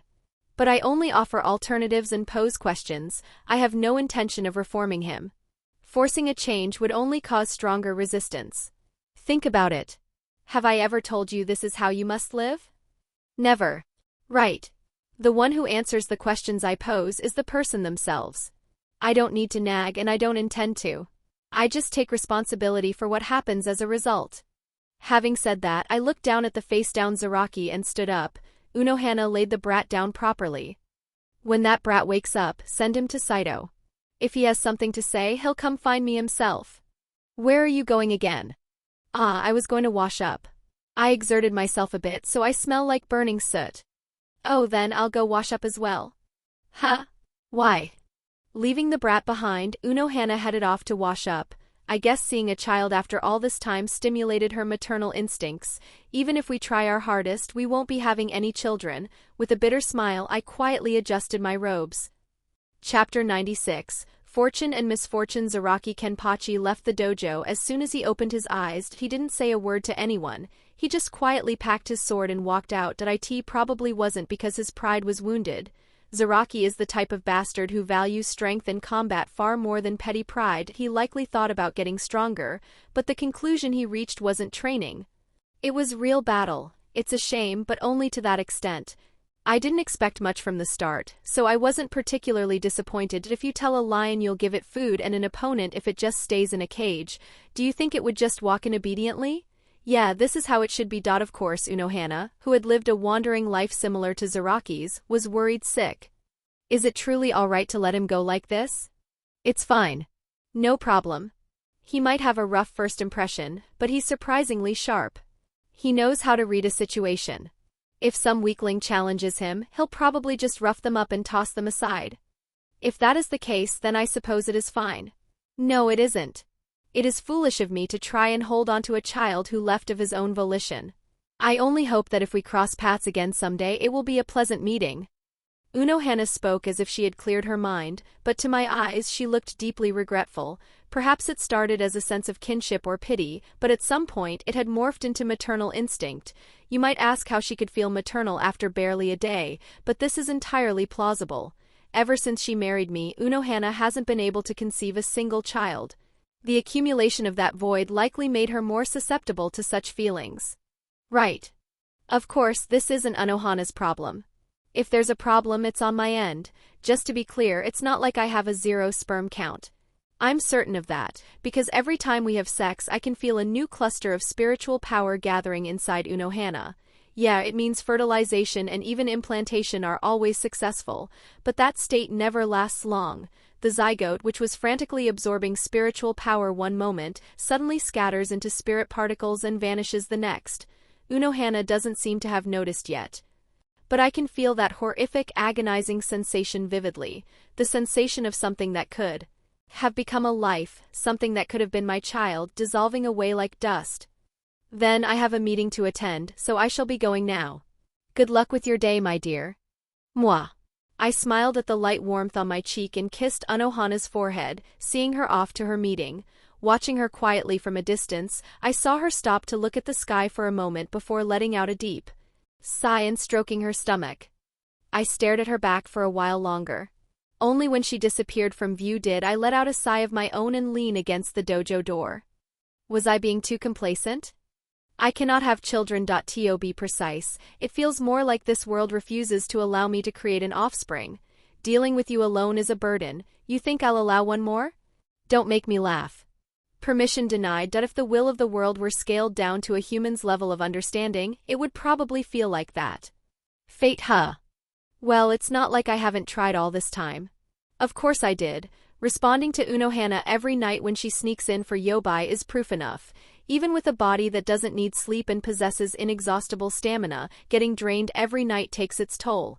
Even worse, feeling a barely implanted zygote scatter into spirit particles makes the mental fatigue 100 times worse. No, mental fatigue is just a pretty way to phrase it. In reality, it's an agonizing ordeal that's hard to bear without such sugarcoating. Even if it's just a cluster of cells that can't even be called a child yet, the fact that something capable of becoming a child vanishes because of my existence is a source of indescribable misery. For a man who once avoided love for fear of the eventual parting, the fact that I continue to engage in this, despite experiencing the loss of a potential child almost every month, shows just how much effort I'm putting. It was painfully difficult and miserable, but I decided to accept it all.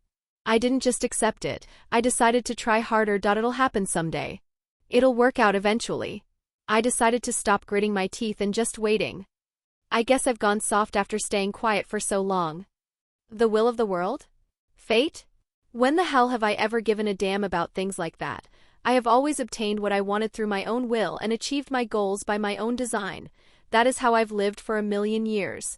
That has been my life and that is who I am. If this world doesn't want my child, let's see who wins.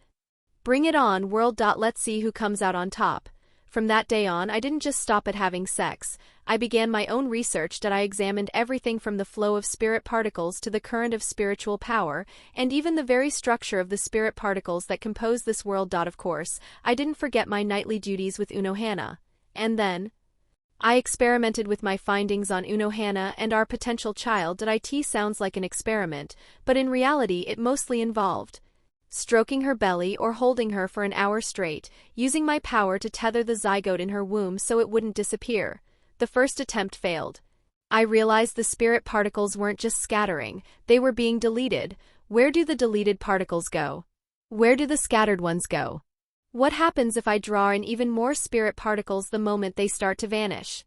You've looked very tired lately. Dear, are you actually sleeping at all? I gave a small smirk and nodded at the increasingly frequent questions about my sleep. I'm sleeping fine. Well, I've been a bit short on sleep recently, but that's all. Of course, I didn't say a word to Unohana that I didn't want to burden her with the pain of losing a child. The failures continued. But the time the zygote remained inside Unohana grew longer and longer. Self-loathing and sorrow piled up within me, threatening to crush me, but I stood tall and faced them head-on. I continued this endless refinement and study for 300 years. Ah. Who husband? Darling. Unohana's period stopped. Ha ha ha. Ha ha ha ha. I won.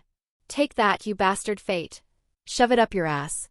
A victory for humanity. I held Unohana tight and laughed for a long time before promptly blacking out. It was my first sleep in a staggering 300 years. That first sleep in 3 centuries lasted for an entire week. By the time I woke up, the news that Unohana and I were expecting had already spread across the entire Soul Society. Scratching my head, which throbbed from sleeping too long, I walked outside and was instantly shocked. The entire house was overflowing with gifts. There were so many boxes that at first, I thought the house had been turned into a parcel delivery hub. Why the hell are there wooden crates stacked up to the ceiling? I knew they were gifts, but there's a limit. How could this many gifts accumulate in just 1 week? As I massaged my tired eyelids with my thumb and index finger, I felt a presence approaching from behind. For a split second I was confused because there were 2 presences, but it didn't take long for me to realize they were Unohana and my child inside her belly. Yichiru. You're awake. Huh. Wait.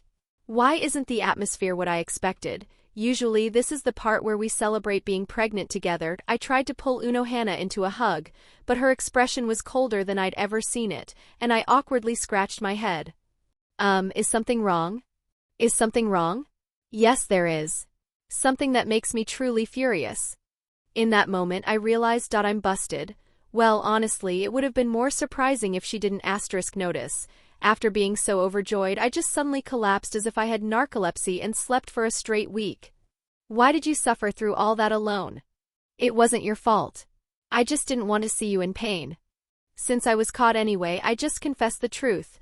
Unohana bit her lip and glared at me before closing her eyes tightly. Did I look like such a weak woman to you? That's not it. What husband would want to see his wife suffering? And what kind of wife wants to see her husband suffering? Her words made me freeze. Unohana, her eyes welling with tears, stepped closer and pounded on my chest. The reason I wanted a child so badly was because I love you. Because it's a child of yours and mine. That is why I wanted one. But did you really think that while you were hurting and suffering like that, I, the woman who is your wife, would just be blissfully happy to be pregnant, oblivious to my own husband's agony? Did I look like such a stupid, wretched woman to you? I'm sorry. Faced with her resentful outburst, the only thing I could say was that I was sorry. Unohana sobbed in my arms for a long time before glaring at me with bloodshot eyes. Don't you ever make me such a wretched woman again. Don't make me into a spiteful woman who doesn't even know her husband's pain, or such a pathetic mother. Do you understand? I understand. I won't do it again. Unohana wiped her tears with her sleeve, then grabbed my collar and kissed me. I've lived a long time, but love is still difficult.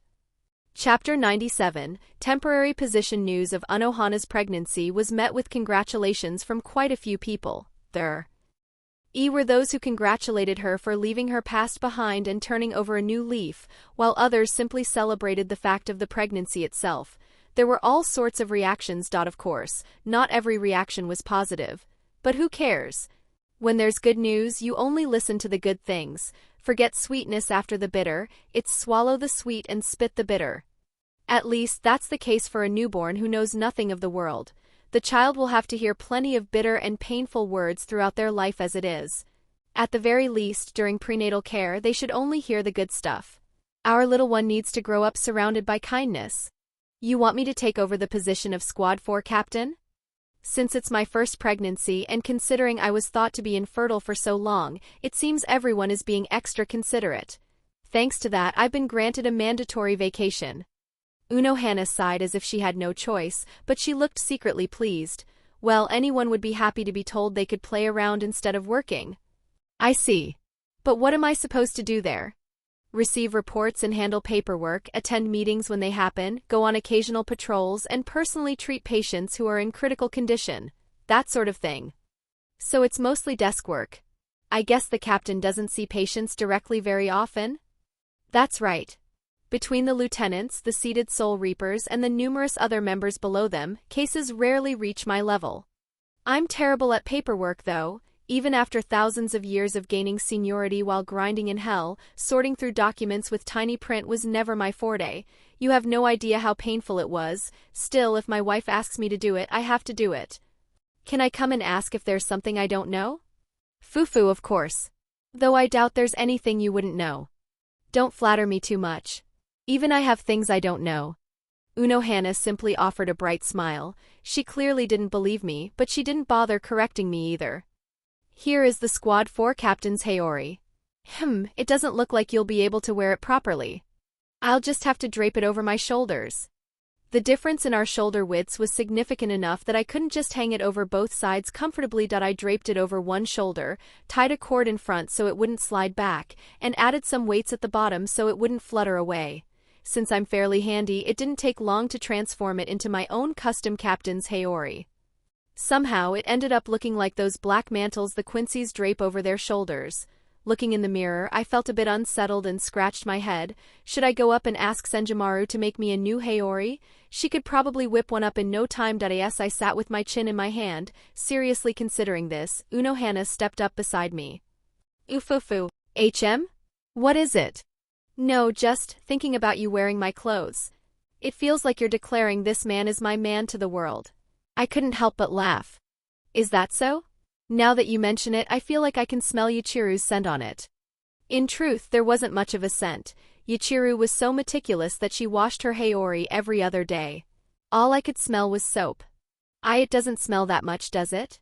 My wife, asking with a slight blush as if she was self-conscious about it, was just too adorable that I chuckled and gave her head a gentle stroke.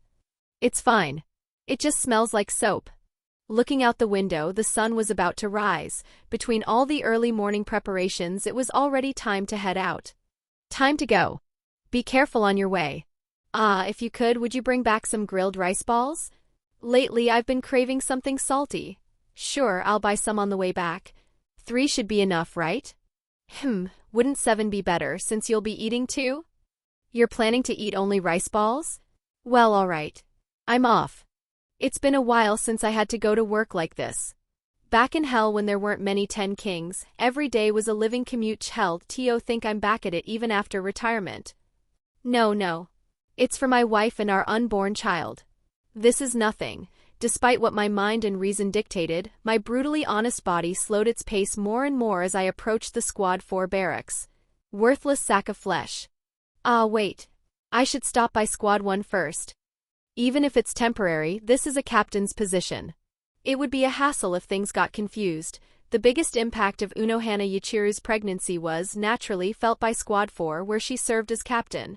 Being the medical division, Squad 4 was the first to realize she was pregnant, and they were the ones who spread the news to the rest of the Gotei 13 faster than anyone else. Furthermore, it was Squad 4 that approached the captain commander to secure Unohana Yuchiru's leave. Normally, getting leave simply for a pregnancy would be almost impossible, but when Squad 4 collectively went half-mad, threatening a full-scale strike if their captain wasn't given a break, even Captain Commander Yamamoto couldn't stop them. Most importantly, it wasn't a matter of her hating work. She was going on leave for pregnancy. Who would stop that? There was also the fact that her husband was the Nether King, making her even more difficult to meddle with. As a result, Squad 4 Captain Unohana was essentially forced into leave, and the position was now vacant. If Captain Unohana isn't here, who's going to sign off on the paperwork? The lieutenant will handle it, probably. The members, who had been half out of their minds with joy that their captain had finally conceived after centuries of heartache, were slowly returning to reality and worrying about the empty seat that if it were a short vacation, the lieutenant could manage, and they could just let the critical documents pile up for a bit. But considering pregnancy through childbirth takes at least 9 months, are we doomed? 9 months worth of paperwork? The documents, they aren't going down? Gaira. Forgive us, Captain Unohana. We killed them. We're the ones who did it. We killed our captain's wrists. While some members fell into a panic, the veterans of 4th seat and higher weren't as worried. 4th seat Oshiro, who was moving a mountain of patient-related files, looked at 5th seat Sachi following behind him. Higher-ups will send someone down. Sachi, who do you think is coming? Who knows? Medical division paperwork is top priority, so maybe someone from Squad 1? Yeah, but who from Squad 1? For an acting captain, wouldn't it have to be at least a lieutenant? Lieutenant Sasakaibe?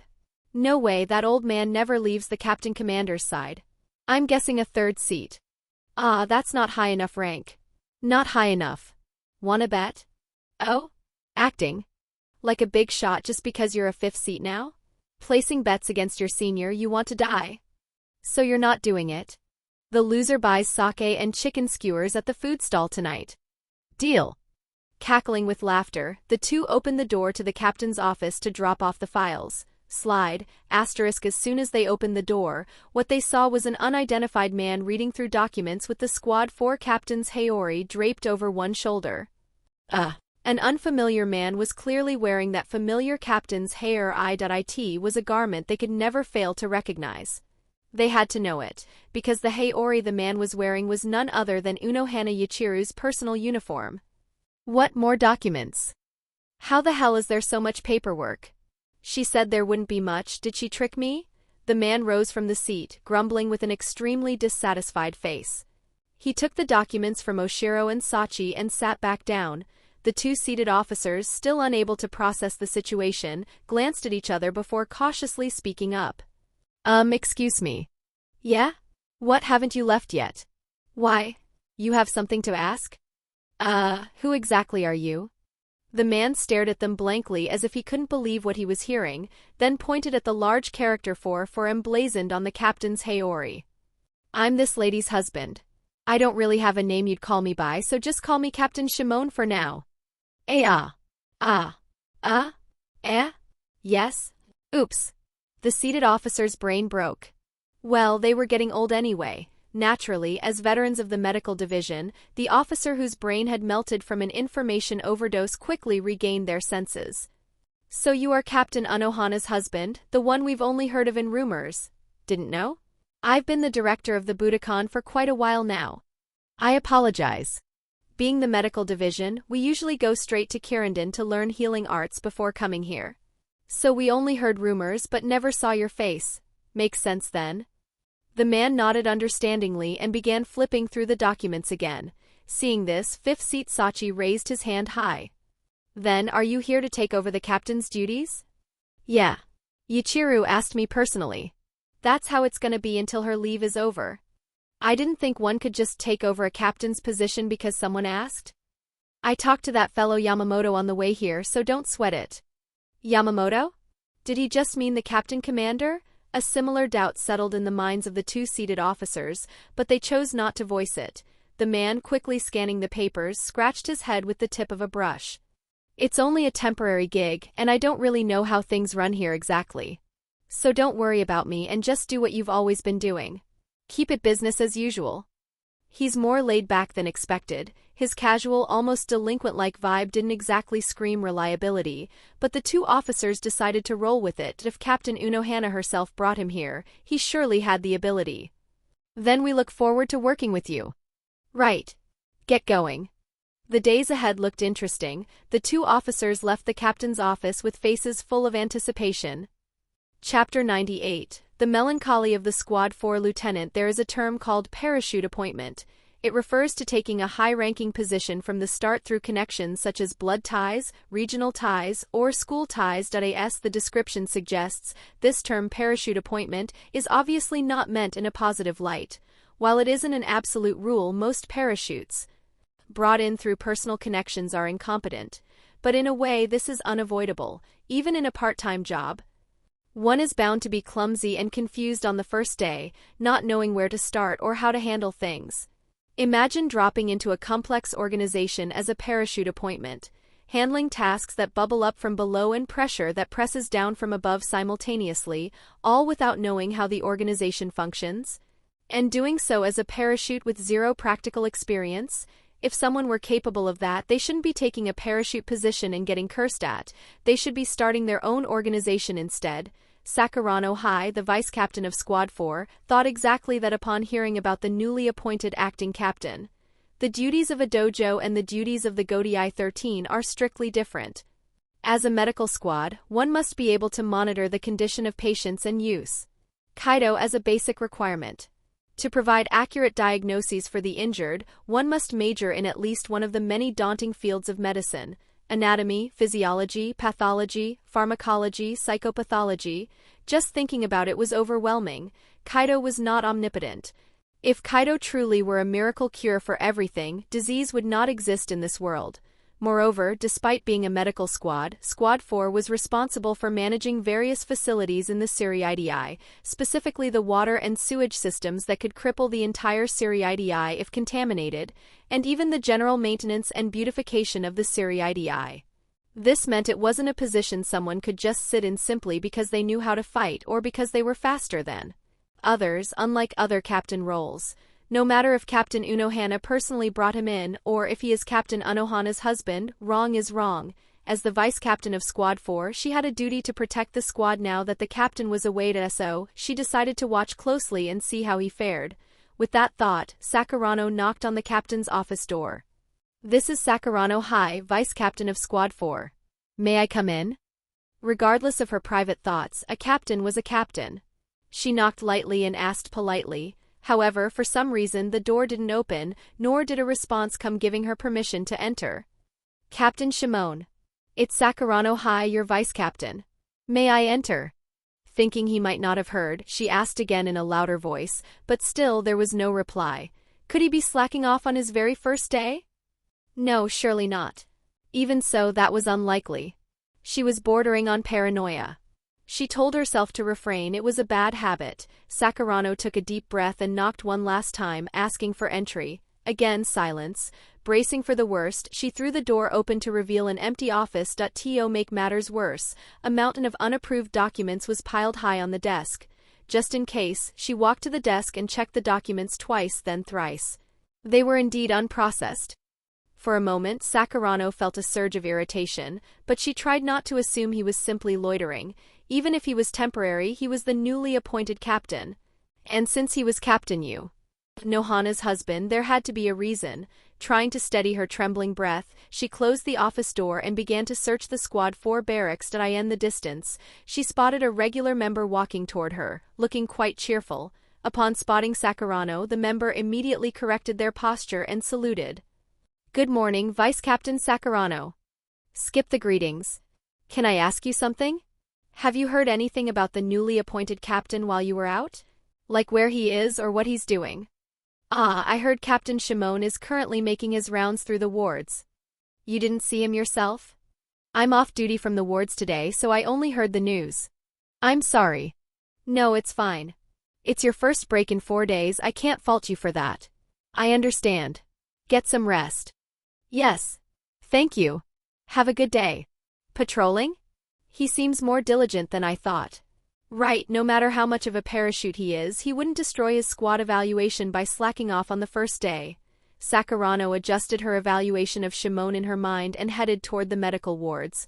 The Squad 4 wards were as busy as a marketplace with patients flooding in from all over the Soul Society, but since there was an established system, it wasn't entirely chaotic. Vice-Captain Sakurano. Welcome. What business brings you here?" "I have business with the newly appointed captain." "Do you know where he is?" Captain Shimon? He finished his inspection a moment ago and went to check the water and sewage facilities. Inspection? Not a patrol. Pardon? I don't think he was patrolling. He just stopped by for a moment, watched us work, wandered around and then left quickly. It took him maybe less than 5 minutes. I see. Understood. Oh, and also, sorry. I have to move fast if I'm to catch the captain. If it's not important, I'll hear it later. Keep up the good work. The Squad 4 wards were quite large. Even a cursory patrol would take at least 30 minutes to cover everything. But 10 minutes? He just watched them work and left? Was he using flash step to get around? Whether he used flash step or not, both were problematic. The former meant he was running through a hospital ward, and the latter meant he was doing a half-assed job. In Sakurano's heart, Shimon's rating plummeted once again. After that, Sakurano went to the water facilities and searched throughout the Squad 4 barracks, but even as the sun began to set, she could not find the captain. What is this? Is he avoiding me on purpose? More importantly, how can a person wander around all day without doing a shred of work? Even if he's temporary, he's supposed to be the captain of Squad 4. Frowning deeply and cursing under her breath, Sakurano finally spotted a man dressed in pure white from head to toe in the distance. The Squad 4 captain's haori draped over his shoulders, white iramonzuki hakama, and a jet-black obi.it was the man whose appearance matched exactly what she'd heard from the seated officers and squad members. The moment she saw his nonchalant back, Sakurano felt fury boil up to her head, but the experience and reason she had cultivated as a vice-captain over the years suppressed it to some extent. Calm down. He's the new captain. I haven't even spoken to him yet. Although the impression so far is poor, he is still my superior. There will be plenty of time to find fault after we talk. Calm down, Sakurano. Hi. Steadying herself, Sakurano cautiously approached the man. As she got closer, she heard the rustling sound of paper being flipped. He was looking at something. I'll start with a cough to announce my presence. She decided to cough a bit forcefully to subtly hint that she was not in a good mood. It was her compromised final point of anger, a subtle, unspoken protest. However, that plan failed from the start. As soon as Sakurano approached, the man turned toward her and spoke first. It looks like you've been running around searching for me all day. Do you have business with me? Sakurano. Hi, yai? Ah, Vice Captain Sakurano. Correct? Startled, Sakurano flinched and looked around to see if anyone else was there, but it was just her and the man in the vicinity. I am Vice Captain Sakurano. Hi. By the way, did you know that I was looking for you? How could I not know when you were trailing exactly where I'd just been? I figured it would take some time to survey everything in a day, so I didn't join up and just went about on my own. I even left a message just in case you kept following me. Did you not hear it? At his casual shrug, as if he were asking the obvious, Sakurano felt a surge of irritation. Then she remembered the regular squad member at the ward who had tried to say something else. Was that it? Is that so? I suppose I was too preoccupied to listen properly. Feeling like she had been played from the beginning, Sakurano cleared her throat with a disgruntled expression and changed the subject. Ahem. Let me introduce myself again. I am Vice Captain Sakurano. Hi, and I will be assisting you, Captain Shimon. I was looking for you to guide you through the handover and the administrative procedures, but somehow our paths kept crossing until now. Perhaps because she had suffered all day, even though she knew it wasn't entirely the man's fault, Sakurano's voice had a sharp edge to it. The man showed no reaction to her tone, simply scratching his head while looking back at his papers. The feeling of being blatantly ignored made the skin beneath Sakurano's eye twitch. Captain Shimon. Whoa, you startled me. What? I will start by saying I apologize for my tone. But I went to greet you only to find the office empty without so much as a note. Even knowing I was following you, you didn't wait and just left a message through others. Not a single document has been signed. Don't you think this is a bit much, even for a temporary appointment? Panting, Sakurano caught her breath and glared at the man with narrowed eyes. This is Squad 4, the medical squad that Captain Unohana raised herself. Coming out like this on the first day, isn't that just dragging Captain Unohana's name through the mud? Even if you are her husband, wrong is wrong. Please be more prudent in your actions. The man who had been watching Sakurano's outburst with a surprised expression suddenly broke into a gentle smile. He's laughing. The medicine of truth is bitter, while flattery is sweet. Especially for those who gained their positions through connections, she expected him to have nothing but pride and react with anger to such a blatant challenge. She was prepared to be struck if necessary. If getting hit meant she could protect Captain Unohana's squad for, it was a price she was willing to pay. She believed that was her duty as vice-captain. But the man simply smiled. He smiled with the face of a parent looking at a grown child, the kind of expression a parent shows when their child finally returns home after work. I'm sorry. I was so caught up in my own thoughts that I didn't consider yours. I wasn't slacking off because I didn't want to work today. Here, this is? Taking the papers the man handed her, Sakurano's eyes widened in shock.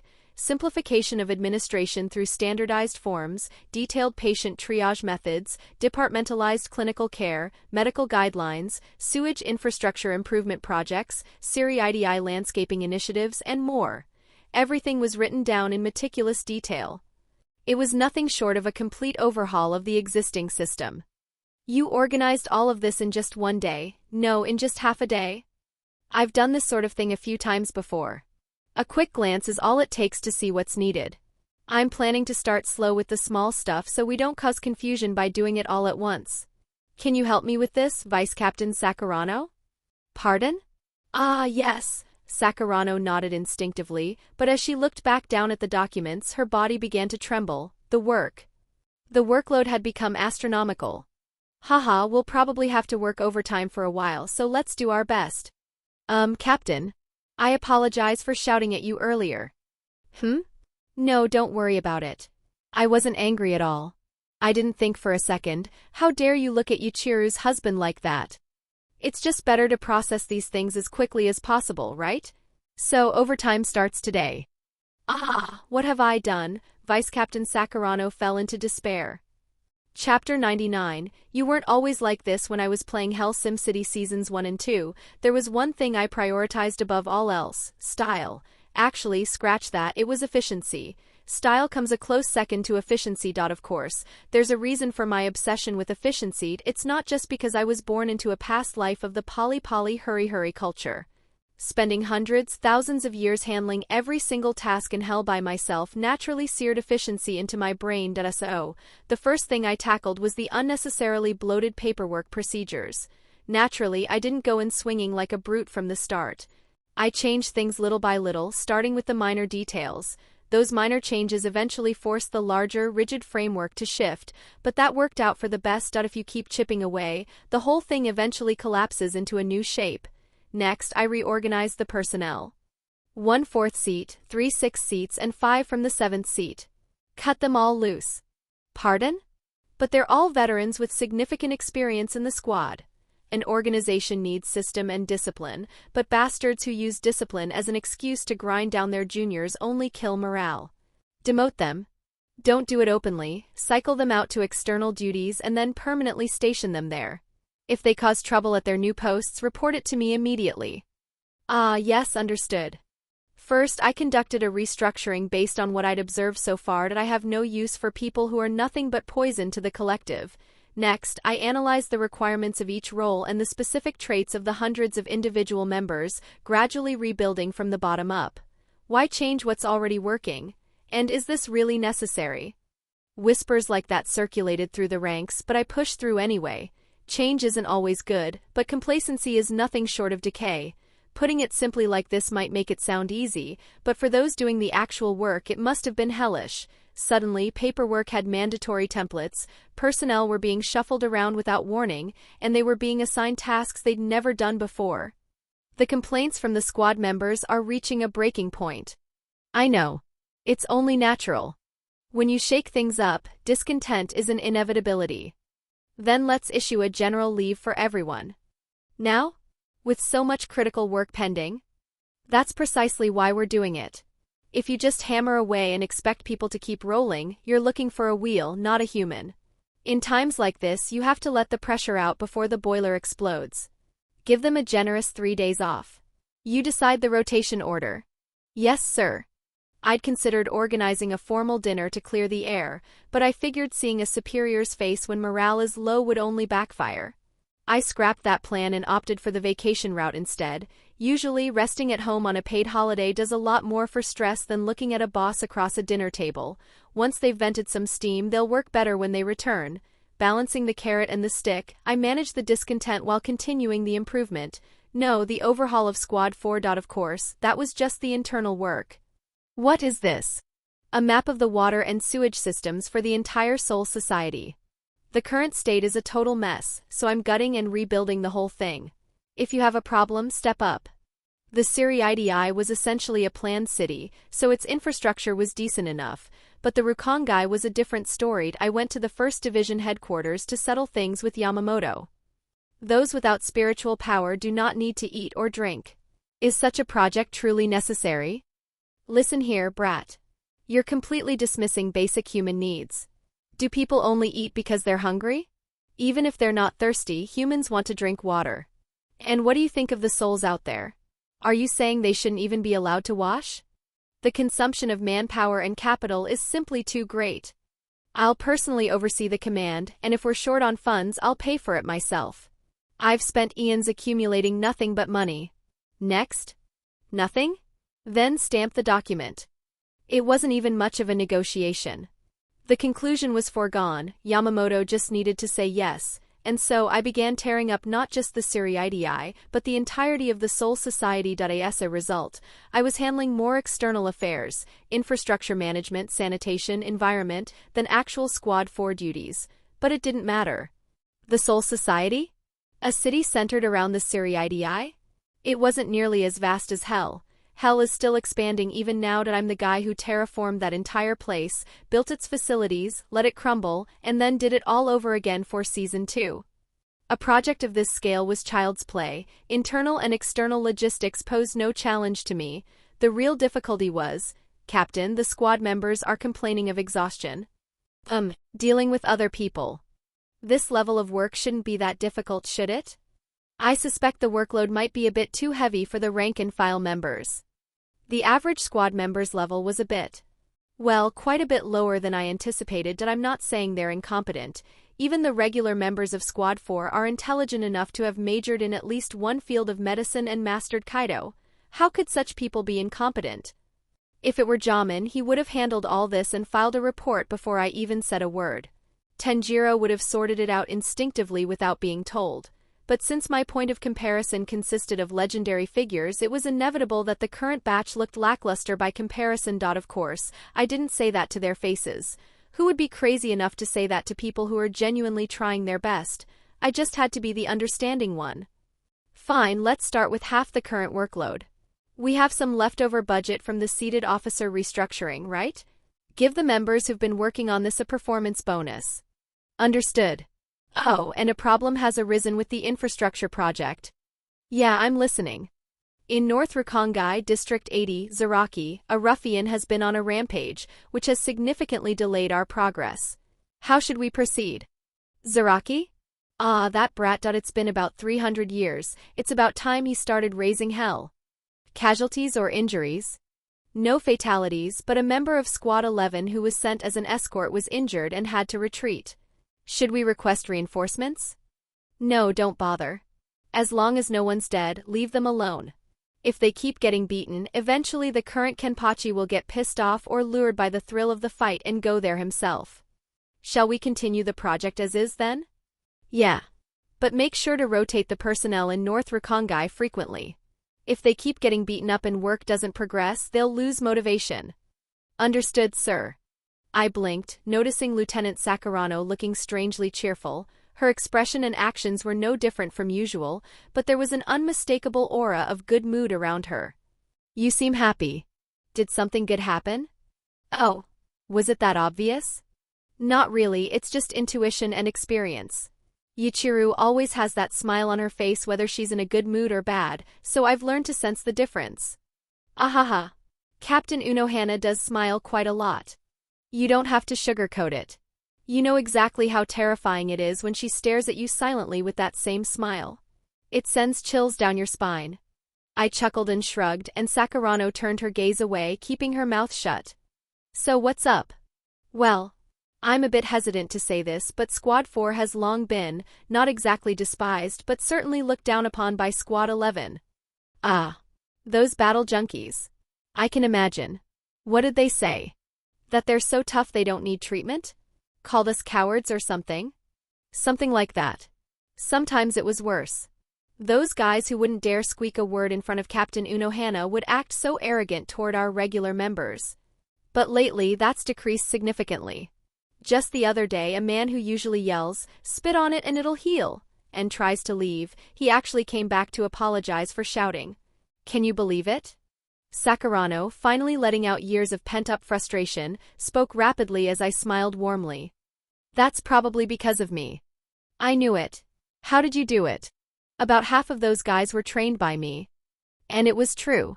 Unlike other divisions, Squad 11 is an extremely combat-oriented unit that exists solely for the struggle.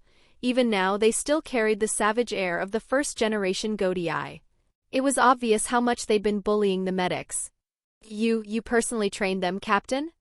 Didn't I tell you? I'm the director of the Budokan. The Budokan? You mean the place where only the top combat prodigies from the Shino Academy are gathered? What exactly is the reputation of my Budokan these days? And more importantly, Shino Academy. When did they change the name from Genji Academy? Prodigies is a strong word. Most of them are just muscle-brained idiots who don't know anything except how to swing a sword and bicker. Don't build them up so much. Ah, so that's why Squad 11 has been so humble. I'll stop by Squad 11 later to tighten up their discipline some more, so don't worry about it. Sakurano nodded, then shot a sneaky glance in my direction. I simply shook my head. Once Yuichiro gives birth and the baby is a bit older, I'm handing this position back over. Ah, why do you look so disappointed? I thought you were the president of the Unohana fan club. I still respect Captain Unohana immensely. But facts are facts. How about I step down as lieutenant, and Captain Unohana takes the lieutenant seat instead? Seeing her so high on enthusiasm, I let out a long sigh and waved her off. Absolutely not. Then what about having two captains? The Gotei 13 might turn into the Gotei 14, so drop it. As I firmly shot down her suggestions, Sakurano's face gradually crumpled into a pout. Moments like this remind me that Sakurano isn't just a stickler for rules, she's simply someone incredibly dedicated to her assigned role. I chuckled and took a sip of tea. But I must say this.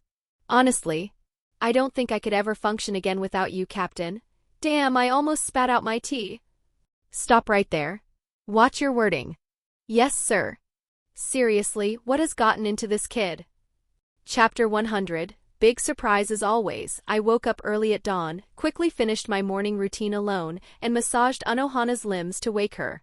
After spending the morning together, she saw me off as I headed to Squad 4 for work. I suppressed my body's natural urge to avoid labor, yawning deeply as I made my way in. There, I was greeted by the Squad 4 rank-and-file members and seated officers who hadn't managed to clock out yet. Good morning, Captain. Yeah. At first, my reputation was shaky because people thought I was just an ignorant figurehead creating unnecessary work. However, once everyone adjusted to the changes, things became more streamlined. Consequently, my approval rating shot through the roof. I went from being the incompetent and diligent captain to the so competent and diligent that we'd prefer he took a long vacation and didn't show up, Captain. For the record, I heard this directly from the rank-and-file members' own mouths. Of course, I wasn't creepily eavesdropping. I just happened to overhear them while I was strolling through the courtyard, reviewing documents. The new captain is too good at his job. Work has increased so much I think I'm going to die. They said that I was just working without much thought, but hearing that actually felt pretty good isn't the best compliment in a game when the opponent screams, "You're playing like a total piece of sh*t?" Thinking about it that way only made me want to work harder. Sorry, guys. That's due. The kind of person I am. I sat down at my desk in a great mood, breezing through the stack of documents. Just then, Lieutenant Sakurano knocked on the door. Captain Shimon. It's Lieutenant Sakurano. May I come in? Yeah, come on in. The door slid open and Sakurano entered with a bright greeting and a wide smile. You're as industrious as ever today. I should take a page from your book and work even harder. Don't you dare. The kids are already dying just from me being here. If you start getting diligent too, what happens to our subordinates? They need room to breathe. To think you even care about the morale and fatigue of the rank and file. Truly, you are a master of captains. Honestly, she's incredibly competent, but separate from that, I really wish she'd just retired. She's getting weirder by the day. Come to think of it, every decent person I've met lately seems to have some kind of screws loose, and I guess whoever replaces her eventually will be the same. I let out a heavy sigh as I continued processing documents until someone else knocked. I'll get it, Sakurano said. Sure. Sakurano opened the office door. The person standing there wasn't a member of our squad, and I couldn't see their lieutenant's badge because of the door frame, but judging by the spiritual pressure that felt like that brat Yamamoto, it was likely a seated officer from Squad 1. I closed my eyes halfway and listened in, curious about what they had to say. There will be a captain's meeting at noon today. All captains are requested to gather at the general headquarters. Understood, third seat Okikaba. Are there any other messages? No, that is all. Very well. Good work. A captain's meeting, huh? Even if this is just a temporary seat, I guess I have to attend. But calling a meeting at noon? What kind of bullsh**t is that? Are captains not human? Do they want us to gather right at lunchtime? I'm going to have to complain about this later. While I was thinking that, Sakurano approached and repeated the message I had just heard. I gave a non-committal nod and checked the window. Based on the position of the sun, it was about 10 a.m. If I finished the paperwork now, I'd have enough time to eat lunch before leaving. Having finished the time management calculation in my head, I blasted through the paperwork several times faster than usual. In actual time, it took a little over 10 minutes. Since most of Squad 4's paperwork relates to patients, I had to be meticulous, which slowed me down. If it were any other kind of paperwork, I would have finished in 5. Is this the last of the approvals for today? Yes. More might come in this afternoon, but for now that's it. Done. Let's go eat. Pardon? Wait, what? Already? The forms are standardized, so you only need to skim the variables. If you don't believe me, check for yourself. I handed over the stack of papers. Sakurano's jaw dropped as she blinked, scanning the documents.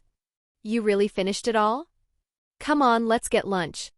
I patted Sakurano on the shoulder. She currently looked like an aristocrat watching Columbus stand an egg upright, and walked out of the captain's office. Having finally snapped out of her shock, Sakurano hurried after me, her eyes sparkling as she unleashed a rapid-fire torrent of words. It was buried under so many flowery adjectives that it was hard to follow, but the gist was, "How are you so fast? I must know. Please teach me your secret." A secret, huh? Actually, there isn't really a secret. It's like they say about success, it's mostly physical and mostly experience. Or in this case, 7 parts physical, 3 parts seniority. Service time. Pardon? If you do paperwork for several thousand years, you'll naturally get this fast. Want to try? For the first time ever, I saw Sakurano shake her head in sheer horror. I'm not trying to brag, but it felt like I finally won a point against her. By the way, it's only 10:20 a.m. Nowhere will be open for lunch yet. Where are we going? Home. Excuse me? She had a look on her face like she'd misheard me, but I didn't bother repeating myself. I just led her there. To the house where Unohana was. Oh my. What brings you back home at this hour, dear? I finished the paperwork early so I had some time. I didn't want the kids at the squad feeling awkward with me hovering, so I came back for lunch. You haven't eaten yet, have you? Fufu, no. I was just about to start preparing something. But I see a familiar face. Ah, yes. Hello. It has been a long time, Captain Unohana. Ufufu. No need to be so tense. Right now I am not Captain Unohana, but simply a man's wife. It was a touching reunion between a captain and her lieutenant. Of course, I hadn't brought Sakurano home for no reason. Since Unohana would likely return to active duty in about a year, I brought her here to help Sakurano start adjusting early. A year passes in the blink of an eye, so she needs to be ready. So naturally. I kindly recounted every single one of the comments Sakurano had made while working with me to Unohana, without skipping a single detail. Fufu, cough. Hack. Sea captain, please some water. Oh my, which captain are you referring to, Lieutenant Sakurano? Don't tease the girl too much. Here, water. She must have been seriously choking. When Sakurano pounded her chest, it sounded like someone beating a war drum. Still, after we ate and talked over tea, things ended on a relatively good note. I am well aware that my husband is excessively competent. It is not surprising that you would have such thoughts. Tea, thank you. Still, I do feel a bit slighted. Perhaps I should just retire for real. Like that girl did last time. Gah. Cough. Oh dear. Wow. I've never seen tea spray out of someone's nose before. She's crying that I ended up getting scolded for essentially bullying the poor girl. Well, I didn't have much of a rebuttal and I didn't realize she was that scared of her former captain, so I spent a moment in quiet reflection that it wasn't a harsh scolding, more of a don't do that again warning, so I apologized to Sakurano before we left. Unohana also apologized for being so mischievous, and the situation was settled. Sniff. My stomach still feels heavy. That's why I told you to stop saying weird things. No, but who in their right mind would take those words literally? Captain, you're so petty. You looked 100% serious at the time, so I had to take them literally. If I said that, she'd probably start crying again, so I just looked away into the distance. Let's just drop the subject. Anyway, by the time we finished lunch and headed out, it was exactly time for the meeting. The sun was high in the sky. No matter how you looked at it, it was noon. Aren't we late? Yeah. I lost time trying to calm you down. And whose fault do you think that was? No, wait, didn't you just say we should drop the subject, Captain Shimon? I'm going on ahead before I get yelled at for being even later. Don't run away. Don't you dare run. I wasn't running away, I was just really late. I told her as much and headed straight for the General Headquarters conference room. Since the headquarters was mostly filled with former students from my Budokan, there were very few who didn't recognize my face. I was able to go straight to the meeting room without much scrutiny. Inside, the other 12 captains were already gathered. Turns out I really was the last one. Sorry. I was eating lunch and lost track of time. When I apologized honestly, some looked uncomfortable, but most seemed to let it slide, and as soon as I entered the room I heard the news. Captain Katori Batsunsai of Squad 8 and Captain Saito Furufushi of Squad 6 have decided to retire. We're getting married. It was a world-shattering announcement. Don't say it in a way that creates misunderstandings, you four-eyed cow. I'm not marrying her. Both of us are getting married to other people, so any of you who get the wrong idea are dead meat. The world split into 8 pieces. Holy sh*t, what did I just hear? That Saito Furufushi is getting married? Shihoin Razatsu. Die, traitor. I guess it's plausible that if even that wild brat could get married and start a family line, why couldn't Saito? Hey, Saito. So who are you marrying? The Kuchiki clan. Oh, FCK. Now that's *a big surprise.